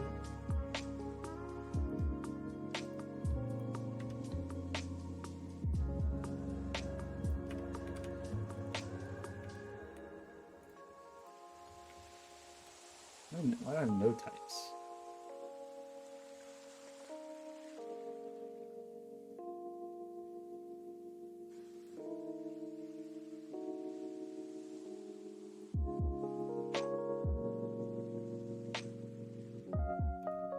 Oops.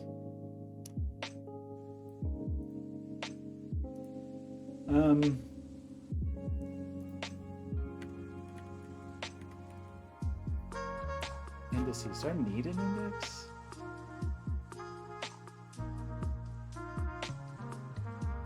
I wonder.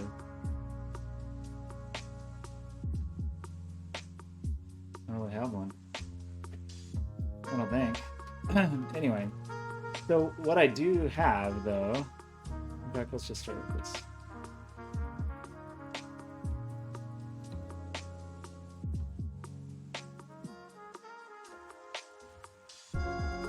Well, annoyingly, though, since I have no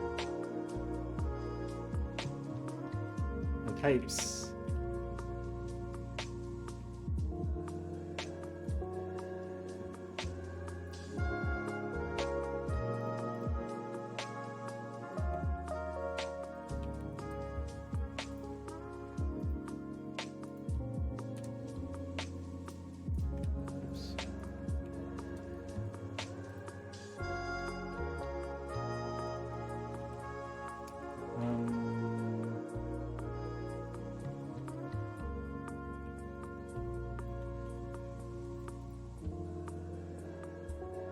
oh, that was weird.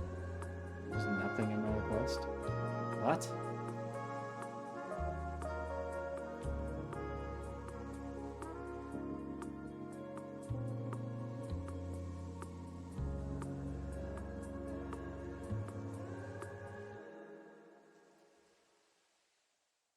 What?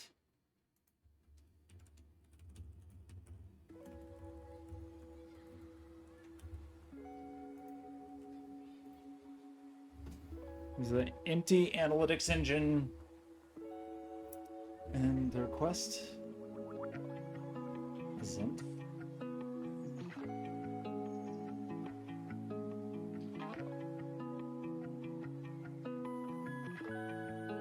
Something's just wrong.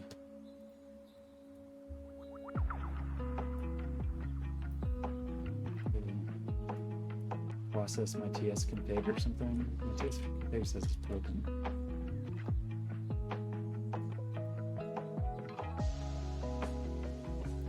Not over. Cloudflare workers types.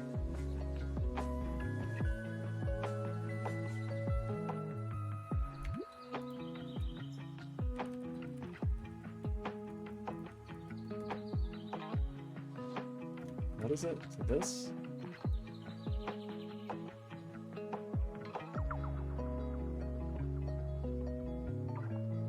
No.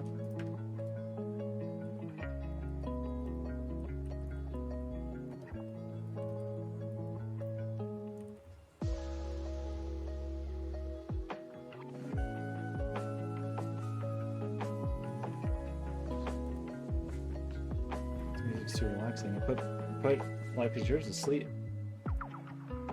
Okay. As usual, I don't know what I'm doing, but that's fine.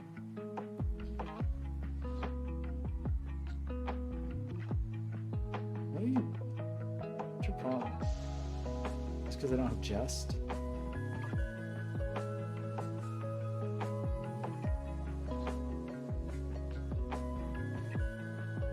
Is that not supposed to be a dev setting or something? Is it actually supposed to be here?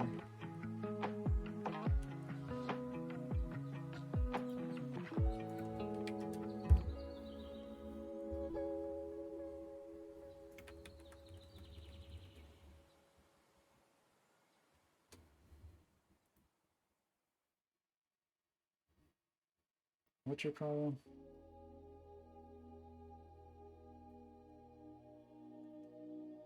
Find the definition file.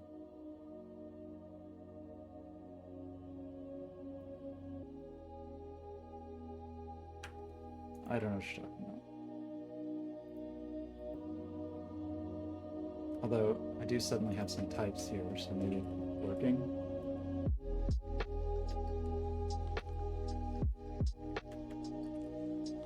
Analytics engine. What is that? Is it a data set?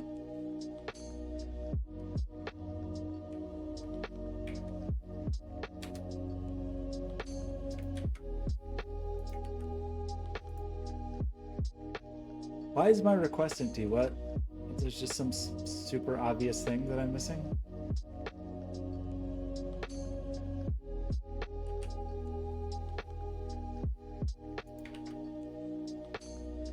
Okay.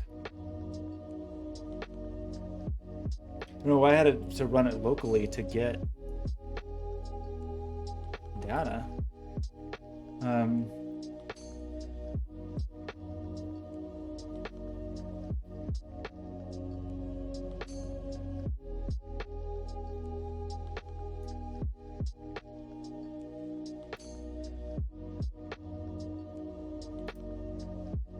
So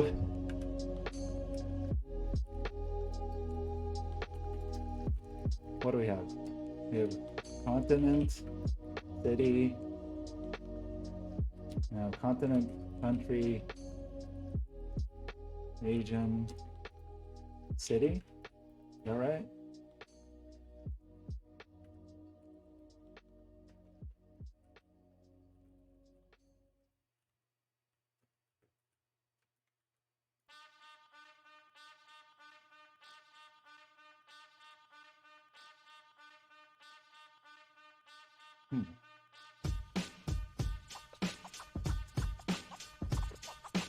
Great. Is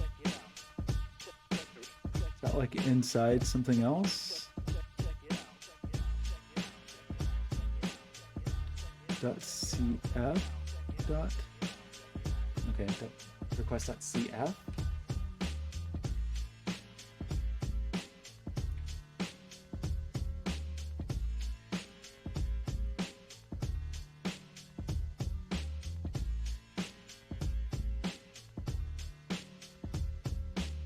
City. So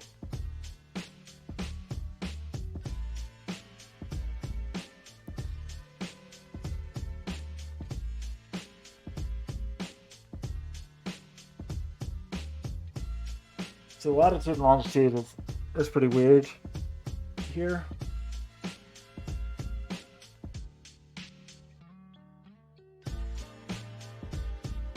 Not exactly sure how that's going to work out.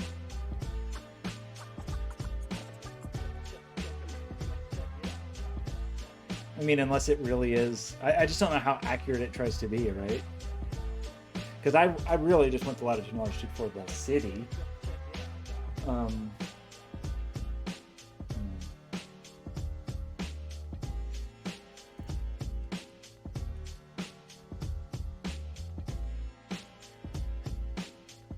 Still missing something, aren't I? I'm not. So if I did, in theory, want subcontinent.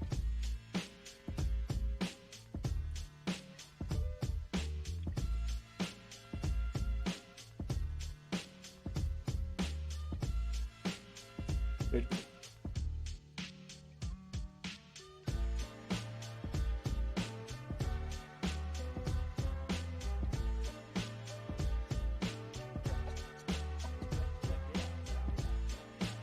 What did it say? Is it latitude? Latitude and longitude.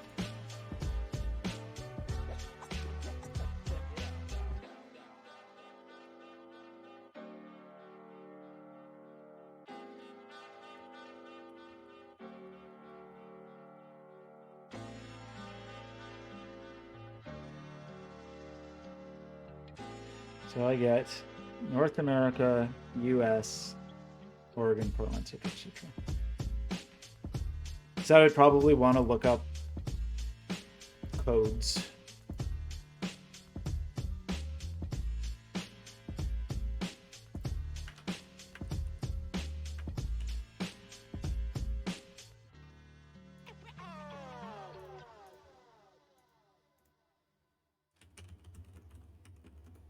Oops.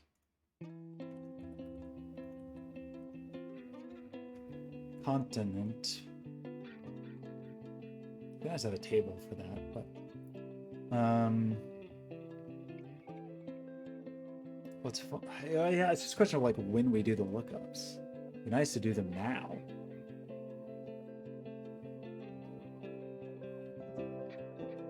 Same thing with the country.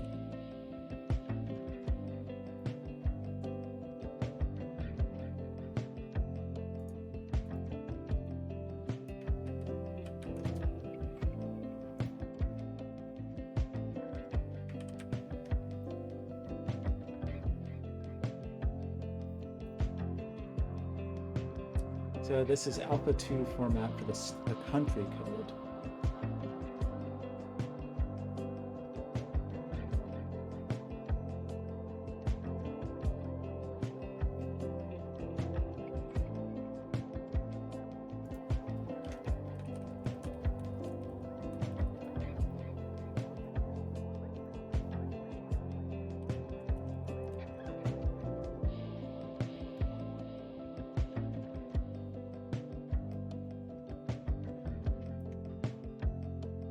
This does break North and South America apart.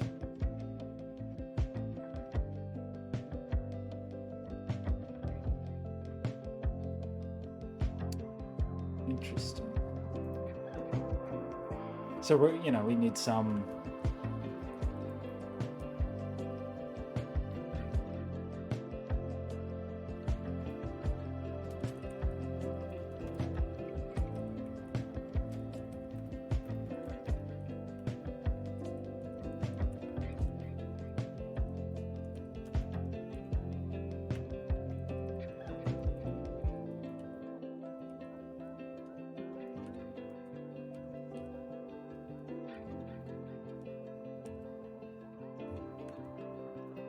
Oops. Shoot.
You got a list here?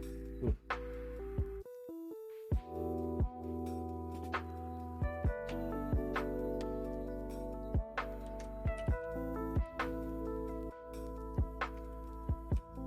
Okay, Alpha 2 format.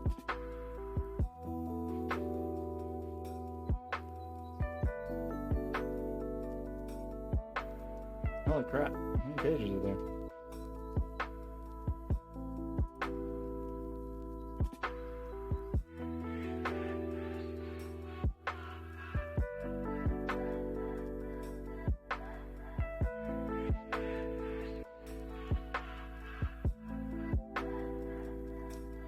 Officially assigned country codes.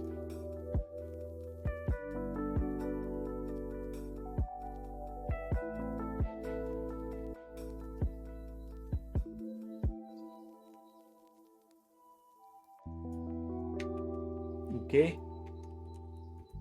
How annoying is this going to be? Ah!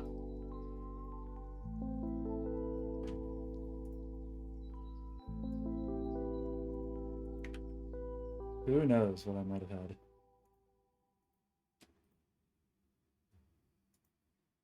Okay. How's this look?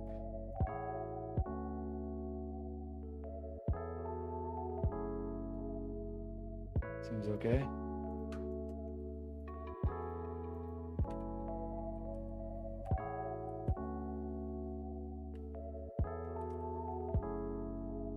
This is the long list.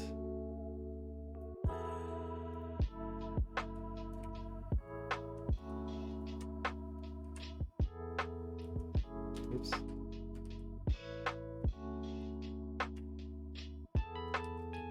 Did we do it? Did I just delete the rest of this document? I just added 1,000 rows.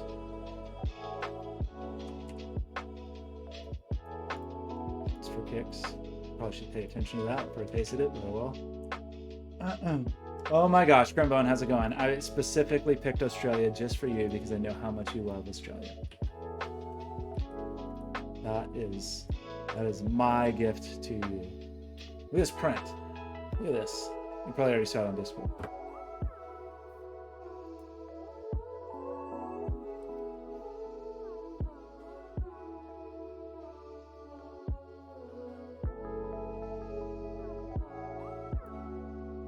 Wait a minute. Wait, you gave Bash as a button? Hold on. You can't just throw things in there on the Discord like that and not tell me about it. Go push it. Easy.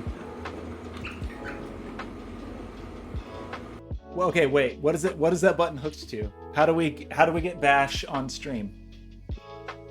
Do I need to put an endpoint for Bash?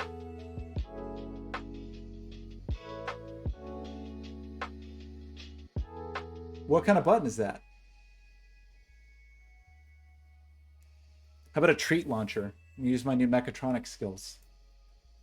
Like a mini trebuchet. Okay, I'm not really happy with some of my naming here, but let's just ignore that for the moment. Okay, now we have this giant list, which is dumb as hell, but here we are.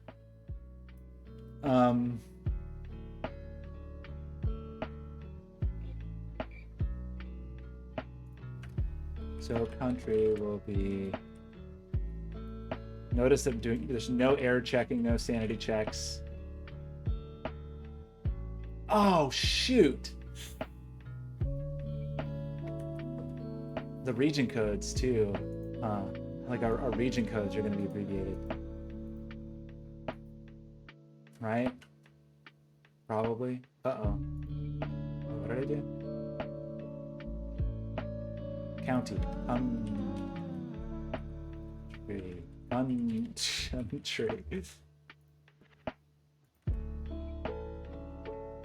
No, it actually does. Okay, region it types out. That's fortunate.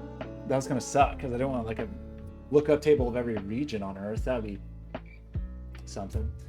This is annoying because it did United States of America fully, but we can edit it.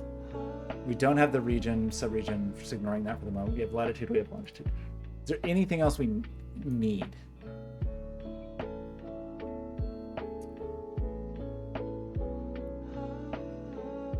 I don't think so. And if we do, whatever. Okay, so the idea would be that then we can just populate our blobs.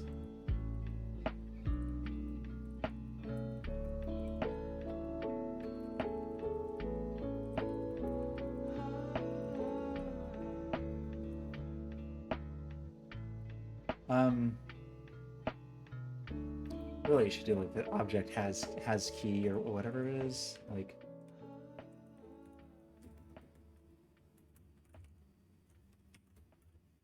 How do you do that in JavaScript? You can tell I've looked this up before. Oh yeah, if key in. It's like if.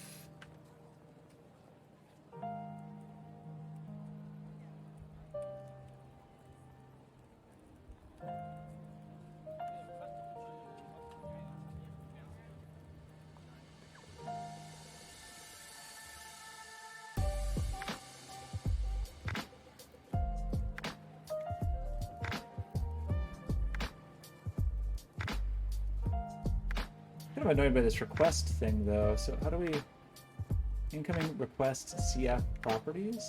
Or like what's the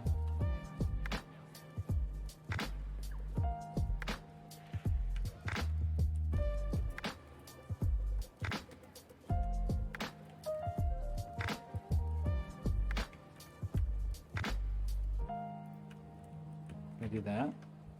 Can I do that? Doesn't like it.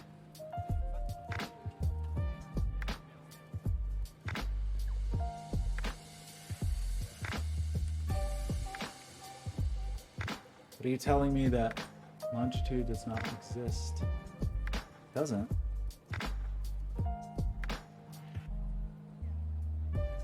Incoming request CF properties.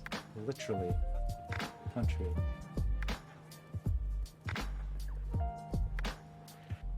Why does that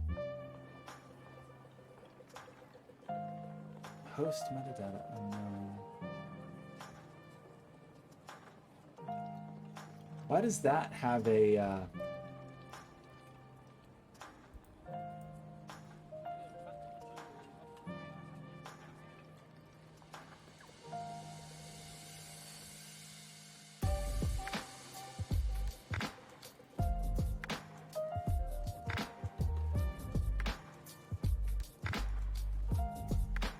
let me see a properties base.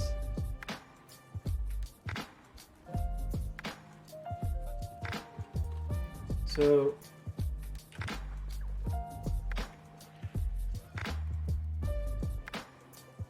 continent code.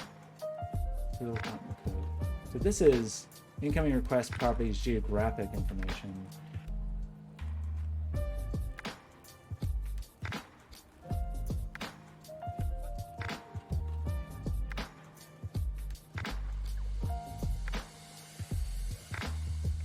But doesn't that mean it's this should be comprised of this? Like, isn't that?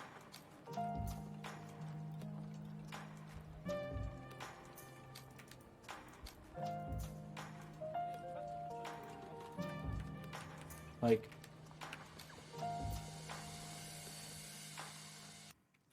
look at that. It's not gonna like it. Incoming request CF properties geographic information. You sure?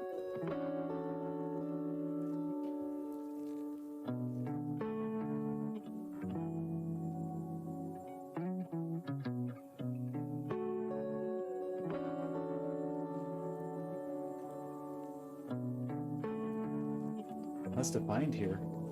How about that?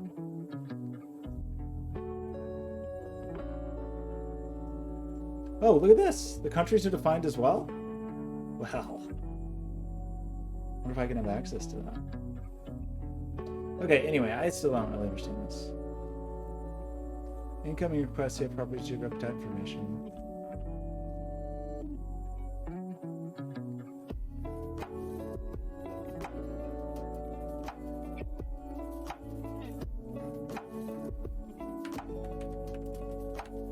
I'm sure this is just me being bad at TypeScript. Anyway, so now we want to do this, right? We're gonna write to the thing. How do we know if it worked? Yeah, that's how we know. And mission control, right down. So that's a weird thing though, like the binding. I don't know if that even works on a local server, actually, when I think about it. So, in the mission control,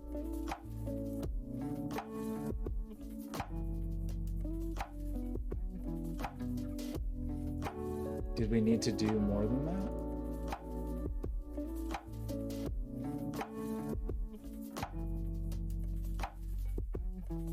I think I would prefer to have these not the same. It's all the same to you.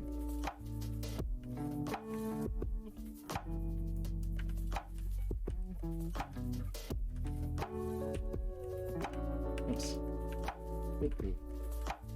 Okay, try again. Let's just try one more time.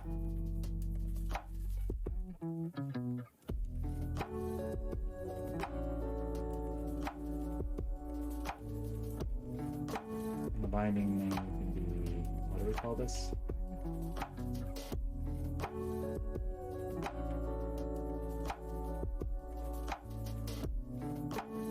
That's a data set.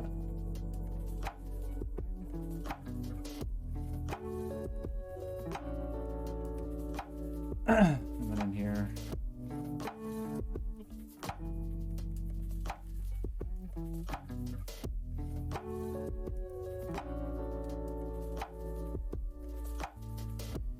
so mission control data set, so that kind of looks like a thing I should have access to, right?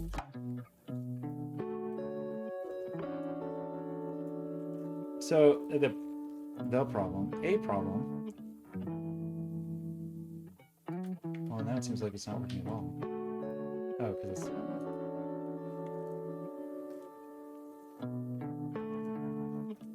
it's. So did I write the data?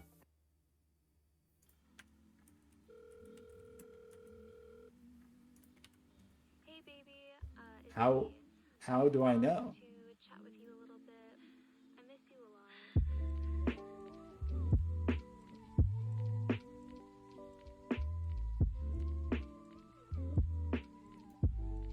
How will I know?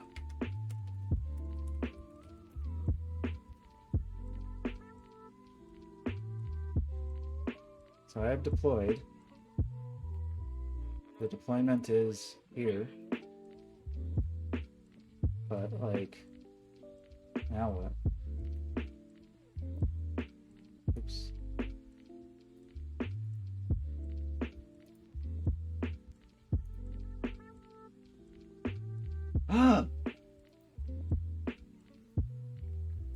I have 2 visitors to my website.com. So how about that? But now what?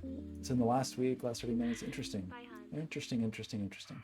So now what though? Do I have to do a SQL query? There's not like a less annoying way to do that?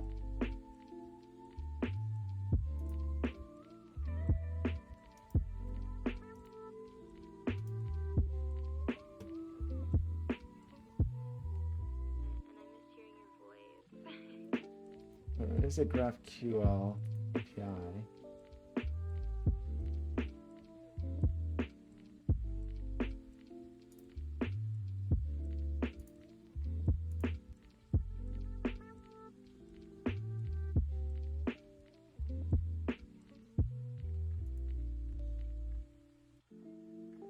Your call has been forwarded to an automated voice messaging system. At the tone, please record your message. When you've finished recording, you may hang up or press 1 for more options. But I'm assuming I'm not going to be able to like do any folding here, right? Like I'm not going to be able to, or maybe I can.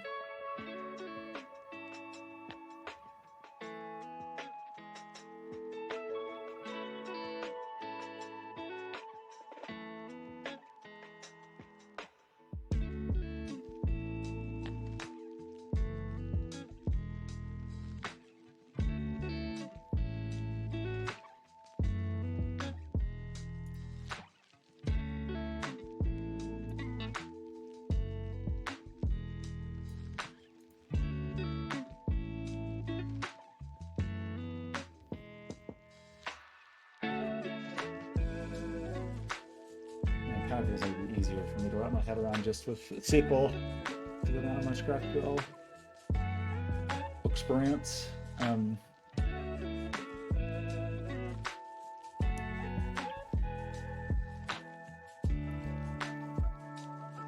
But how Excuse me. How do I do this? It's streaming 4 hours. At least we got this thing.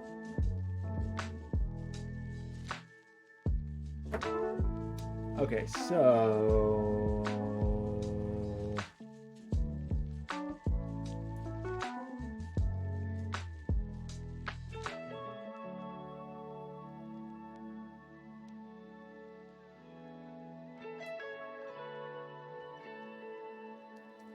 authorization should be replaced, etc., etc., etc. API token has the account analytics read permission.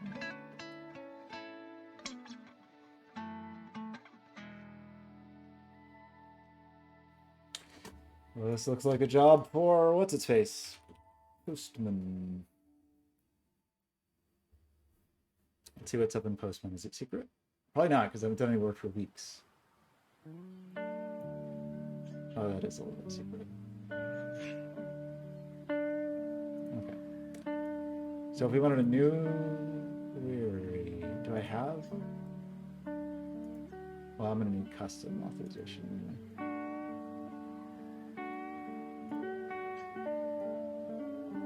Okay, sorry, what do I have to do? I have to need a Cloudflare API token with the analytics read permission. So many tokens. Oh my gosh. Why do I have so many tokens?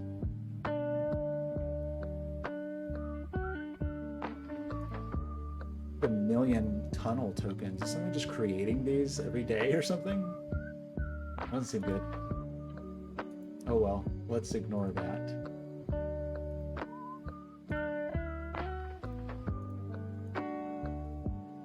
Okay, an API token. I don't know that I'm actively even using that for anything currently.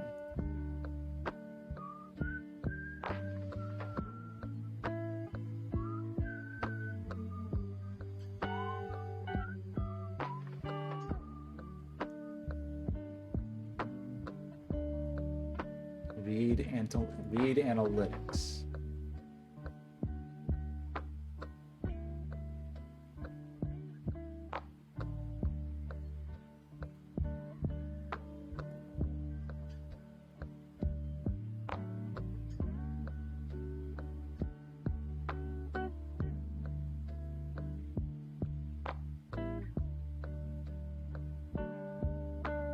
Mission control, read analytics and logs.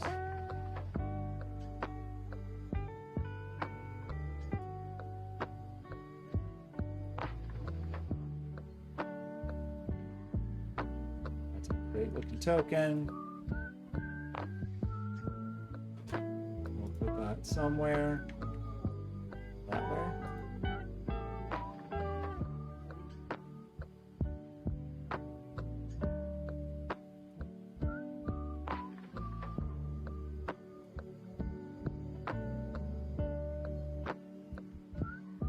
So the end point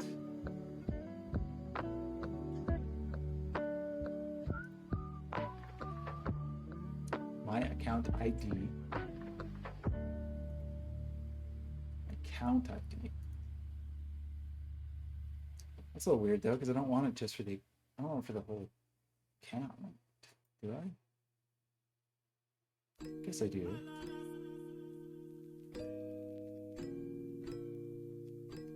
Oh man, I have tons of analytics. Look at that. Look at all that. Outrageous. Oh, well, okay, it is. It's like hundreds of thousands, and I was like, whoa, that's a lot of traffic, but it's because of heat. Okay, what are we actually doing here? I'm trying to figure out what my account ID is, and I don't remember. Oh, it just showed me somewhere. Did it show me somewhere?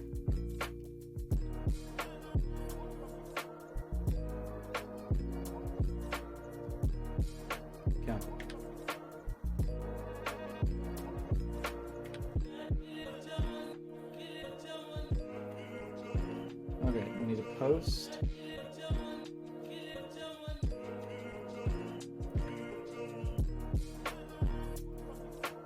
What? Raw body.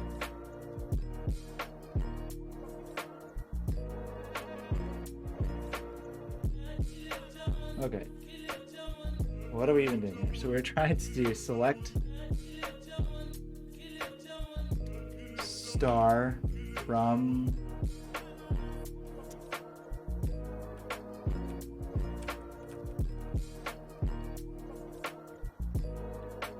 let's just start here.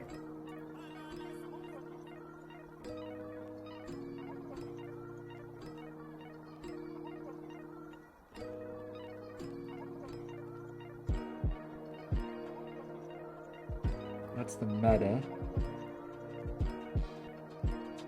We have no data. So the binding.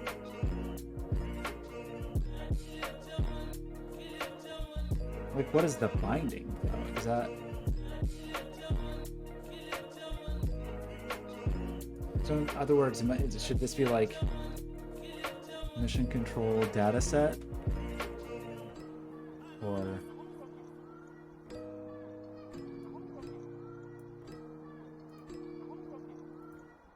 I mean, I'm making assumptions that we are writing data here.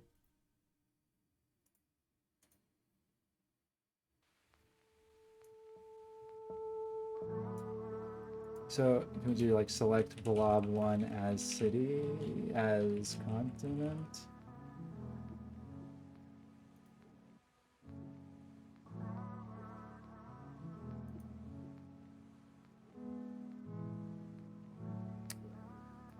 So that's wrong.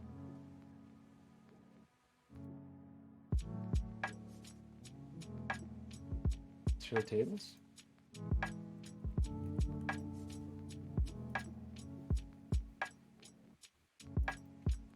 So it is just mission control. Look at that. Why is it? What? I guess that's all from North America. That's just what you'd expect. If anybody is paying attention at this moment and wouldn't mind clicking here so I can dox you, I would appreciate it. Blob 2 as subcontinent. Blob 3 as country. Blob 4 as region. Blob 5 as city. Blob 6 as latitude or longitude first? Latitude. Blob 7 as longitude. Longitude. I believe I'm writing SQL. Okay. So that's a whole bunches of me, and that's nice.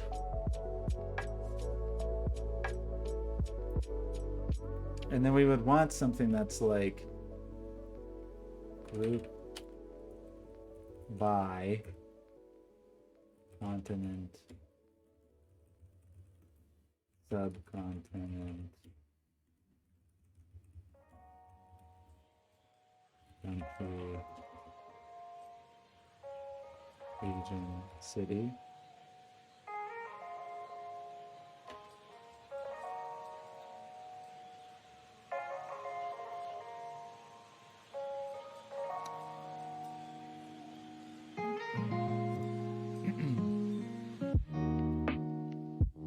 What I do? Where group by? Can I not do multiple? If I can't group by multiples, then I'm sunk. From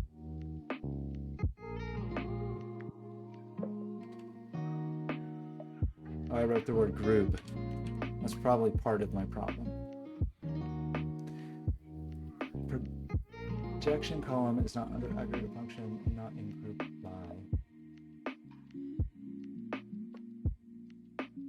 Yeah, so we need to average those, I guess.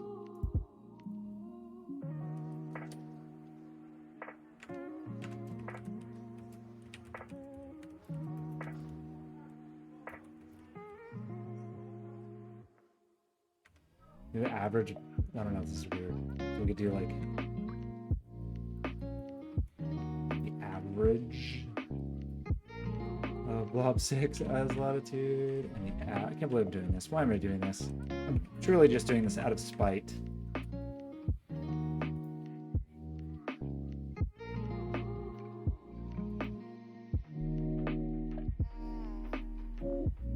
Cannot select column city because it relies upon an unknown column blob 5. What?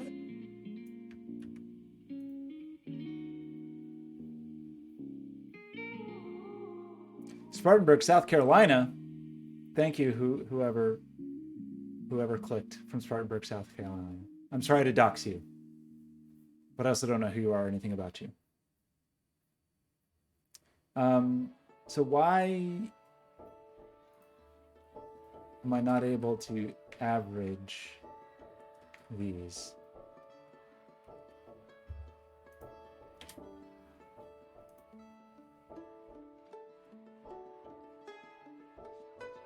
Oh, those have to be floats. Or sorry, probably doubles. Well, heck. Ugh. Can I delete all of the data? What do I do? Well, that seems obvious now.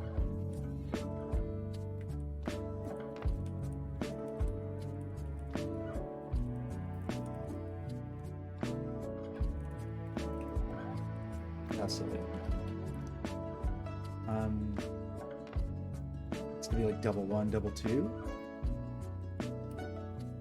A little weird syntax. Not a fan.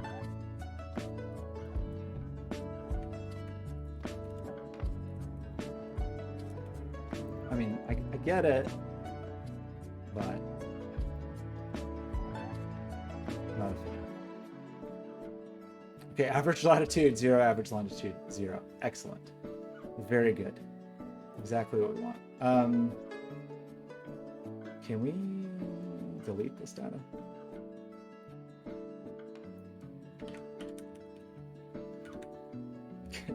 Can I?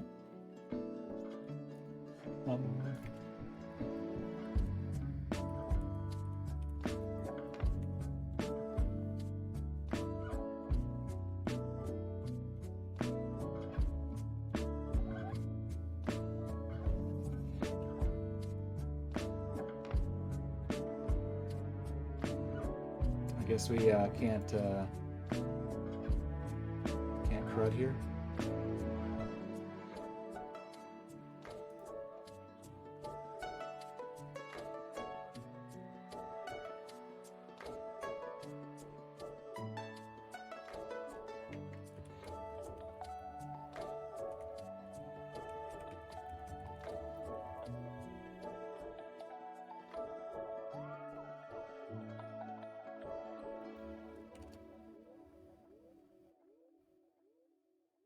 I just wanna.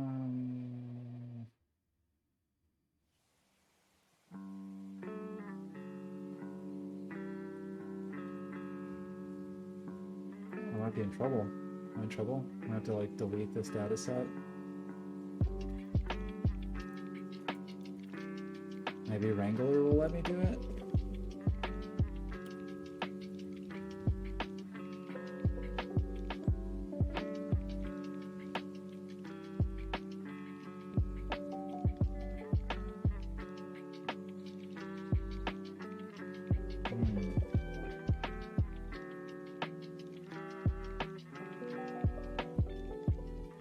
Well, heck.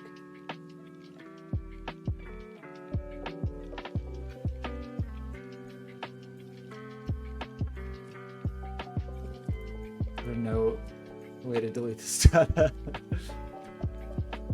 I mean,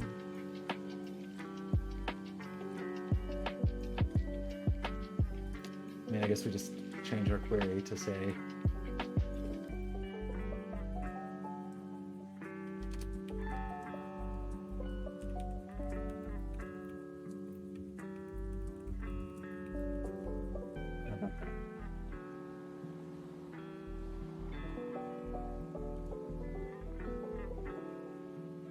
what is it? How do you do an and? Was it just straight up an and? A word and? taking too long.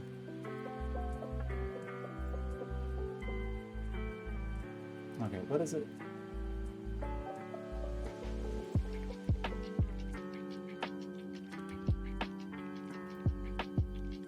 Is this comma separated or?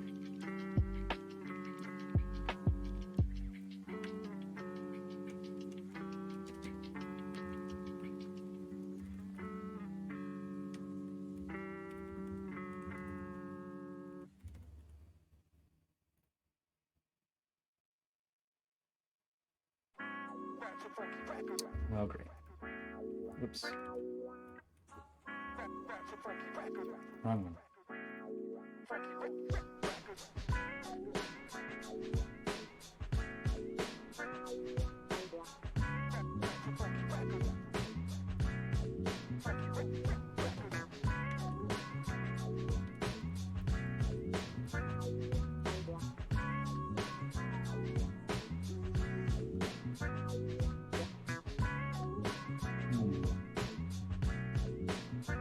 Oh, I didn't deploy that. Right.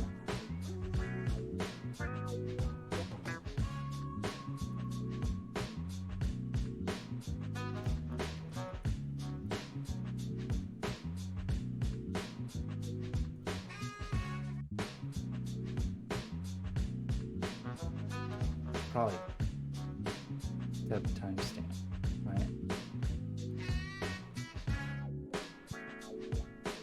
Already has one. Great.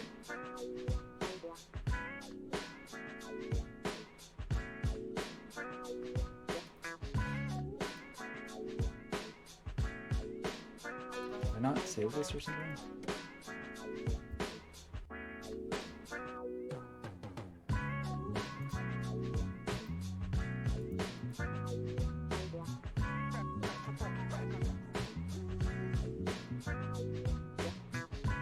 I don't know the order. It's like new at top or. What's my problem here?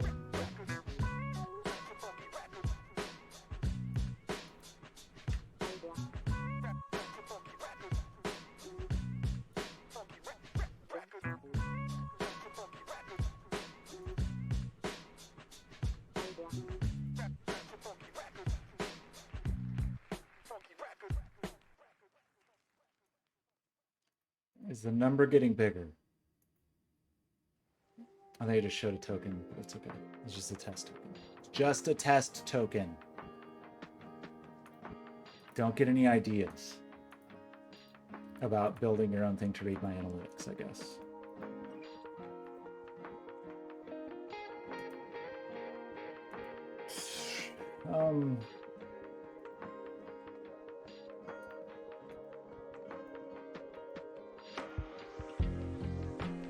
Who's working?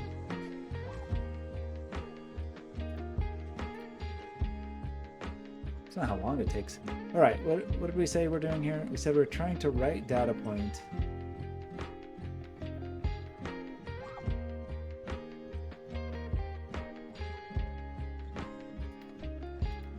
And the where, no, it's just where double 1 is greater than 0 and double 2 is greater than 0.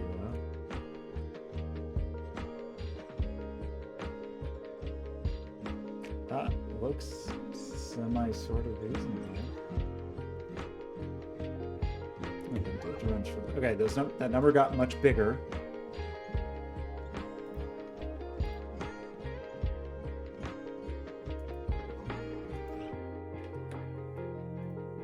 What's my problem?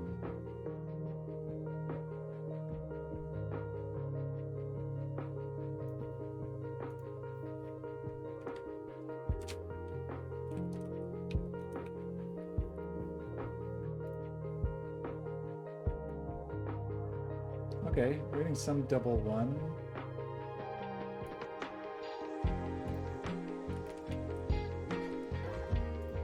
It is double 1 and double 2. Yeah, so what's your problem?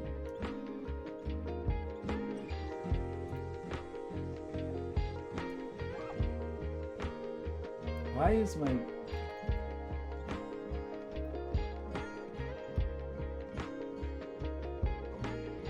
So that works.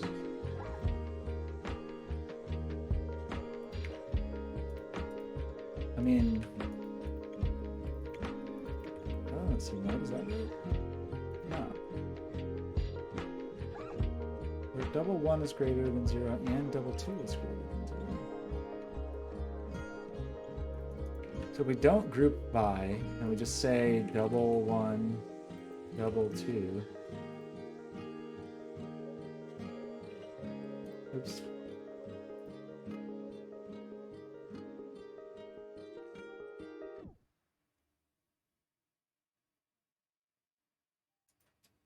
But didn't we?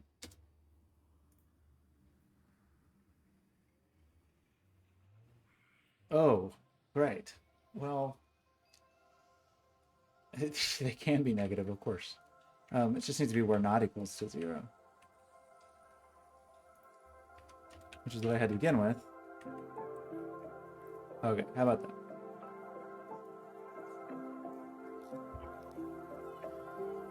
It's kind of weird as far as like averaging latitude and longitude. There's probably cases where that doesn't really work. I think it mostly works though.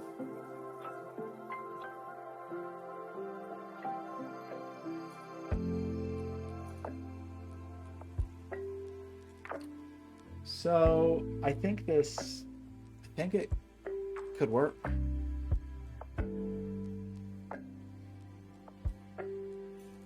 Wait, what did I get? Oh, my printer belt and my servo motors were delayed. Oh, man. Okay, well, you know, life's tough.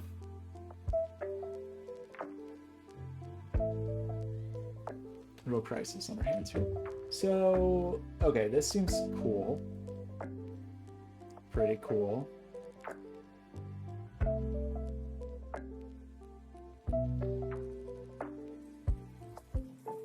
Oh, we just need a count of them all, though, right? Like, that's the obvious thing that's missing here. So, is this like count star, right?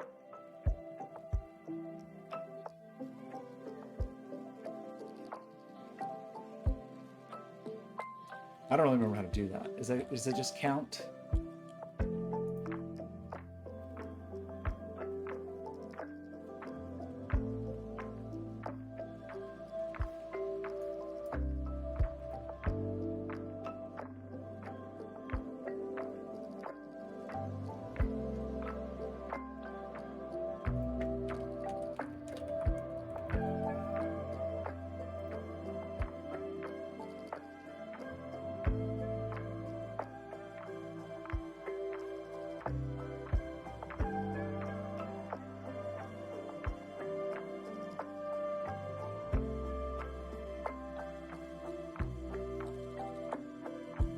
Oops.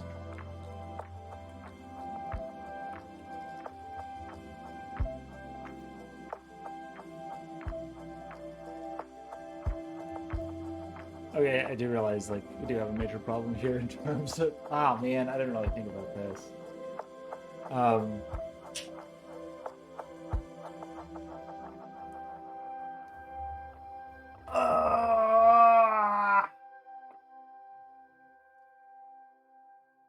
I guess we want to, like, count unique IP addresses. And I don't even know if this is going to support that. Otherwise, every time a person clicks, I'm not getting unique visits. I'm not getting visits. I'm getting,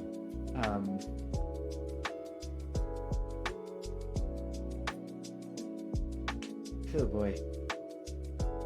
Those have date ranges to think about.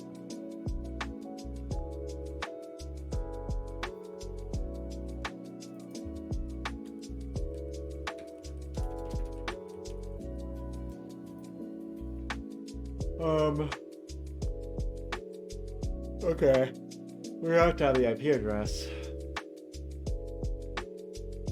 Oh no, is it not going to let me count? Okay, count distinct.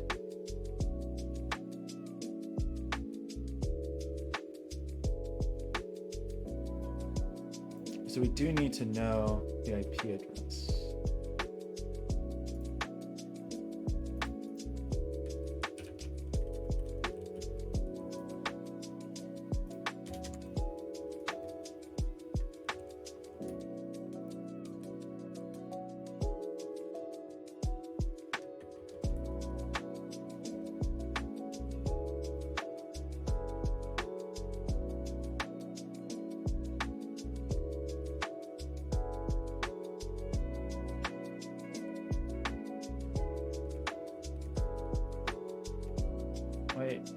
Do we not know? Surely we know the IP address. Where is it?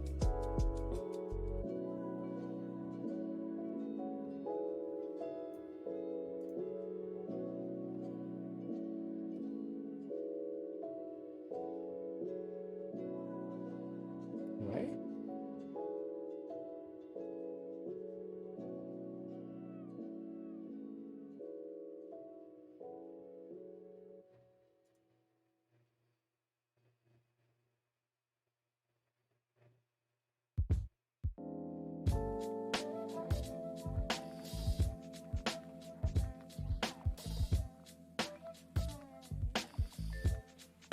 Oh, do we not know the IP address?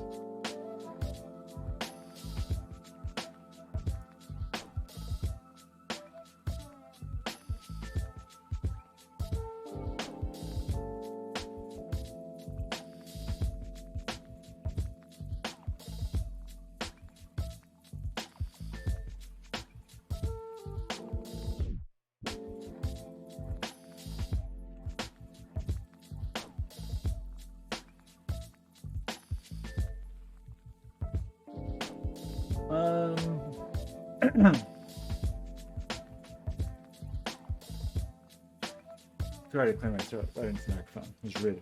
It was rude. Am I in trouble?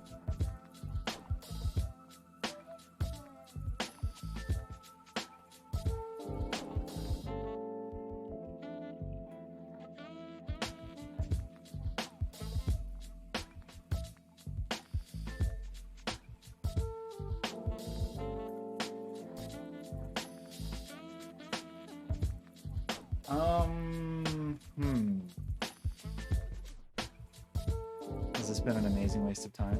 Have I made assumptions I shouldn't have?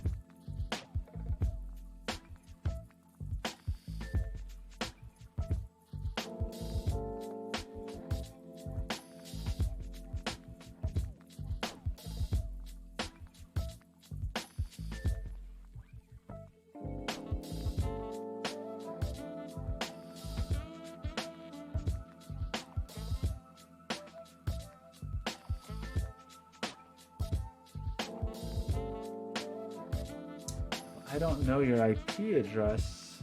Gosh, I really thought I could have that.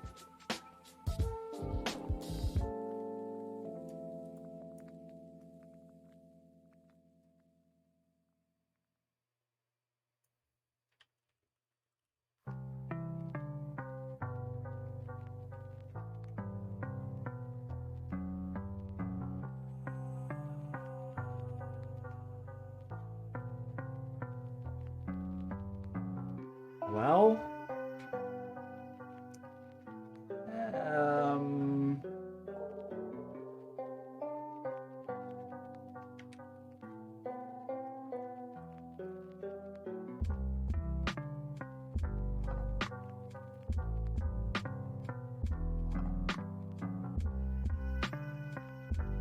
is it in the header?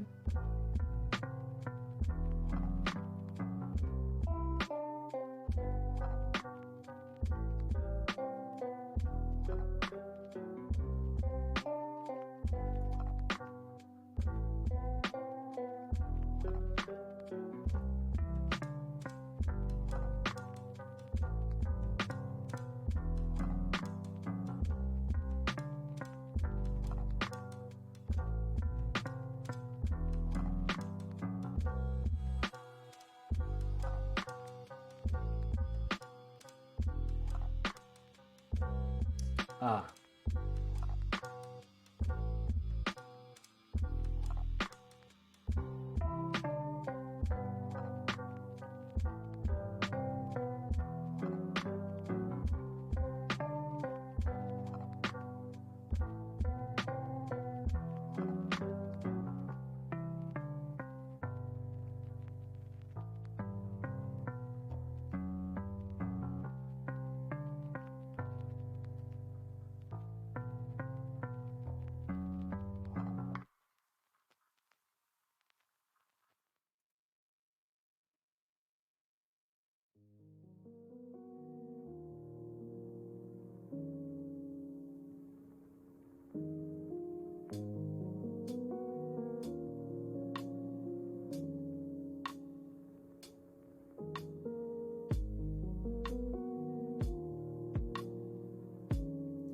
So interesting. So that what's going on in the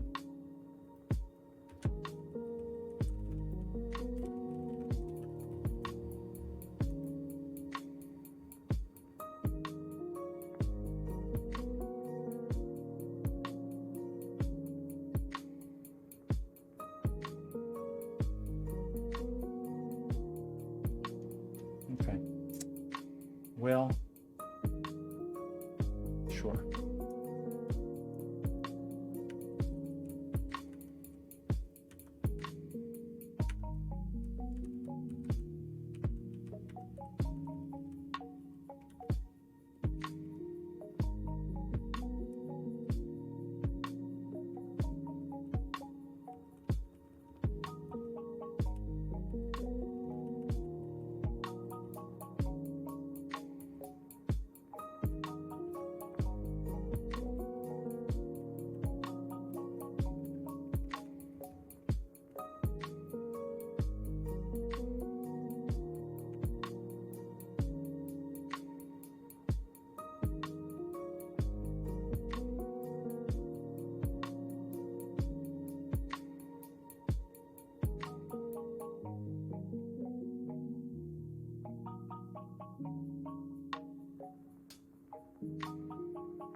Continent.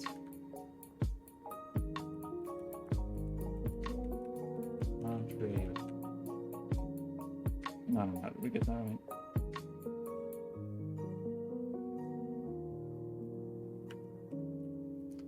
So I think we just have to. We have to store the IP so we can have the like unique number. That's fine. That's fine. Probably should have tested that locally before deploying it. Oh well.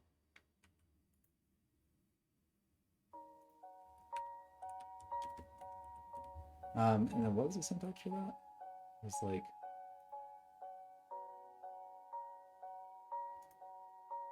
distinct.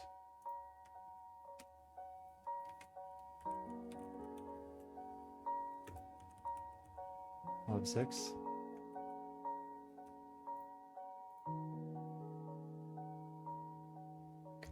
There's one visitor from Portland. Who could it be?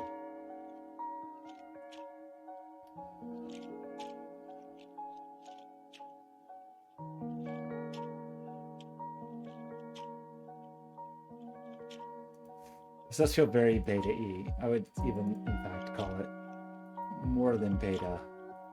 Especially if you can't even delete anything.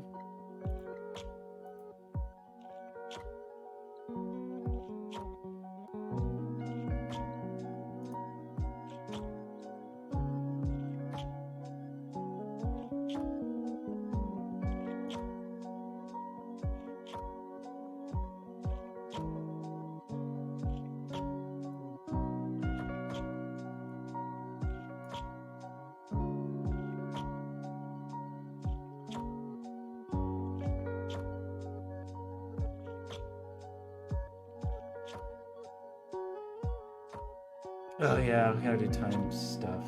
Right.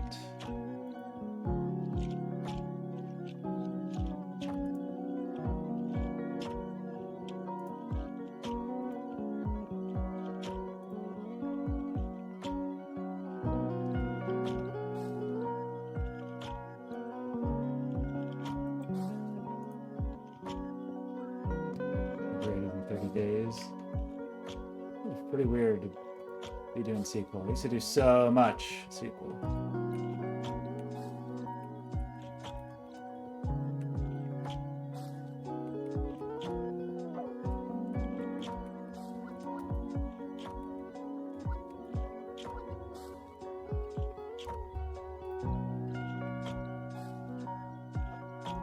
did I do? Badge? No, I don't need to call the badge function. Not this time. I used to write such insane SQL queries. I thought of them, they were like a kind of poetry. That was a very long time ago. Well,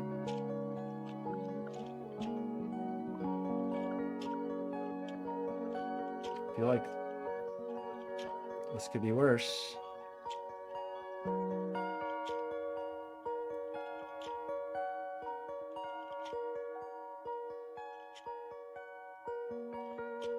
You know, my biggest problem with it, which is fine, I think, because I think the study old thing was too, but it's just going to be like, there'll be no hierarchy in the data we get, which is okay. So what's weird now is like, how do I actually start using this? I guess I just stick this in like, I don't even know. Like, what's the right way to do this? I mean, from the website, I mean, what is the right way for me to query that? Do I do a fetch, or is there like a weirder way? So like in my web pages, if I want to say like, hey,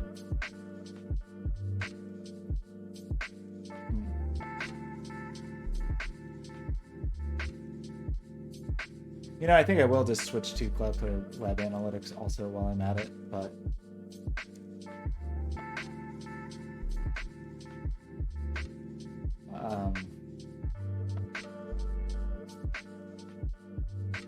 just because maybe someday they will just add city. But I am confused about, so I need to call this, right? So like, is it just some kind of HTTP request? The thing that just seems like so sneaky, but I feel like I could do it somehow, is to just make it like whatever, like loading an image or loading a JavaScript file or whatever.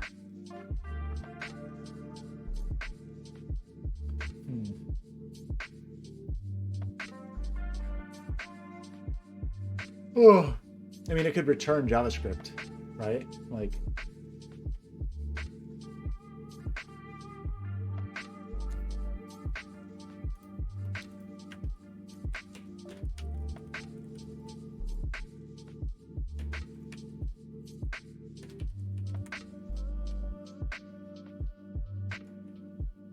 I could do something very silly like this. Analytics. Or just yells analytics. What did I do wrong?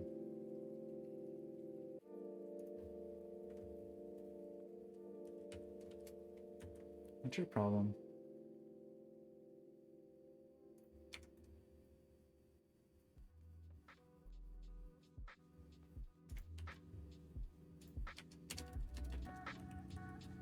I guess I'll test it locally.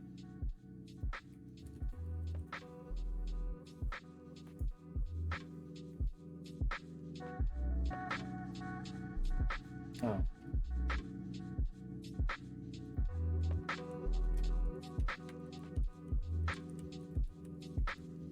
Okay, we didn't add subcontinents yet. Analytics! Pretty silly.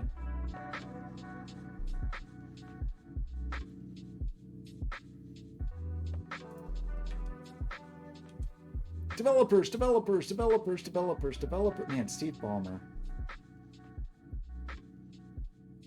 What is... I don't even know. I don't know what to say.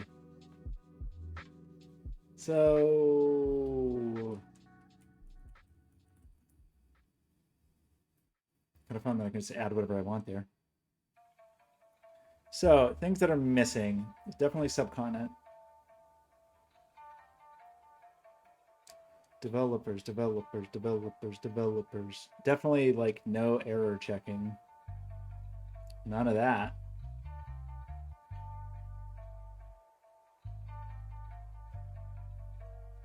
I mean, I guess we did a little bit. It's just the subcontinent is the main thing that's missing at this point, right?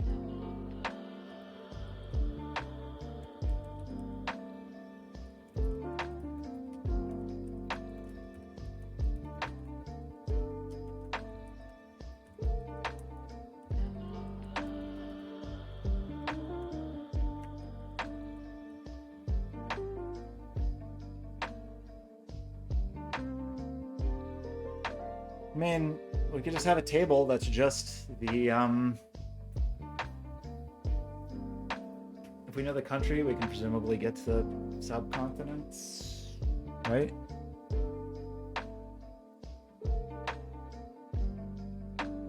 There's that annoying region problem, but it's kind of the annoying thing with doing that. Like on the right side versus on the read side, obviously it's smarter on the right side, but then you're kind of setting yourself up for bad data. Versus on the query side trying to get it, but then suddenly you have to deal with it on the query side. So,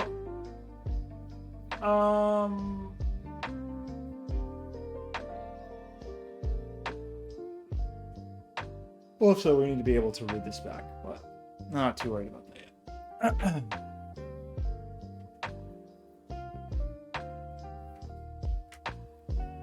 What a dumb thing. I'm still mad about, like,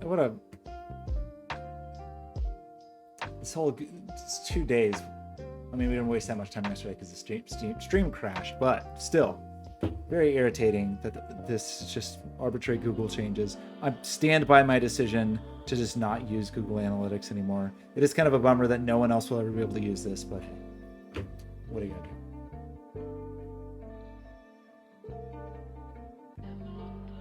I didn't get around to that over the course of 10 years, so obviously was not high on my to-do list. Speaking of high, I can't even smell the fumes anymore. Don't even smell them anymore. I can't really see. My eyes are weirdly twitchy. Okay. I'm gonna crack the door again.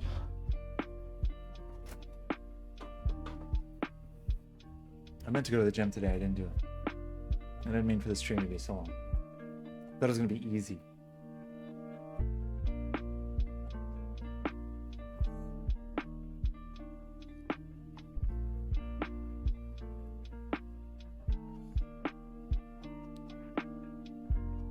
Okay, it's time for dinner plans.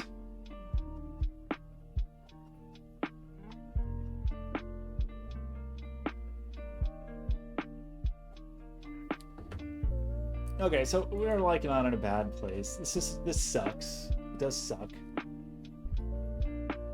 But I guess we just do this.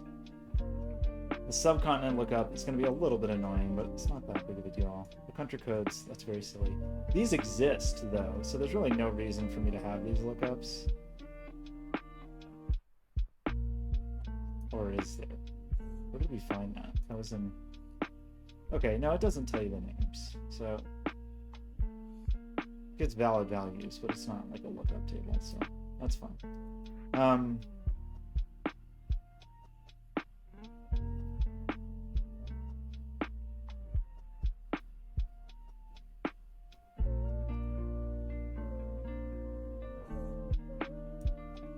Yeah, we would just have like a...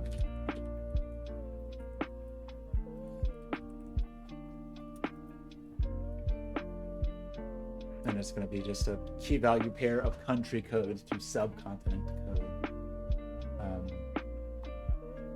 And we just have to figure out the best way to do that. But it shouldn't be too bad.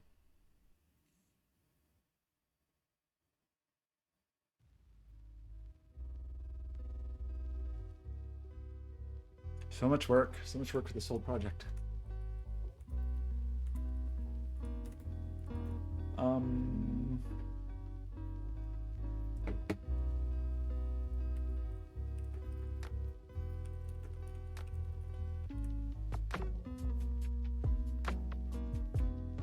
And then again, like there's so little on the front end of Mission Control that it seems silly to host it anywhere but right alongside this, because this could easily just serve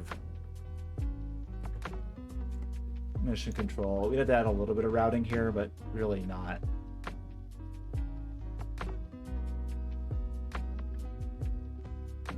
Nothing substantial. You know, I should have looked this up 4 hours ago.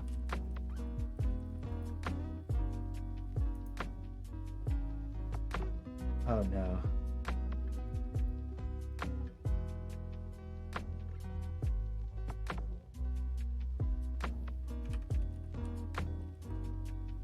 Unlimited analytics. Okay.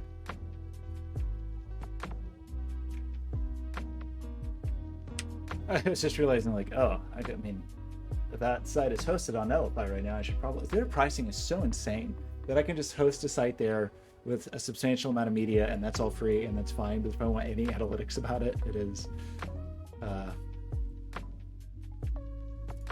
just for the like when they're free, that's very nice how free they are.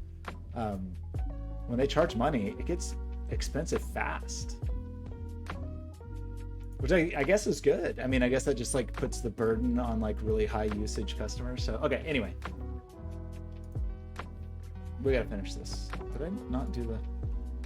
Okay.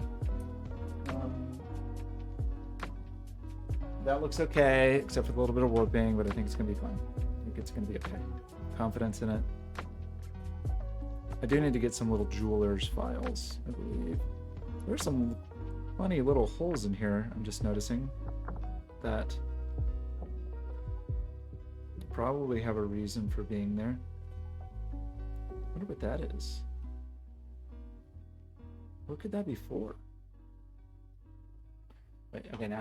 Okay, no, I really do have to go, actually. I have dinner plans. Okay. Goodbye, everybody. Axio, Binary, Draklin, Life is Yours. We still got to build that leaderboard, right? We got to build the buddy board. The buddy leaderboard. Axio, good night. Where should I put it? Just hang on the door? Oh, you're sweet. You just got to listen to me complain for a long time. Axio, I will say, you're the one who inspired me to think, like, hey, what if I didn't use Google Analytics? So I thank you for that.